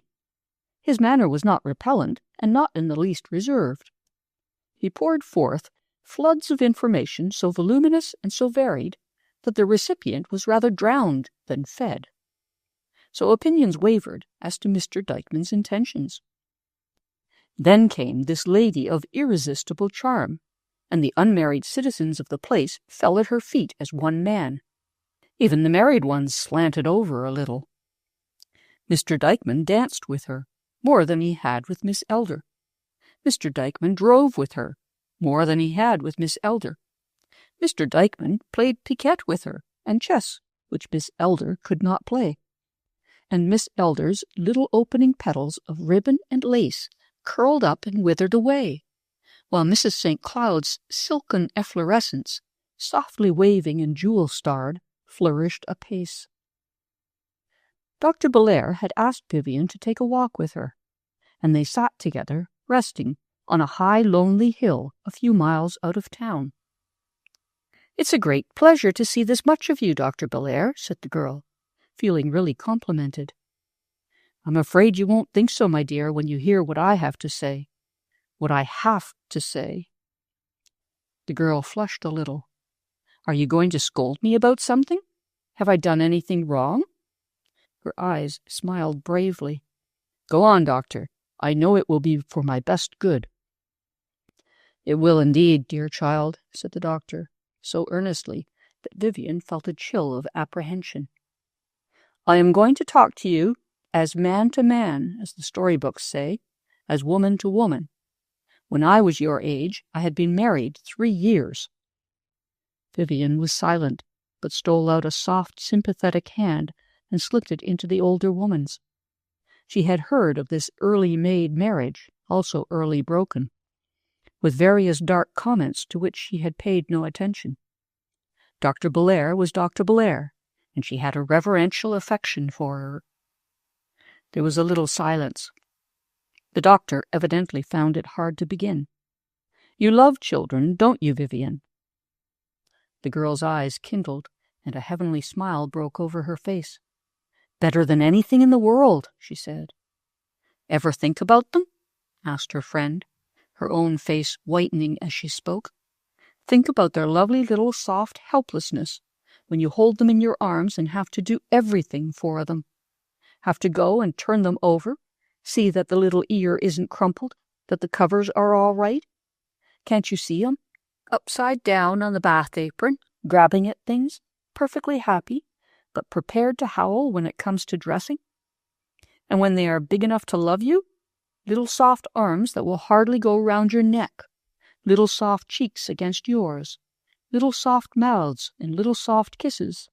Ever think of them?" The girl's eyes were like stars. She was looking into the future. Her breath came quickly. She sat quite still. The doctor swallowed hard and went on. "We mostly don't go much farther than that at first. It's just the babies we want. But you can look farther, can follow up year by year the lovely changing, growing bodies and minds, the confidence and love between you, the pride you have as health is established, strength and skill developed, and character unfolds and deepens. Then, when they are grown and sort of catch up, and you have those splendid young lives about you, intimate, strong friends and tender lovers, and you feel as though you had indeed done something for the world." She stopped, saying no more for a little, watching the girl's odd, shining face. Suddenly that face was turned to her, full of exquisite sympathy, the dark eyes swimming with sudden tears, and two soft, eager arms held her close. "Oh, doctor, to care like that and not—" "Yes, my dear," said the doctor quietly, "and not have any, not be able to have any, ever." Vivian caught her breath with pitying intensity, but her friend went on. "Never be able to have a child because I married a man who had gonorrhea. In place of happy love, lonely pain. In place of motherhood, disease. Misery and shame, child. Medicine and surgery, and never any possibility of any child for me." The girl was pale with horror. I didn't know." She tried to say something, but the doctor burst out impatiently. "No, you don't know. I didn't know. Girls aren't taught a word of what's before them till it's too late. Not then, sometimes. Women lose every joy in life, every hope, every capacity for service or pleasure. They go down to their graves without anyone's telling them the cause of it all." "That was why you left him?" asked Vivian presently. "Yes, I left him. When I found I could not be a mother, I determined to be a doctor and save other women if I could." She said this with such slow, grave emphasis that Vivian turned a sudden, startled face to her and went white to the lips. "I may be wrong," the doctor said. "You have not given me your confidence in this matter. But it is better, 1,000 times better, that I should make this mistake than for you to make that. You must not marry Morton Elder." Vivian did not admit nor deny. She still wore that look of horror. "You think he has that?" "I do not know whether he has gonorrhea or not. It takes a long microscopic analysis to be sure, but there is every practical assurance that he's had it, and I know he's had syphilis." If Vivian could have turned paler, she would have then. "I've heard of that," she said, shuddering. "Yes, the other is newer to our knowledge, far commoner, and really more dangerous. They are two of the most terrible diseases known to us, highly contagious, and in the case of syphilis, hereditary. Nearly 3/4 of the men have one or the other, or both." But Vivian was not listening. Her face was buried in her hands. She crouched low in agonized weeping. "Oh, come, my dear, don't take it so hard. There's no harm done, you see. It's not too late." "Oh, it is too late, it is," wailed the girl. "I have promised to marry him." "I don't care if you were at the altar, child. You haven't married him, and you mustn't." "I have given my word," said the girl dully. She was thinking of Morton now, of his handsome face with its new expression of respectful tenderness, of all the hopes they had built together, of his life so dependent upon hers for its higher interests. She turned to the doctor, her lips quivering. "He loves me," she said. He says I am all that holds him up, that helps him to make a newer, better life. And he has changed so. I can see it. He says he has loved me, really, since he was 17. The older, sterner face did not relax. He told me he had done wrong. He was honest about it. He said he wasn't worthy." "He isn't," said Dr. Belair. "But surely I owe some duty to him. He depends on me, and I have promised." The doctor grew grimmer. "Marriage is for motherhood," she said. "That is its initial purpose. I suppose you might deliberately forego motherhood and undertake a sort of missionary relation to a man, but that is not marriage." "He loves me," said the girl with gentle stubbornness.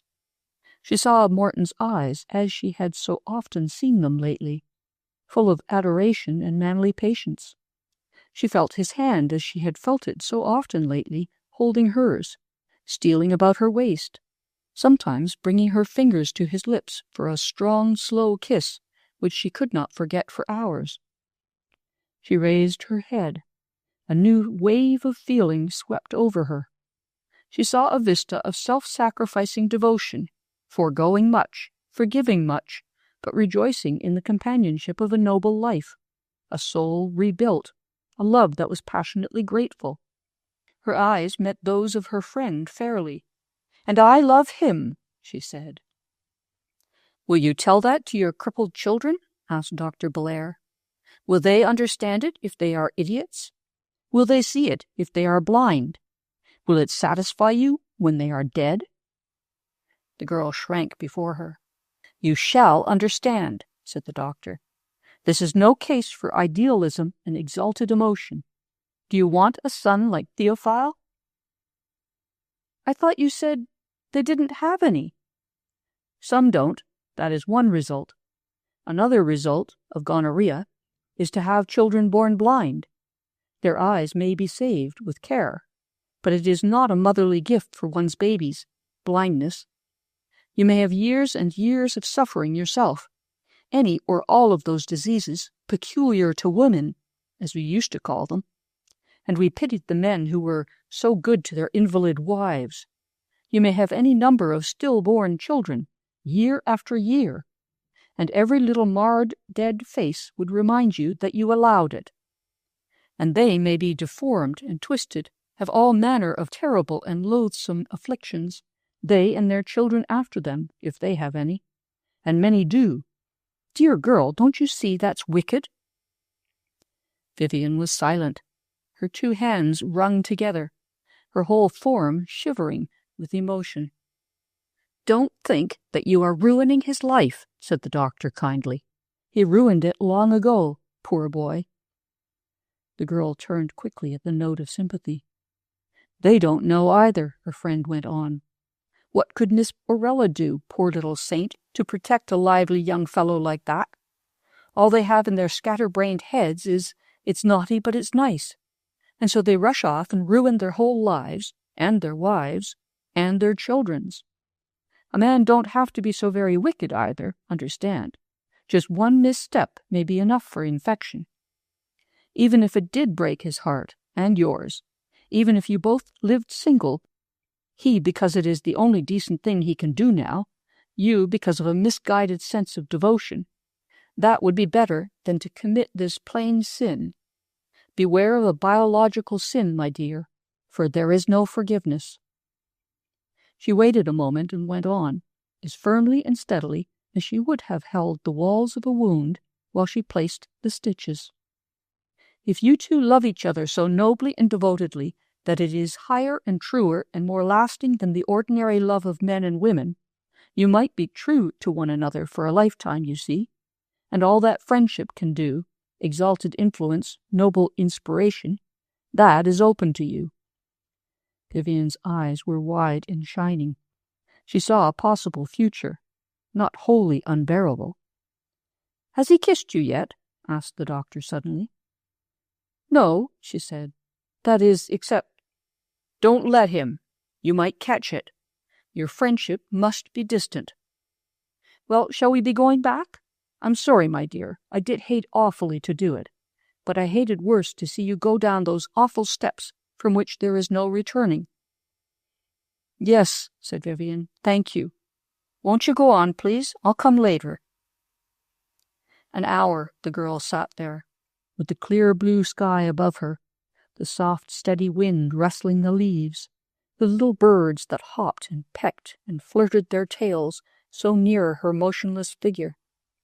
She thought, and through all the tumult of ideas it grew clearer to her that the doctor was right. She might sacrifice herself. She had no right to sacrifice her children. A feeling of unreasoning horror at this sudden outlook into a field of unknown evil was met by her clear perception that if she was old enough to marry, to be a mother, she was surely old enough to know these things, and not only so, but ought to know them. Shy, sensitive, delicate in feeling as the girl was, she had a fair and reasoning mind. Chapter 10. Determination. You may shut your eyes with a bandage. The wild world vanishes soon. You may open your eyes in a knothole and see the sun and moon. It must have grieved anyone who cared for Andrew Dykeman to see Mrs. St. Cloud's manner toward him change with his changed circumstances. She had been so much with him, had been so kind to him, kinder than Carston Comment knew for a fact, but not kinder than it surmised. Then, though his dress remained as quietly correct, his face assumed a worn and anxious look, and he no longer offered her long auto rides or other expensive entertainment.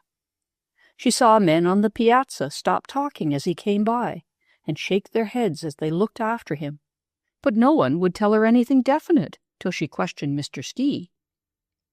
"I am worried about Mr. Dykeman," she said to this ever-willing confidant, beckoning him to a chair beside her. A chair, to the mind of Mr. Ski, seemed to be for pictorial uses, only valuable as part of the composition. He liked one to stand beside, to put a foot on, to lean over from behind, arms on the back, to tip up in front of him as if he needed a barricade, and when he was persuaded to sit in one, it was either facing the back, cross-saddle and bent forward, or, and this was the utmost decorum he was able to approach, tipped backward against the wall. "He does not look well," said the lady. "You are old friends. Do tell me, if it is anything wherein a woman's sympathy would be of service." "I'm afraid not, ma'am," replied Mr. Ski darkly.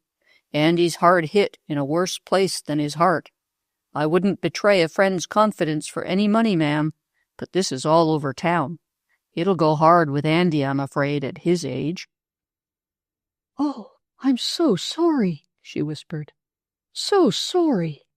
But surely with a man of his abilities, it will be only a temporary reverse." "Dunno about the abilities, not in this case, unless he has ability enough to discover a mind bigger than the one he's lost. You see, ma'am, it's this way," and he sunk his voice to a confidential rumble. "Andy had a bang-up mine, galena ore, not gold, you understand, but often pays better, and he kept on putting the money it made back into it to make more. Then all of a sudden it petered out. No more eggs in that basket. Of course he can't sell it, now. And last year he refused $500,000. Andy's sure down on his luck." "But he will recover. You Western men are so wonderful. He will find another mine." "Oh, yes, he may. Certainly he may, ma'am. Not that he found this one. He just bought it." "Well, he can buy another. There are more, aren't there?" "Sure there are. There's as good mines in the earth as ever was salted. That's my motto. But Andy's got no more money to buy any mines. What he had before he inherited. No, ma'am," said Mr. Ski with a sigh. "I'm afraid it's all up with Andy Dykeman financially." This he said more audibly, and Miss Elder and Mrs. Pettigrew, sitting in their parlour, could not help hearing. Miss Elder gave a little gasp and clasped her hands tightly, but Mrs. Pettigrew arose and came outside. "What's this about Mr. Dykeman?" she questioned abruptly. "Has he had losses?" "There now," said Mr. Ski remorsefully. "I never meant to give him away like that. Mrs. Pettigrew, ma'am, I must beg you not to mention it further. I was only satisfying this lady here in answer to sympathetic anxiety as to what was making Andrew H. Dykeman so down in the mouth. Yes'm, he's lost every cent he had in the world, or is likely to have. Of course, among friends, he'll get a job fast enough, bookkeeping or something like that. Though he's not a brilliant man, Andy isn't. You needn't to feel worried, Mrs. Pettigrew. He'll draw a salary all right to the end of time, but he's out of the game of hot finance. Mrs. Pettigrew regarded the speaker with a scintillating eye. He returned her look with unflinching seriousness. "Have a chair, ma'am," he said. "Let me bring out your rocker. Sit down and chat with us." "No, thanks," said the old lady. "It seems to me a little chilly out here. I'll go in." She went in forthwith, to find Miss Orella furtively wiping her eyes. "What are you crying about, Orella Elder? Just because a man's lost his money? That happens to most of 'em now and then." "Yes, I know, but you heard what he said. Oh, I can't believe it. To think of his having to be provided for by his friends, and having to take a small salary, after being so well off. I am so sorry for him." Miss Elder's sorrow was increased to intensity by noting Mrs. St. Cloud's changed attitude.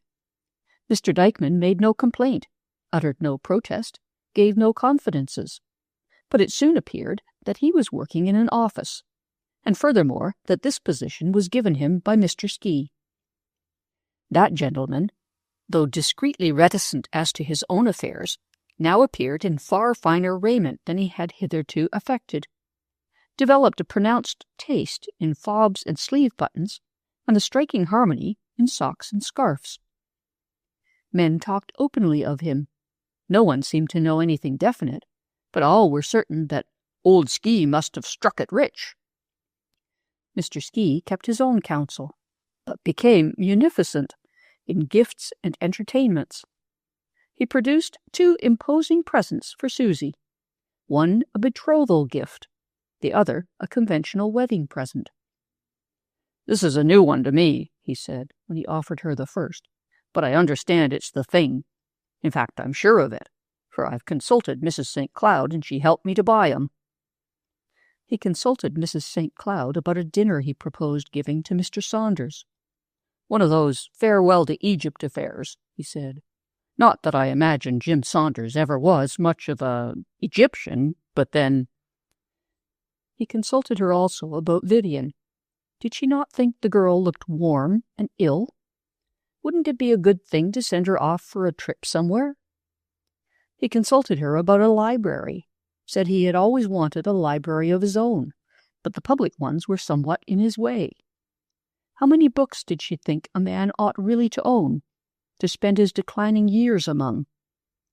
Also, and at considerable length, he consulted her about the best possible place of residence.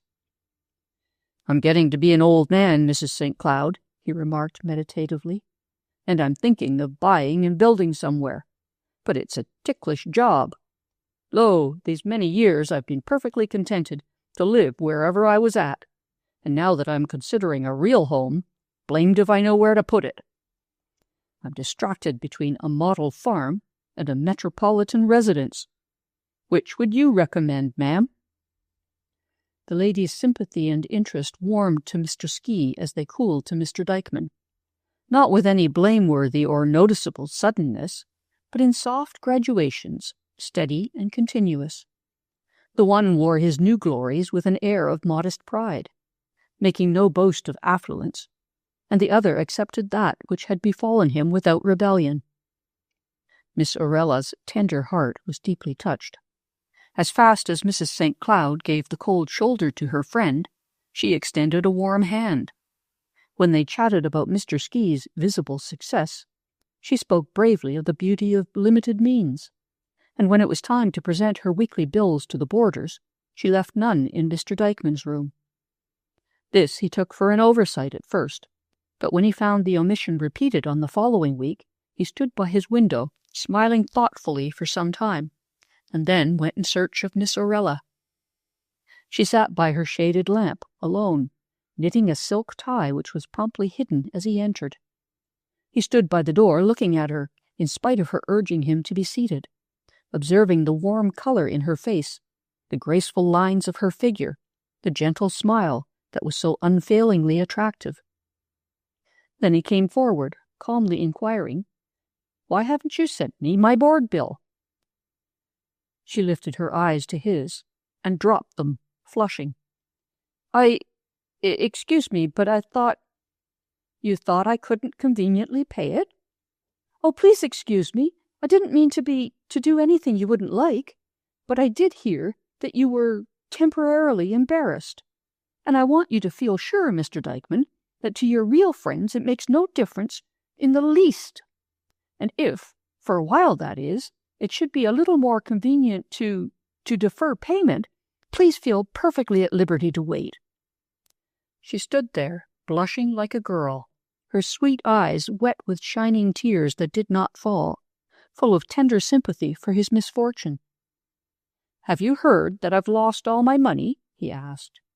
She nodded softly. "And that I can't ever get it back? Shall have to do clerk's work at a clerk's salary as long as I live?" Again she nodded.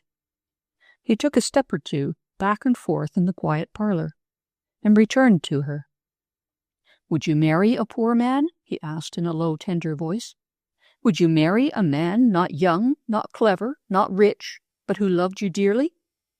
You are the sweetest woman I ever saw, Orella Elder. Will you marry me?" She came to him, and he drew her close with a long sigh of utter satisfaction. "Now I am rich indeed," he said softly. She held him off a little.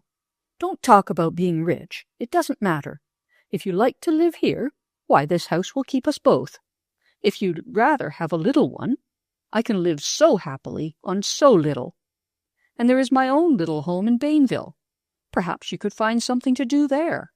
I don't care the least in the world, so long as you love me." "I've loved you since I first set eyes on you," he answered her.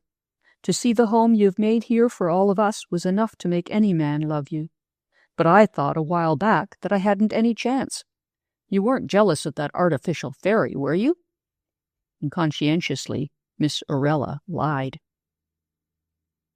Carston's society was pleased, but not surprised at Susie's engagement. It was both pleased and surprised when Miss Elder's was announced. Some there were who protested that they had seen it from the beginning, but disputatious friends taxed them with having prophesied quite otherwise. Some thought Miss Elder foolish to take up with a man of full middle age and with no prospects, and others attributed the foolishness to Mr. Dykeman in marrying an old maid. Others again darkly hinted that he knew which side his bread was buttered, and first-rate butter too, adding that they did hate to see a man sit around and let his wife keep boarders. In Bainville circles, the event created high commotion. That one of their accumulated maidens, part of the virgin sacrifice of New England, which finds not even a minotaur, had thus triumphantly escaped from their ranks and achieved a husband. This was flatly heretical. The fact that he was a poor man was the only mitigating circumstance, leaving it open to the more captious to criticize the lady sharply. But the calm contentment of Andrew Dykeman's face and the decorous bliss of Miss Elder's were untroubled by what anyone thought or said. Little Susie was delighted and teased for a double wedding, without success. "One was enough to attend to it at one time," her aunt replied. In all this atmosphere of wooings and weddings, Vivian walked apart, as one in a bad dream that could never end. That day when Dr. Belair left her on the hill, left her alone in a strange new horrible world, was still glaring across her consciousness, the end of one life, the bar to any other. Its small events were as clear to her as those which stand out so painfully on a day of death. All that led up to the pleasant walk, when an eager girl mounted the breezy height and a sad-faced woman came down from it. She had waited long and came home slowly, dreading to see a face she knew, dreading worst of all to see Morton. The boy she had known so long, the man she was beginning to know, had changed to an unbelievable horror, and the love which had so lately seemed real to her recoiled upon her heart with a sense of hopeless shame. She wished, eagerly, desperately she wished, she need never see him again. She thought of the man's resource of running away. If she could just go at once and write to him from somewhere. Distant Bainville seemed like a haven of safety. Even the decorous, narrow monotony of its dim life had a new attraction. These terrors were not in Bainville, surely. Then the sickening thought crept in that perhaps they were, only they did not know it. Besides, she had no money to go with. If only she had started that little school sooner. Write to her father for money she would not. No, she must bear it here. The world was discolored in the girl's eyes. Love had become a horror, and marriage impossible. She pushed the idea from her, impotently, as one might push at a lava flow. In her wide reading, she had learned in a vague way of evil, a distant, undescribed evil which was in the world, and which must be avoided. She had known that there was such a thing as sin, and abhorred the very thought of it. Morton's penitential confessions had given no details. She had pictured him only as being led astray, as being fast, even perhaps wicked. Wickedness could be forgiven, and she had forgiven him royally. But wickedness was one thing, disease was another. Forgiveness was no cure.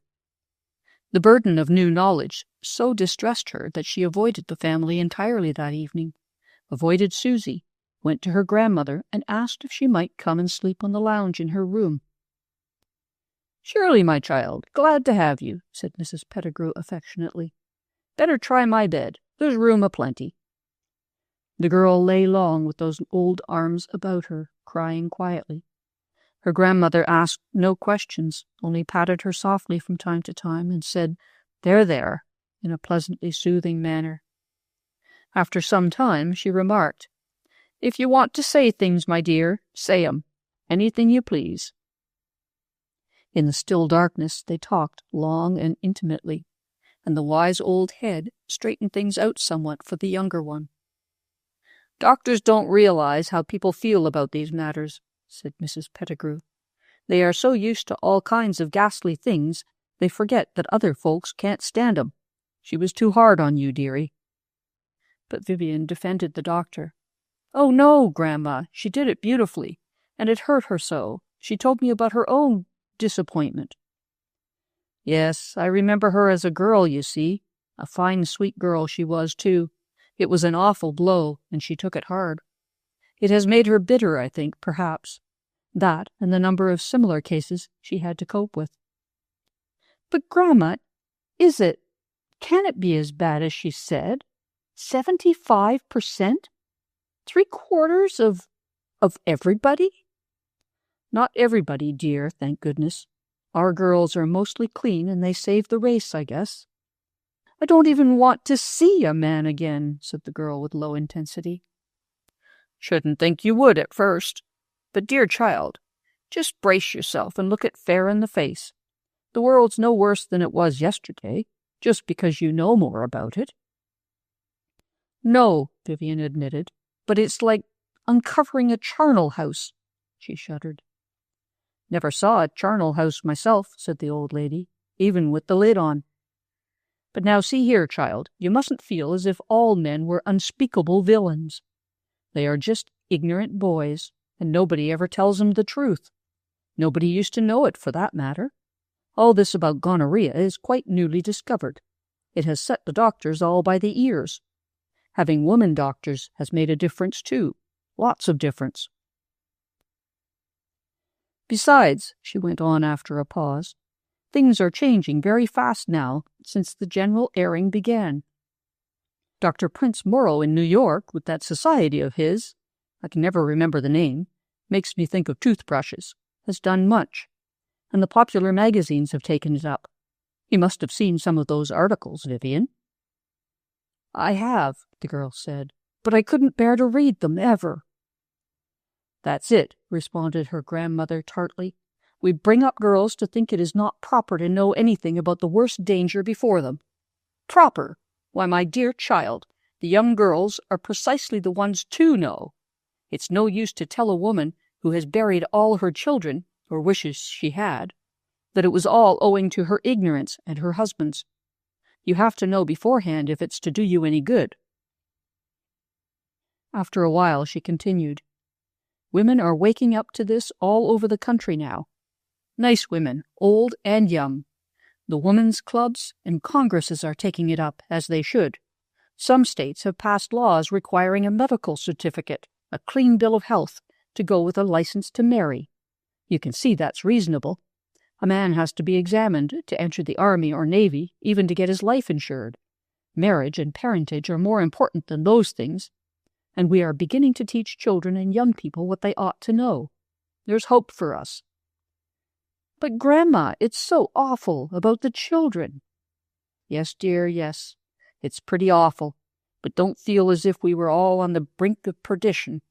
Remember that we've got a whole quarter of the men to bank on. That's a good many in this country. We're not so bad as Europe, not yet, in this line. Then just think of this, child. We have lived and done splendid things all these years, even with this load of disease on us. Think what we can do when we're rid of it. And that's in the hands of woman, my dear, as soon as we know enough. Don't be afraid of knowledge. When we all know about this, we can stop it.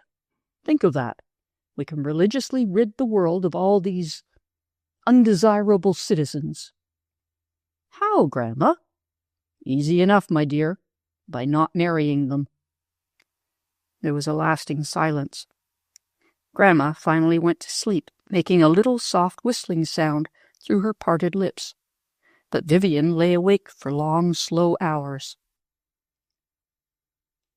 It was one thing to make up her own mind, though not an easy one by any means.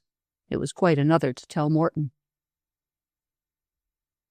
He gave her no good opportunity. He did not say again, "Will you marry me?" so that she could say no and be done with it. He did not even say, "When will you marry me?" to which she could answer, "Never." He merely took it for granted that she was going to, and continued to monopolize her as far as possible, with all pleasant and comfortable attentions. She forced the situation even more sharply than she wished, by turning from him with a shiver when he met her on the stairs one night and leaned forward as if to kiss her. He stopped short. "What is the matter, Vivian? Are you ill?" "No." She could say nothing further, but tried to pass him. "Look here, there is something. You've been different for several days. Have I done anything you don't like?" "Oh, Morton!" His question was so exactly to the point, and so exquisitely inadequate. He had indeed. "I care too much for you to let anything stand between us now," he went on. "Come, there's no one in the upper hall. Come and tell me the worst." As well now as ever, thought the girl. Yet when they sat on the long window seat, and he turned his handsome face toward her, with that newer, better look on it, she could not believe that this awful thing was true. "Now then, what is wrong between us?" he said. She answered only, "I will tell you the worst, Morton. I cannot marry you, ever." He whitened to the lips, but asked quietly, "Why?" "Because you have— oh, I cannot tell you." "I have a right to know, Vivian. You have made a man of me. I love you with my whole heart. What have I done that I have not told you?" Then she recalled his contrite confessions, and contrasted what he had told her with what he had not, with the unspeakable fate to which he would have consigned her, and those to come, and a sort of holy rage rose within her. "You never told me of the state of your health, Morton." It was done. She looked to see him fall at her feet in utter abashment, but he did nothing of the kind. What he did do astonished her beyond measure. He rose to his feet with clenched fists. "Has that damned doctor been giving you away?" he demanded. "Because if he has, I'll kill him." "He has not," said Vivian. "Not by the faintest hint, ever. And is that all you think of? Goodbye." She rose to leave him, sick at heart. Then he seemed to realize that she was going, that she meant it. "Surely, surely," he cried, "you won't throw me over now? Oh, Vivian, I told you I had been wild. that I wasn't fit to touch your little slippers, and I wasn't going to ask you to marry me till I felt sure this was all done with. All the rest of my life was yours, darling, is yours. You have made me over. Surely you won't leave me now." "I must," she said. He looked at her despairingly. If he lost her, he lost not only a woman, but the hope of a life. Things he had never thought about before had now grown dear to him. A home, a family, an honorable place in the world, long years of quiet happiness. "I can't lose you," he said. "I can't." She did not answer, only sat there with a white, set face and her hands tight clenched in her lap. "Where'd you get this idea, anyhow?" he burst out again. "I believe it's that woman doctor. What does she know?" "Look here, Morton," said Vivian firmly. "It is not a question of who told me. The important thing is that it's true, and I cannot marry you." "But Vivian," he pleaded, trying to restrain the intensity of his feeling. "Men get over these things. They do, really. It's not so awful as you seem to think. It's very common. And I'm nearly well. I was going to wait a year or two yet, to make sure. Vivian, I'd cut my hand off before I'd hurt you." There was real agony in his voice, and her heart smote her. But there was something besides her heart ruling the girl now. "I am sorry, I'm very sorry," she said dully, "but I will not marry you." "You'll throw me over, just for that? Oh, Vivian, don't, you can't. I'm no worse than other men.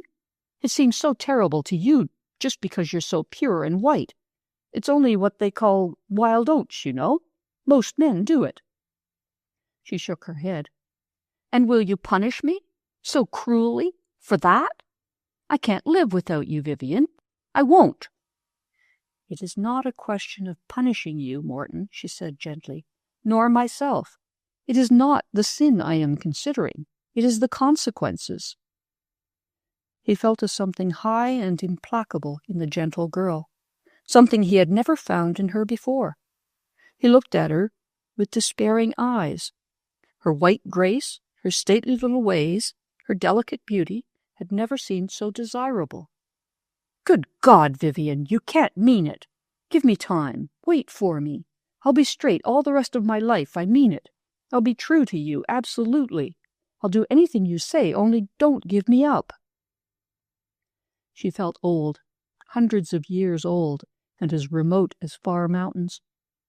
"It isn't anything you can do in the rest of your life, my poor boy. It is what you have done in the first of it. Oh, Morton, it isn't right to let us grow up without knowing. You never would have done it if you'd known, would you? Can't we do something to stop this awfulness?" Her tender heart suffered in the pain she was inflicting, suffered, too, in her own loss, for as she faced the thought of final separation, she found that her grief ran back into the far-off years of childhood. But she had made up her mind with a finality only the more absolute because it hurt her. Even what he said of possible recovery did not move her. The very thought of marriage had become impossible. "I shall never marry," she added with a shiver, thinking that he might derive some comfort from the thought. But he replied with a bitter, derisive little laugh. He did not rise to her appeal to help the others. So far in life, the happiness of Morton Elder had been his one engrossing care, and now the unhappiness of Morton Elder assumed even larger proportions.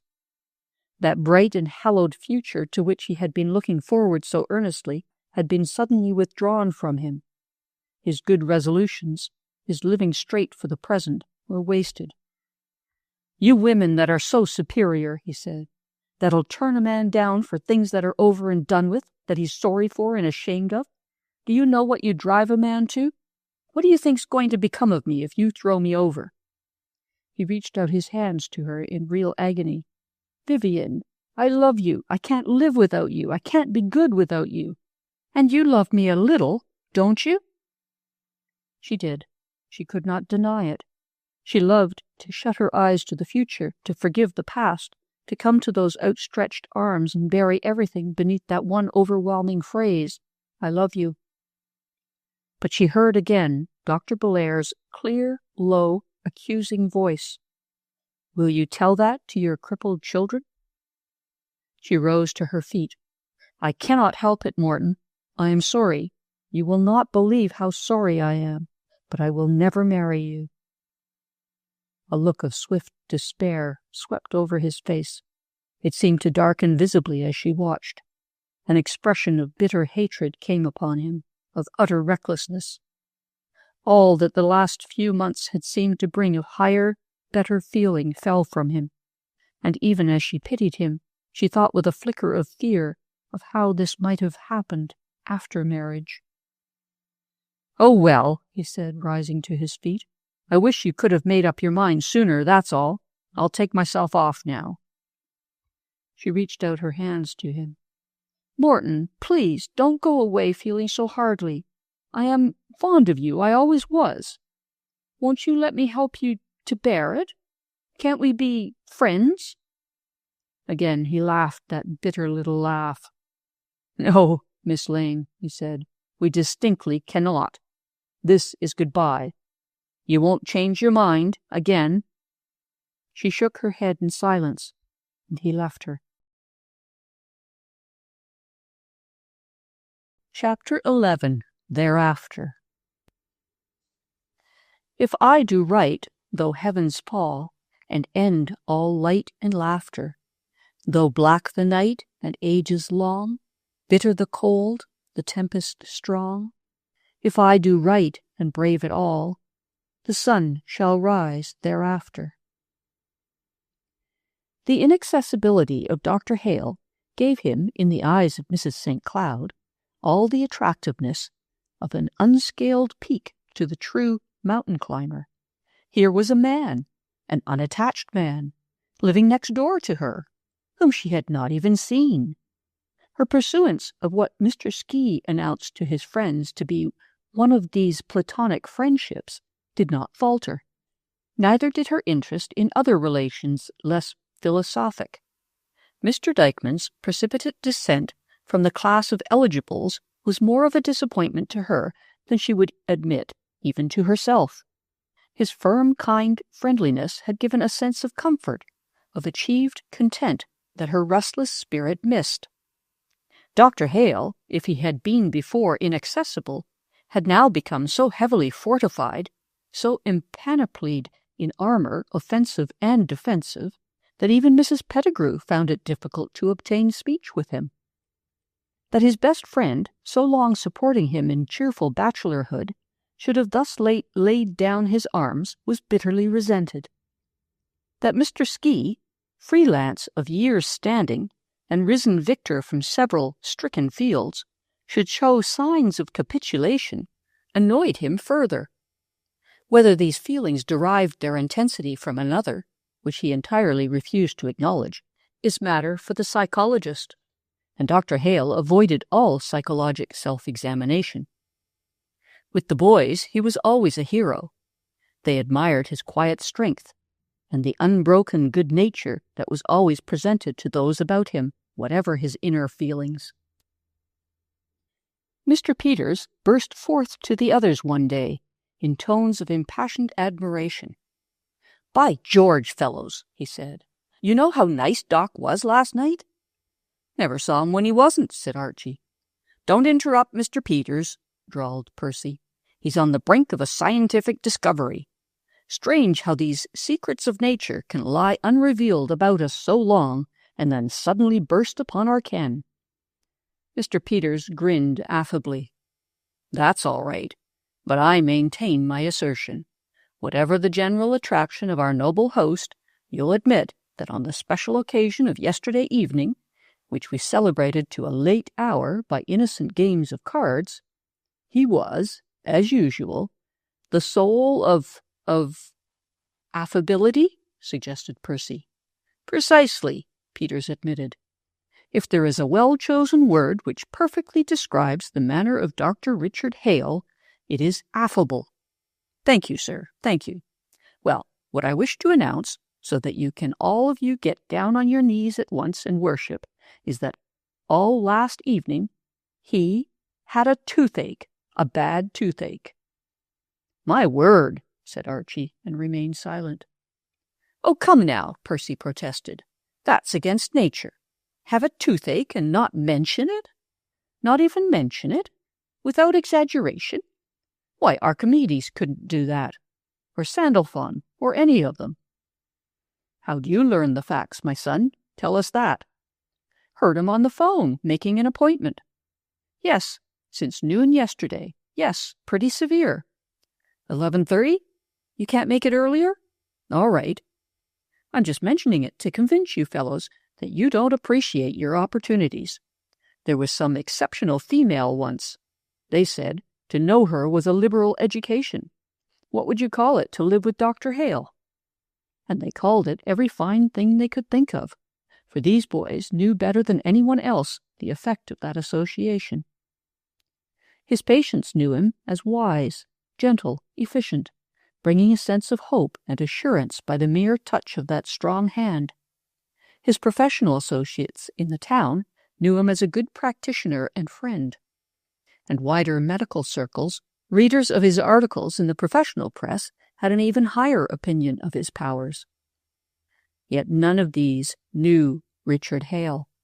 None saw him sitting late in his office, the pages of his book unturned, his eyes on the red spaces of the fire. No one was with him on those night tramps that left but an hour or two of sleep to the long night, and made that sleep irresistible from self-enforced fatigue. He had left the associations of his youth and deliberately selected this far-off mountain town to build the life he chose, and if he found it unsatisfying, no one was the wiser. His successive relays of boys, young fellows fresh from the East, coming from year to year and going from year to year, as business called them, could and did give good testimony as to the home side of his character, however. It was not in nature that they should speculate about him. As they fell in love and out again with the facility of so many Romeos, they discoursed among themselves as to his misogyny. He certainly has a grouch on women, they would admit. That's the one thing you can't talk to him about. Shuts up like a clam. Of course, he'll let you talk about your own feelings and experiences, but you might as well talk to the side of a hill. I wonder what did happen to him. They made no inquiry, however. It was reported that a minister's wife, a person of determined character, had had the courage of her inquisitiveness and asked him once, "Why is it that you have never married, Dr. Hale?" And that he had replied, "It is owing to my dislike of the meddlesomeness of women." He lived his own life, unquestioned, now more markedly withdrawn than ever, coming no more to the cottonwoods. Even when Morton Elder left, suddenly and without warning, to the great grief of his aunt and astonishment of his sister, their medical neighbor still sulked in his tent, or at least in his office. Morton's departure had but one explanation. It must be that Vivian had refused him, and she did not deny it. "But why, Vivian? Why? He has improved so. It was just getting lovely to see how nice he was getting. And we all thought you were so happy." Thus the perplexed Susie. And Vivian found herself utterly unable to explain to that happy little heart on the brink of marriage why she had refused her brother. Miss Aurella was even harder to satisfy. "It's not as if you were a foolish, changeable young girl, my dear, and you've known Morton all your life. He was no stranger to you. It breaks my heart, Vivian. Can't you reconsider?" The girl shook her head. "I'm awfully sorry, Miss Aurella. Please believe that I did it for the best, and that it was very hard for me, too." "But, Vivian, what can be the reason? I don't think you understand what a beautiful influence you have on the boy. He has improved so since he has been here, and he was going to get a position here in town. He told me so himself, and really settled down. And now he's gone, just off and away as he used to be, and I never shall feel easy about him again." Miss Aurella was frankly crying, and it wrung the girl's heart to know the pain she was causing, not only to Morton and to herself, but to these others. Susie criticized her with frankness. "I know you think you are right, Vivian. You always do, you and that conscience of yours. But I really think you had gone too far to draw back. Jimmy saw him that night he went away, and he said he looked awfully. And he really was changed so, beginning to be so thoroughly nice. Whatever was the matter? I think you ought to tell me, Vivian. I'm his sister, and being engaged and all, perhaps I could straighten it out." And she was as nearly angry as her sunny nature allowed when her friend refused to give any reason beyond that she thought it right. Her aunt did not criticize, but pleaded. "It's not too late, I'm sure, Vivian. A word from you would bring him back in a moment. Do speak it, Vivian, do. Put your pride in your pocket, child, and don't lose a lifetime's happiness for some foolish quarrel." Miss Orella, like Susie, was at present sure that marriage must mean a lifetime's happiness. And Vivian looked miserably from one to the other of these loving women-folk, and could not defend herself with the truth. Mrs. Pettigrew took up the cudgels for her. She was not going to have her favourite grandchild thus condemned and keep silence.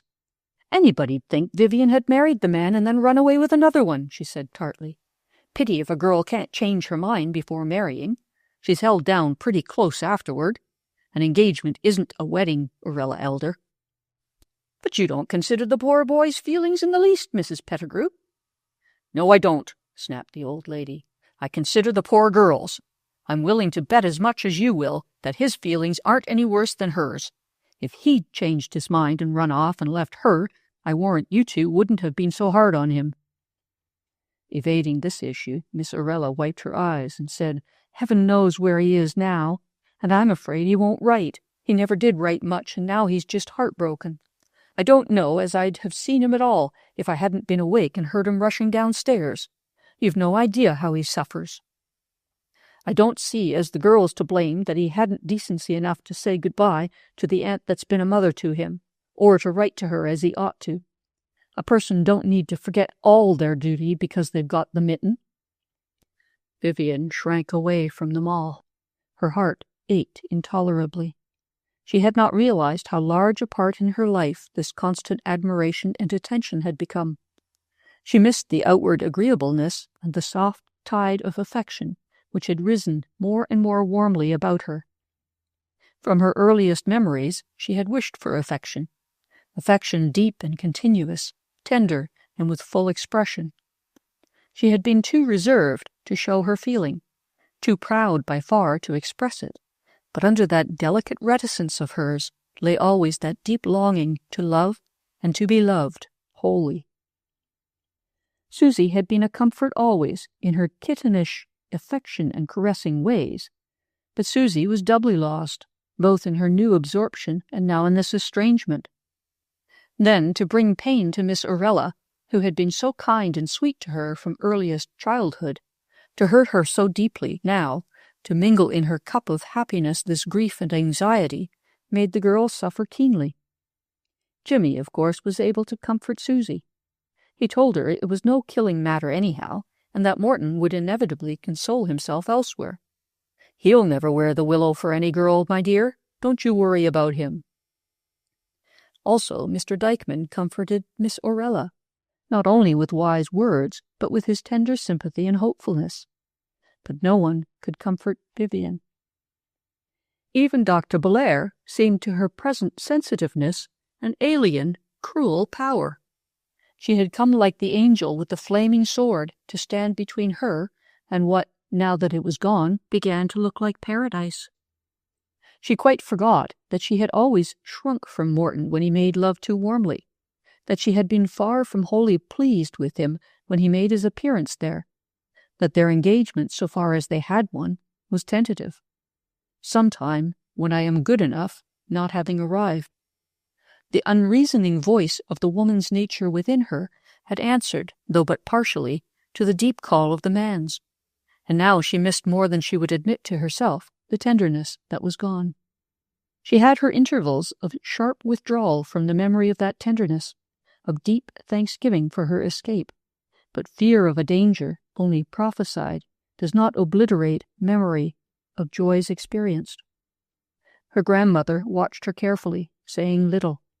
She forced no confidence, made no comment, was not obtrusively affectionate, but formed a definite decision and conveyed it clearly to Dr. Belair. "Look here, Jane Belair, you've upset Vivian's dish, and quite right. It's a good thing you did, and I don't know as you could have done it easier." "I couldn't have done it harder, that I know of," the doctor answered. "I'd sooner operate on a baby without an anesthetic than tell a thing like that to a girl like that. But it had to be done, and nobody else would. You did perfectly right, and thankful enough, I promise you. If you hadn't, I should have had to, and goodness knows what a mess I'd have made. But look here, the girl's going all to pieces. Now we've got to do something for her, and do it quick." "I know that well enough," answered her friend, "and I set about it even before I made the incision. You've seen that little building going up on the corner of High and Stone Streets? That pretty little thing with the grass and flowers round it?" "Yes, they got the flowers growing while the decorators finished inside. It's a first-rate little kindergarten. I've got a list of scholars all arranged for, and I'm going to pop the girl into it so fast she can't refuse. Not that I think she will." "Who did it?" demanded Mrs. Pettigrew. "That man Ski?"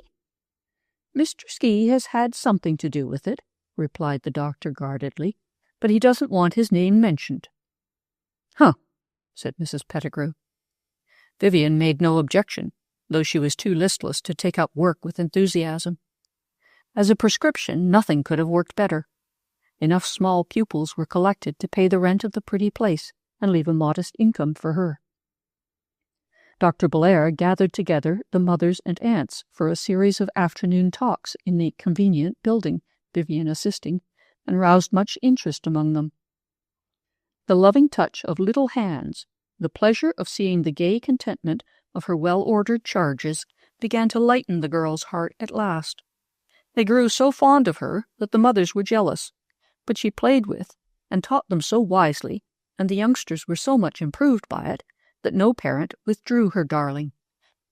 Further than that, the new interest, the necessary reading and study, above all, the study hours of occupation, acted most beneficently, slowly but surely steadying the nerves and comforting the heart. There is a telling Oriental phrase describing sorrow, "And the whole world became straight unto him." The sense of final closing down of life, of a dull, long, narrow path between her and the grave, which had so oppressed the girl's spirit, now changed rapidly. Here was room to love at least, and she radiated a happy and unselfish affection among the little ones. Here was love in return, very sweet and honest, if shallow. Here was work, something to do, something to think about, both in her hours with the children and those spent in study. Her work took her out of the house, too, away from Susie and her aunt, with their happy chatter and endless white needlework and the gleeful examination of presents. Never before had she known the blessed relief of another place to go to. When she left the Cottonwoods as early as possible and placed her key in the door of the little grey house sitting among the roses, she felt a distinct lightening of the heart. This was hers. Not her father's, not Miss Elder's, not anybody's but hers, as long as she could earn the rent. She paid her board, too, in spite of deep and pained remonstrance, forcing Miss Elder to accept it by the ultimatum, "Would you rather make me go away and board somewhere else?" She could not accept favors where she was condemned. This, too, gave her a feeling hitherto inexperienced, deep and inspiring. She began to hold her graceful head insensibly higher, to walk with a freer step. Life was not ended after all, though love had gone. She might not be happy, but she might be useful and independent. Then Dr. Belair, who had, by quiet friendliness and wise waiting, regained much of her former place with the girl, asked her to undertake, as a special favor to her, the care of a class of rather delicate children and young girls in physical culture. Of course, Johanna Johnson is perfectly reliable and an excellent teacher. I don't know a better. But their mothers will feel easier if there's someone they know on the spot. You keep order and see that they don't overdo. You'll have to go through their little exercises with them, you see. I can't pay you anything for it, but it's only part of 2 afternoons in the week, and it won't hurt you at any rate." Vivian was more than glad to do something for the doctor, as well as to extend her friendship among older children, also glad of anything to further fill her time. To be alone and idle was to think and suffer. Mrs. Pettigrew came in with Dr. Belair one afternoon to watch the exercises. "I don't see but what Vivian does the tricks as well as any of them," said her grandmother. "She does beautifully," the doctor answered, "and her influence with the children is just what they needed. You see, there's no romping and foolishness, and she sets the pace, starts them off when they're shy. I'm extremely obliged to her." Mrs. Pettigrew watched Vivian's rhythmic movements, her erect carriage and swinging step, her warm color and sparkling eyes, as she led the line of happy youngsters and then turned upon the doctor. "Huh," she said. At Susie's wedding, her childhood's friend was so far forgiven as to be chief bridesmaid, but seeing the happiness before her, opened again the gates of her own pain. When it was all over and the glad young things were safely dispatched upon their ribboned way, when all the guests had gone, when Mrs. St. Cloud felt the need of air and with the ever-gallant Mr. Ski set forth in search of it, when Dr. Belair had returned to her patients and Miss Orella to her own parlour, and was there consoled by Mr. Dykeman for the loss of her niece, then Vivian went to her room, all hers now, looking strangely large and empty, and sat down among the drifts of white tissue paper and scattered pins, alone. She sank down on the bed, weary and sad at heart, for an hour of full surrender long refused, meaning for once to let her grief have its full way with her. But, just as on the night of her hurried engagement she had been unable to taste to the full the happiness expected, so now, surrender as she might, she could not feel the intensity of expected pain. She was lonely, unquestionably. She faced a lonely life. 6 long, heavy months had passed since she had made her decision. "I am nearly 27 now," she thought resignedly. "I shall never marry." And she felt a little shiver of the horror of last year. But having got this far in melancholy contemplation, her mind refused to dwell upon it, but filled, in spite of her, with visions of merry little ones, prancing in wavering circles, and singing their more wavering songs. She was lonely and a single woman, but she had something to do, and far more power to do it, more interest, enthusiasm, and skill, than at the season's beginning. She thought of Morton, of what little they had heard since his hurried departure. He had gone farther west. They had heard of him in San Francisco. They had heard of him, after some months, in the Klondike region. Then they had heard no more. He did not write. It seemed hard to so deeply hurt his aunt for what was no fault of hers, but Morton had never considered her feelings very deeply. His bitter anger, his hopelessness, his desperate disappointment blinding him to any pain but his own. But her thoughts of him failed to rouse any keen, distinctive sorrow. They rambled backward and forward, from the boy who had been such a trouble to his aunt, such a continuous disappointment and mortification, to the man whose wooing, looked back upon at this distance, seemed far less attractive to the memory than it had been at the time. Even his honest attempt at improvement gave her but a feeling of pity, and though pity is akin to love, it is not always a near relation. From her unresisting descent into wells of pain, which proved unexpectedly shallow, the girl arose presently and quietly set to work, arranging the room in its new capacity as hers only. From black and bitter agony to the grey tastelessness of her present life was not an exciting change, but Vivian had more power in quiet endurance than in immediate resistance, and set herself now in earnest to fulfill the tasks before her. This was March. She was planning an extension of her classes, the employment of an assistant. Her work was appreciated. Her school increased. Patiently and steadily she faced her task, and found a growing comfort in it.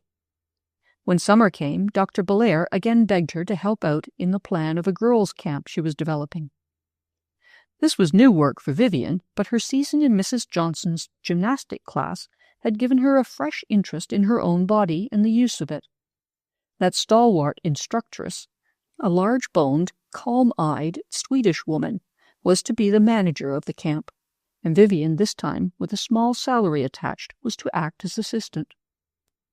"It's a wonderful thing the way people take to these camps," said Dr. Belair. "They are springing up everywhere. Magnificent for children and young people." "It is a wonderful thing to me," observed Mrs. Pettigrew.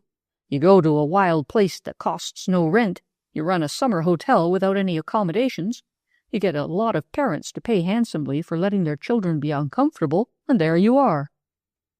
"They are not uncomfortable," protested her friend, a little ruffled. "They like it. And besides liking it, it's good for them. It's precisely the roughing it that does them good." It did do them good.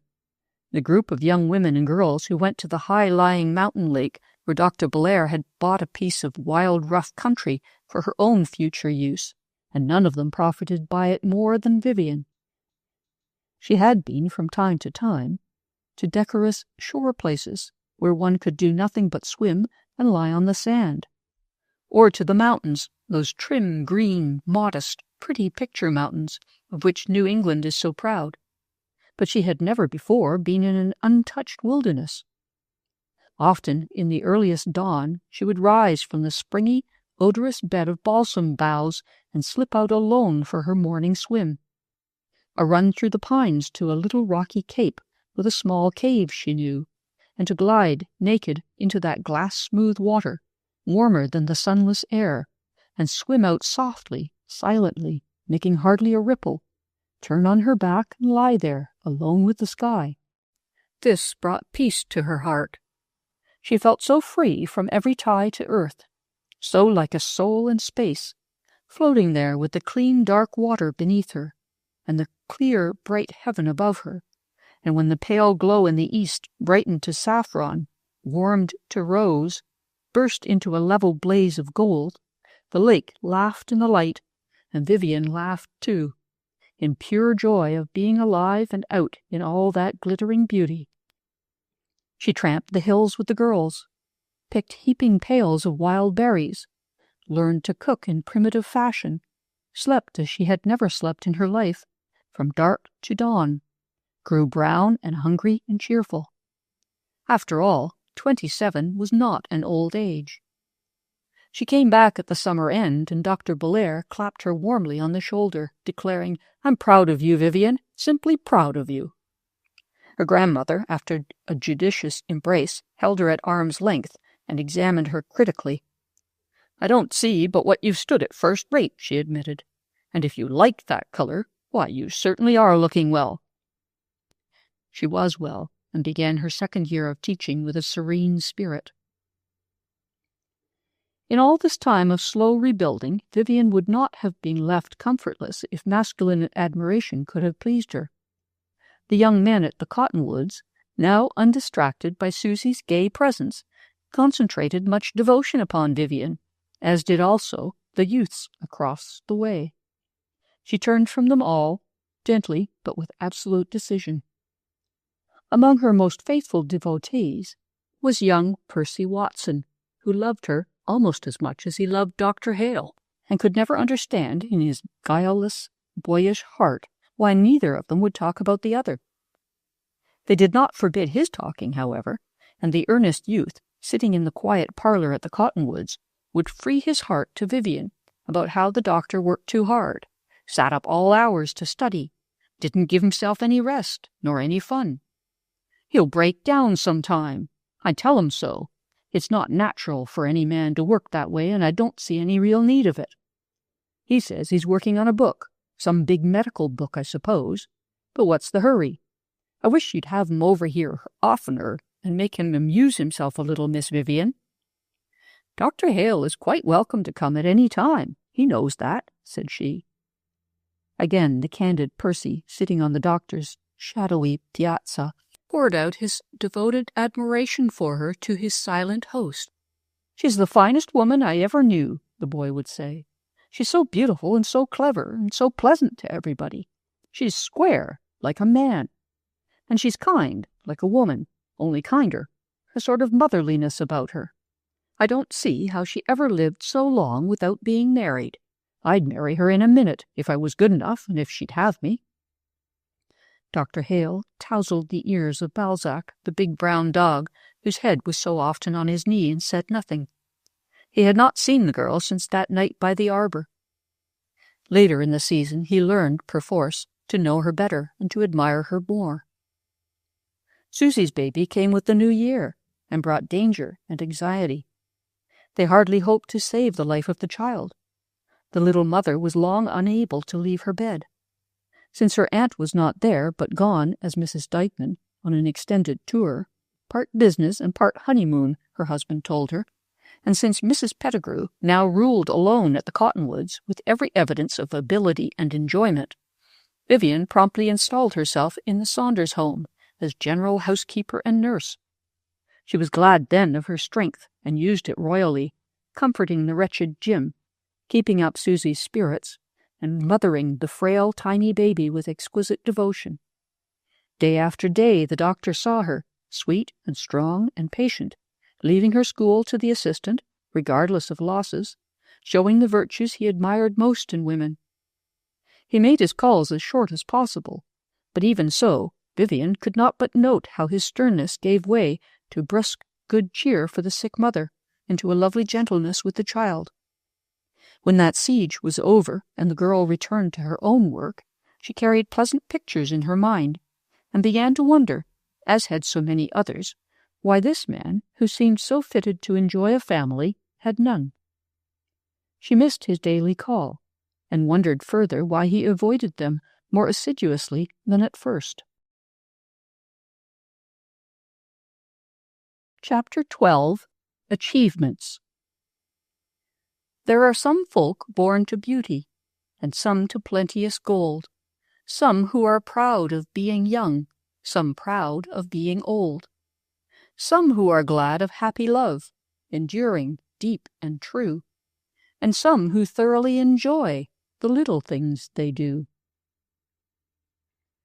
Upon all this, Grandma Pettigrew cast an observant eye and meditated sagely thereupon.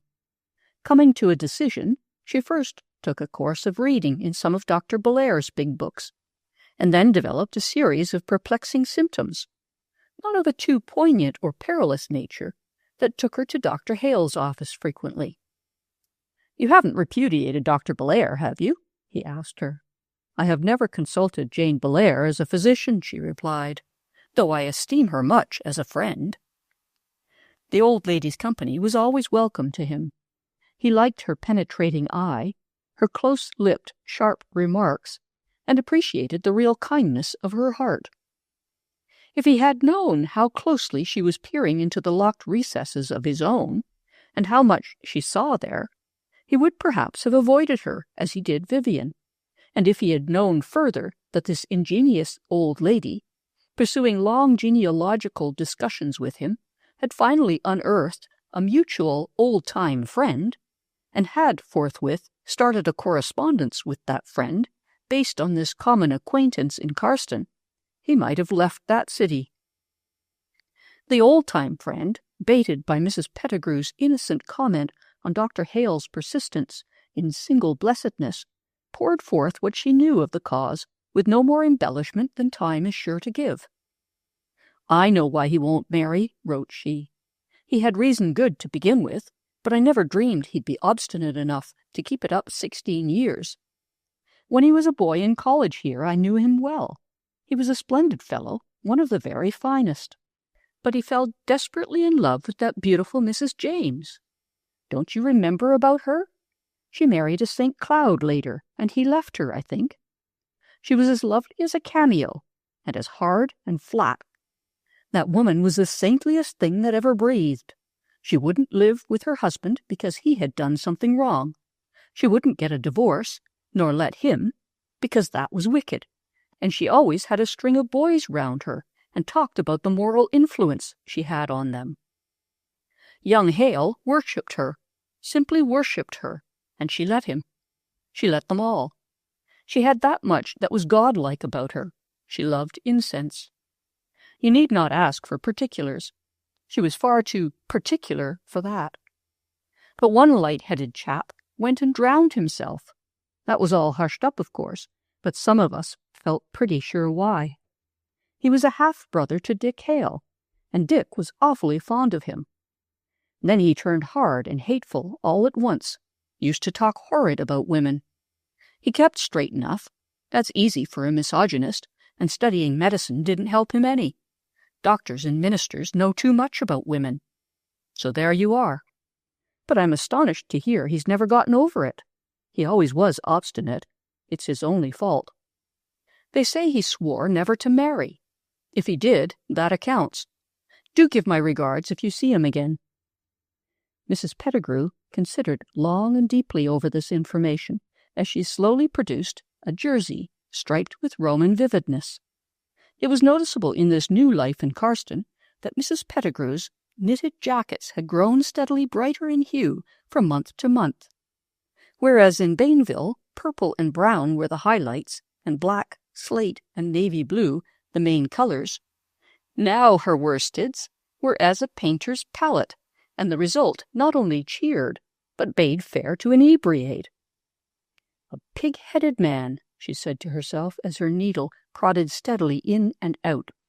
"A pig-headed man with a pig-headedness of 16 years' standing. His hair must have turned grey from the strain of it. And there's Vivian, bidding fair to be an old maid after all. What on earth?" She appeared to have forgotten that marriages are made in heaven, or to disregard that saying. "The Lord helps those that help themselves," was one of her favourite mottos. "And much more those that help other people," she used to add. Flitting in and out of Dr. Hale's at all hours, she noted that he had a fondness for music, with a phenomenal incapacity to produce any. He encouraged his boys to play on any and every instrument the town afforded, and to sing, whether they could or not, and seemed never to weary of their attempts, though far from satisfied with the product. "Huh," said Mrs. Pettigrew. Vivian could play, well enough to know better, she said, and seldom touched the piano. She had a deep, full contralto voice and a fair degree of training. But she would never make music unless she felt like it, and in this busy life, with so many people about her, she had always refused. Grandma meditated. She selected an evening when most of the boarders were out at some entertainment, and selfishly begged Vivian to stay at home with her, said she was feeling badly and wanted company. Grandma so seldom wanted anything that Vivian readily acquiesced. In fact, she was quite worried about her, and asked Dr. Belair if she thought anything was the matter. "She has seemed more quiet lately," said that astute lady, "and I've noticed her going into Dr. Hale's during office hours. But perhaps it's only to visit with him." "Are you in any pain, Grandma?" asked the girl affectionately. "You're not sick, are you?" "Oh, no, I'm not sick," said the old lady stoutly. "I'm just, well, I felt sort of lonesome tonight. Perhaps I'm homesick." As she had never shown the faintest sign of any feeling for their deserted home, except caustic criticism and unfavorable comparison, Vivian rather questioned this theory, but she began to think there was something in it when her grandmother, sitting by the window in the spring twilight, began to talk of how this time of year always made her think of her girlhood. "Time for the March peepers at home. It's early here and no peepers anywhere that I've heard. 'Bout this time we'd be going to evening meeting. Seems as if I could hear that little old organ and the singing." "Hadn't I better shut that window?" asked Vivian. "Won't you get cold?" "No, indeed," said her grandmother promptly. "I'm plenty warm. I've got this little shawl round me, and it's so soft and pleasant out." It was soft and pleasant, a delicious May-like night in March, full of spring scents and hints of coming flowers. On the dark piazza across the way, she could make out a still figure sitting alone, and the thump of Balzac's heel as he struggled with his intimate enemies told her who it was. "Come ye disconsolate," she began to hum, most erroneously. "How does that go, Vivian? I was always fond of it, even if I can't sing any more than a peacock." Vivian hummed it and gave the words in a low voice. "That's good," said the old lady. I declare I'm kinder hungry for some of those old hymns. I wish you'd play me some of 'em, Vivian." So Vivian, glad to please her, woke the yellow keys to softer music than they were accustomed to, and presently her rich, low voice, sure, easy, full of quiet feeling, flowed out on the soft night air. Grandma was not long content with the hymns. "I want some of those old-fashioned songs. You used to know a lot of 'em. Can't you do that Kerry dance of Malloy's, and Twickenham Ferry, and Loriger Horatius?" Vivian gave her those and many another, Scotch ballads, English songs, and German lieder, glad to please her grandmother so easily, and quite unconscious of a dark figure which had crossed the street and come silently to sit on the farthest corner of their piazza. Grandma, meanwhile, watched him, and Vivian as well, and then, with the most unsuspected suddenness, took to her bed. "Sciatica," she said, an intermittent pain that came upon her so suddenly she couldn't stand up. She felt much better lying down, and Dr. Hale must attend her unceasingly. This unlooked-for overthrow of the phenomenally active old lady was a great blow to Mr. Ski. He showed real concern and begged to be allowed to see her. "Why not?" said Mrs. Pettigrew. "It's nothing catching." She lay high-pillowed, as stiff and well-arranged as a Knight Templar on a tombstone, arrayed for the occasion in a most decorative little dressing-sack and ribbony nightcap. "Why, ma'am," said Mr. Ski, "it's highly becoming to you to be sick. It leads me to hope it's nothing serious." She regarded him enigmatically. "Is Dr. Hale out there, or Vivian?" she inquired in a low voice. "No, ma'am, they ain't," he replied after a glance in the next room. Then he bent a penetrating eye upon her. She met it unflinchingly, but as his smile appeared and grew, its limitless widening spread contagion, and her calm front was broken. "Elmer Ski," said she with sudden fury, "you hold your tongue." "Ma'am," he replied, "I have said nothing, and I don't intend to. But if the throne of Europe was occupied by you, Mrs. Pettigrew, we would have a better managed world." He proved a most agreeable and steady visitor during this period of confinement, and gave her full accounts of all that went on outside, with occasional irrelevant bursts of merriment, which no rebuke from Mrs. Pettigrew seemed wholly to check. He regaled her with accounts of his continuous consultations with Mrs. St. Cloud, and the wisdom and good taste with which she invariably advised him. "Don't you admire a platonic friendship, Mrs. Pettigrew?" "I do not," said the old lady sharply, "and what's more, I don't believe you do." "Well, ma'am," he answered, swaying backward and forward on the hind legs of his chair, "there are moments when I confess it looks improbable."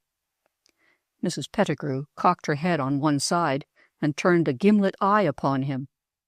"Look here, Elmer Ski," she said suddenly, "how much money have you really got?" He brought down his chair on 4 legs and regarded her for a few moments, his smile widening slowly. "Well, ma'am, if I live through the necessary expenses involved on my present undertaking, I shall have about 2,000 a year, if rents are steady." "Which I judge you do not wish to be known?" "If there's one thing more than another I have always admired in you, ma'am, it is the excellence of your judgment. In it I have absolute confidence." Mrs. St. Cloud had some time since summoned Dr. Hale to her side for a severe headache, but he had merely sent word that his time was fully occupied and recommended Dr. Belair.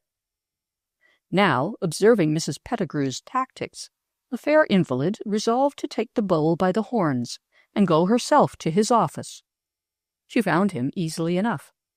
He lifted his eyes as she entered, rose and stood with folded arms, regarding her silently. The tall, heavy figure, the full beard, the glasses, confused even her excellent memory. After all, it was many years since they had met, and he had been but one of a multitude.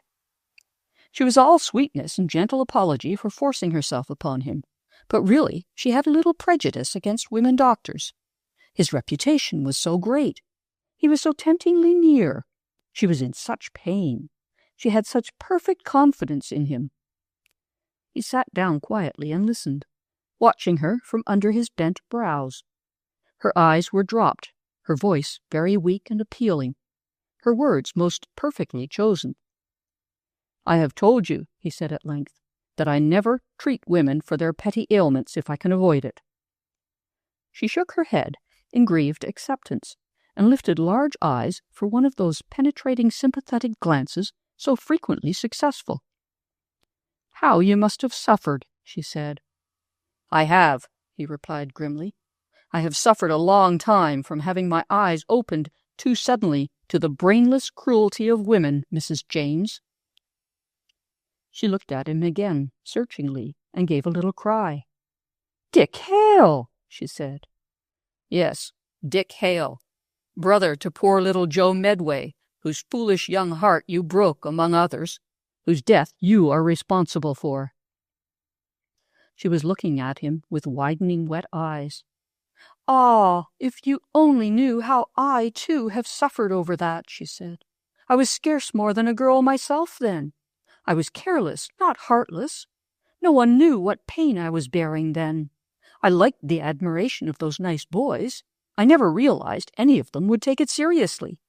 That has been a heavy shadow on my life, Dr. Hale, the fear that I was the thoughtless cause of that terrible thing. And you have never forgiven me. I do not wonder."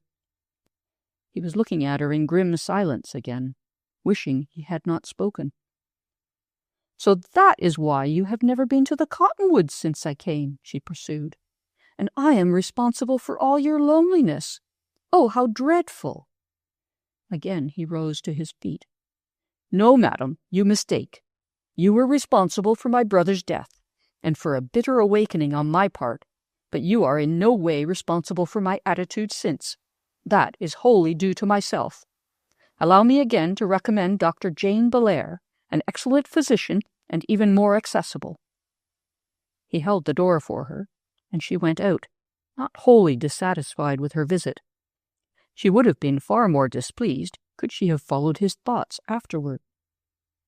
"What a consummate ass I have been all my life," he was meditating, "because I met this particular type of sex parasite to deliberately go sour and forego all chance of happiness, like a silly girl, a fool girl who says, 'I will never marry,' just because of some quarrel. But the girl never keeps her word. A man must." The days were long to Vivian now, and dragged a little for all her industry. Mrs. St. Cloud tried to revive their former intimacy, but the girl could not renew it on the same basis. She, too, had sympathized with Mr. Dykeman, and now sympathized somewhat with Mr. Ski. But since that worthy man still volubly discoursed on Platonism, and his fair friend openly agreed in this view, there seemed no real ground for distress. Mrs. Pettigrew remained ailing and rather captious. She had a telephone put at her bedside, and ran her household affairs efficiently, with Vivian as lieutenant, and the ever-faithful Jean to uphold the honor of the cuisine. Also, she could consult her physician and demanded his presence at all hours. He openly ignored Mrs. St. Cloud now, who met his rude treatment with secret, uncomplaining patience. Vivian spoke of this. "I do not see why he need be so rude, Grandma. He may hate women, but I don't see why he should treat her so shamefully." "Well, I do," replied the invalid, "and what's more, I'm going to show you. I've always disliked that woman, and now I know why. I'd turn her out of the house if it wasn't for Elmer Ski. That man's as good as gold under all his foolishness, and if he can get any satisfaction out of that meringue, he's welcome. Dr. Hale doesn't hate women, child, but a woman broke his heart once, and then he made an idiot of himself by vowing never to marry." She showed her friend's letter, and Vivian read it with rising color. "Oh, Grandma! Well, that's worse than I ever thought, even after what Dr. Belair told us. And it was his brother. No wonder he's so fond of boys. He tries to warn them, I suppose." "Yes, and the worst of it is that he's really got over his grouch, and he's in love. but tied down by that foolish oath, poor man." "Is he, Grandma? How do you know? With whom?" "You, dear blind child," said the old lady. "With you, of course. Has been ever since we came." The girl sat silent, a strange feeling of joy rising in her heart as she reviewed the events of the last 2 years. So that was why he would not stay that night, and that was why. "No wonder he wouldn't come here," she said at length. "It's on account of that woman. But why did he change?" "Because she went over there to see him. He wouldn't come to her. I heard her phone to him one evening." The old lady chuckled. "So she marched herself over there. I saw her, and I guess she got her needins. She didn't stay long, and his light burned till morning." "Do you think he cares for her still?" "Cares for her?" The old lady fairly snorted her derision. "He can't bear the sight of her. Treats her as if she wasn't there. No, indeed. If he did, she'd have him fast enough now. Well, I suppose he'll repent of that foolishness of his all the days of his life, and stick it out. Poor man." Mrs. Pettigrew sighed, and Vivian echoed the sigh. She began to observe Dr. Hale with new eyes, to study little matters of tone and manner, and could not deny her grandmother's statement. Nor would she admit it, yet. The old lady seemed weaker and more irritable, but positively forbade any word of this being sent to her family. "There's nothing on earth ails me," she said. "Dr. Hale says there's not a thing the matter that he can see, that if I'd only eat more I'd get stronger. I'll be all right soon, my dear. I'll get my appetite and get well, I have faith to believe." She insisted on his coming over in the evening, when not too busy, and staying till she dropped asleep, and he seemed strangely willing to humor her. Sitting for hours in the quiet parlor, while Vivian played softly and sang her low-toned hymns. So sitting, one still evening, when for some time no fretful "not so loud" had come from the next room, he turned suddenly to Vivian and asked, almost roughly, "Do you hold a promise binding, an oath, a vow to oneself?" She met his eyes, saw the deep pain there, the long combat, the irrepressible hope and longing. "Did you swear to keep your oath secret?" she asked. "Why, no," he said. "I did not. I will tell you. I did not swear never to tell a woman I loved her. I never dreamed I should love again. Vivian, I was fool enough to love a shallow, cruel woman once, and nearly broke my heart in consequence. That was long years ago. I have never cared for a woman since, till I met you. And now I must pay double for that boy folly." He came to her and took her hand. "I love you," he said, his tense grip hurting her. "I shall love you as long as I live, day and night, forever. You shall know that, at any rate." She could not raise her eyes. A rich, bright color rose to the soft border of her hair. He caught her face in his hands and made her look at him. Saw those dark, brilliant eyes, softened, tear-filled, asking, and turned sharply away with a muffled cry. "I have taken a solemn oath," he said in a strained, hard voice, "never to ask a woman to marry me." He heard a little gasping laugh, and turned upon her. She stood there, smiling. Her hands reached out to him. "You don't have to," she said. A long time later, upon their happy stillness, broke a faint voice from the other room. "Vivian, I think if you'd bring me some bread and butter, and a cup of tea, and some cold beef and a piece of pie, I could eat it." Upon the rapid and complete recovery of her grandmother's health, and the announcement of Vivian's engagement, Mr. and Mrs. Lane decided to make a visit to their distant mother and daughter, hoping as well that Mr. Lane's cough might be better for a visit in that altitude. Mr. and Mrs. Dykeman also sent word of their immediate return. Jean, using subtle powers of suggestion, caused Mrs. Pettigrew to decide upon giving a dinner in honor of these events. There was the betrothed couple. There were the honored guests.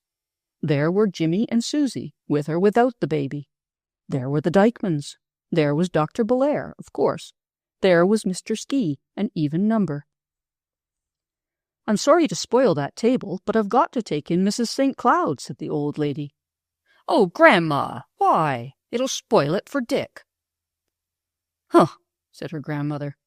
"He's so happy you couldn't spoil it with a mummy. If I don't ask her, it'll spoil it for Mr. Ski." So Mrs. St. Cloud made an 11th at the feast, and neither Mr. Dykeman nor Vivian could find it in their happy hearts to care. Mr. Ski arose, looking unusually tall and shapely in immaculate everyday dress, his well-brushed hair curling vigorously around the little bald spots, his smile wide and benevolent. "Ladies and gentlemen, both domestic and foreign, friends and fellow townsmen and women, ladies, God bless 'em, also children, if any, I feel friendly enough tonight to include the beasts of the fields, but such would be inappropriate at this convivial board, among these convivial boarders. This is an occasion of great rejoicing. We have many things to rejoice over, both great and small.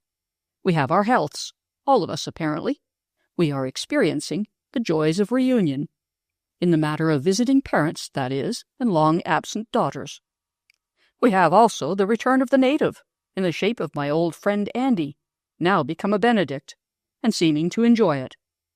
About this same Andy I have a piece of news to give you which will cause you astonishment and gratification, but which involves me in a profuse apology, a most sincere and general apology. You know how, a year or more ago, it was put about in this town that Andrew Dykeman was a ruined man?" Mrs. St. Cloud darted a swift glance at Mr. Dykeman, but his eyes rested calmly on his wife, then at Mr. Ski, but he was pursuing his remorseful way. "I do not wish to blame my friend Andy for his reticence, but he certainly did exhibit reticence on this occasion to beat the band. He never contradicted this rumor, not once. He just went about looking kind of down in the mouth for some reason or other, and when, for the sake of old lang syne, I offered him a job in my office, the cuss took it. I won't call this deceitful, but it sure was reticent to a degree. Well, ladies and gentlemen, the best of us are liable to mistakes, and I have to admit, I am glad to humble myself and make this public admission. I was entirely in error in this matter. It wasn't so. There was nothing in it. It was rumor, pure and simple. Andy Dykeman never lost no mind, it appears, or else he had another up his sleeve concealed from his best friends. Anyhow, the facts are these. Not only that A. Dykeman, as he sits before you, is a prosperous and wealthy citizen, but that he has been, for these 10 years back, and we were all misled by a mixture of rumor and reticence. If he has concealed these facts from the wife of his bosom, I submit that that is carrying reticence too far." Again Mrs. St. Cloud sent a swift glance at the reticent one, and again caught only his tender apologetic look toward his wife, and her utter amazement. Mr. Dykeman rose to his feet. "I make no apologies for interrupting my friend," he said. "It is necessary at times. He, at least, can never be accused of reticence. Neither do I make apologies for letting rumor take its course, a course often interesting to observe. But I do apologize, in this heartfelt and public manner, to my wife for marrying her under false pretenses. But any of you gentlemen who have ever had any experience in the attitude of—" he hesitated mercifully, and said, "the world, toward a man with money, may understand what it meant to me, after many years of bachelorhood, to find a heart that not only loved me for myself alone, but absolutely loved me better because I'd lost my money, or she thought I had. I have hated to break the charm. But now my unreticent friend here has stated the facts, and I make my confession. Will you forgive me, Orella?" "Speech, speech," cried Mr. Ski. But Mrs. Dykeman could not be persuaded to do anything but blush and smile and squeeze her husband's hand under the table, and Mr. Ski arose once more. "This revelation being accomplished," he continued cheerfully, "and no one any the worse for it, as I see." He was not looking in the direction of Mrs. St. Cloud, whose slippered foot beat softly under the table, though her face wore its usual sweet expression, possibly a trifle strained. "I now proceed to a proclamation of that happy event to celebrate which we are here gathered together. I allude to the betrothal of our esteemed friend, Dr. Richard Hale, and the fairest of the fair. Regarding the fair, we think he has chosen well. But regarding Dick Hale, his good fortune is so clear, so evidently undeserved, and his pride and enjoyment thereof so ostentatious, as to leave us some leeway to make remarks. Natural remarks, irresistible remarks, as you might say, and not intended to be acrimonious. Namely, such as these. It's a long lane that has no turning. There's many a slip twixt the cup and the lip. The worm will turn. The pitcher that goes too often to the well gets broken at last. Better late than never. And so on and so forth. Any other gentleman like to make remarks on this topic? Dr. Hale rose, towering to his feet. I think I'd better make them, he said. No one else could so fully, so heartily, with such perfect knowledge, point out how many kinds of a fool I've been for all these years. And yet of them all there are only two that I regret. This last two, in which, if I had been wiser, perhaps I might have found my happiness sooner. As that cannot be proven, however, I will content myself with the general acknowledgment that bachelors are misguided bats, I myself having long been the worst instance.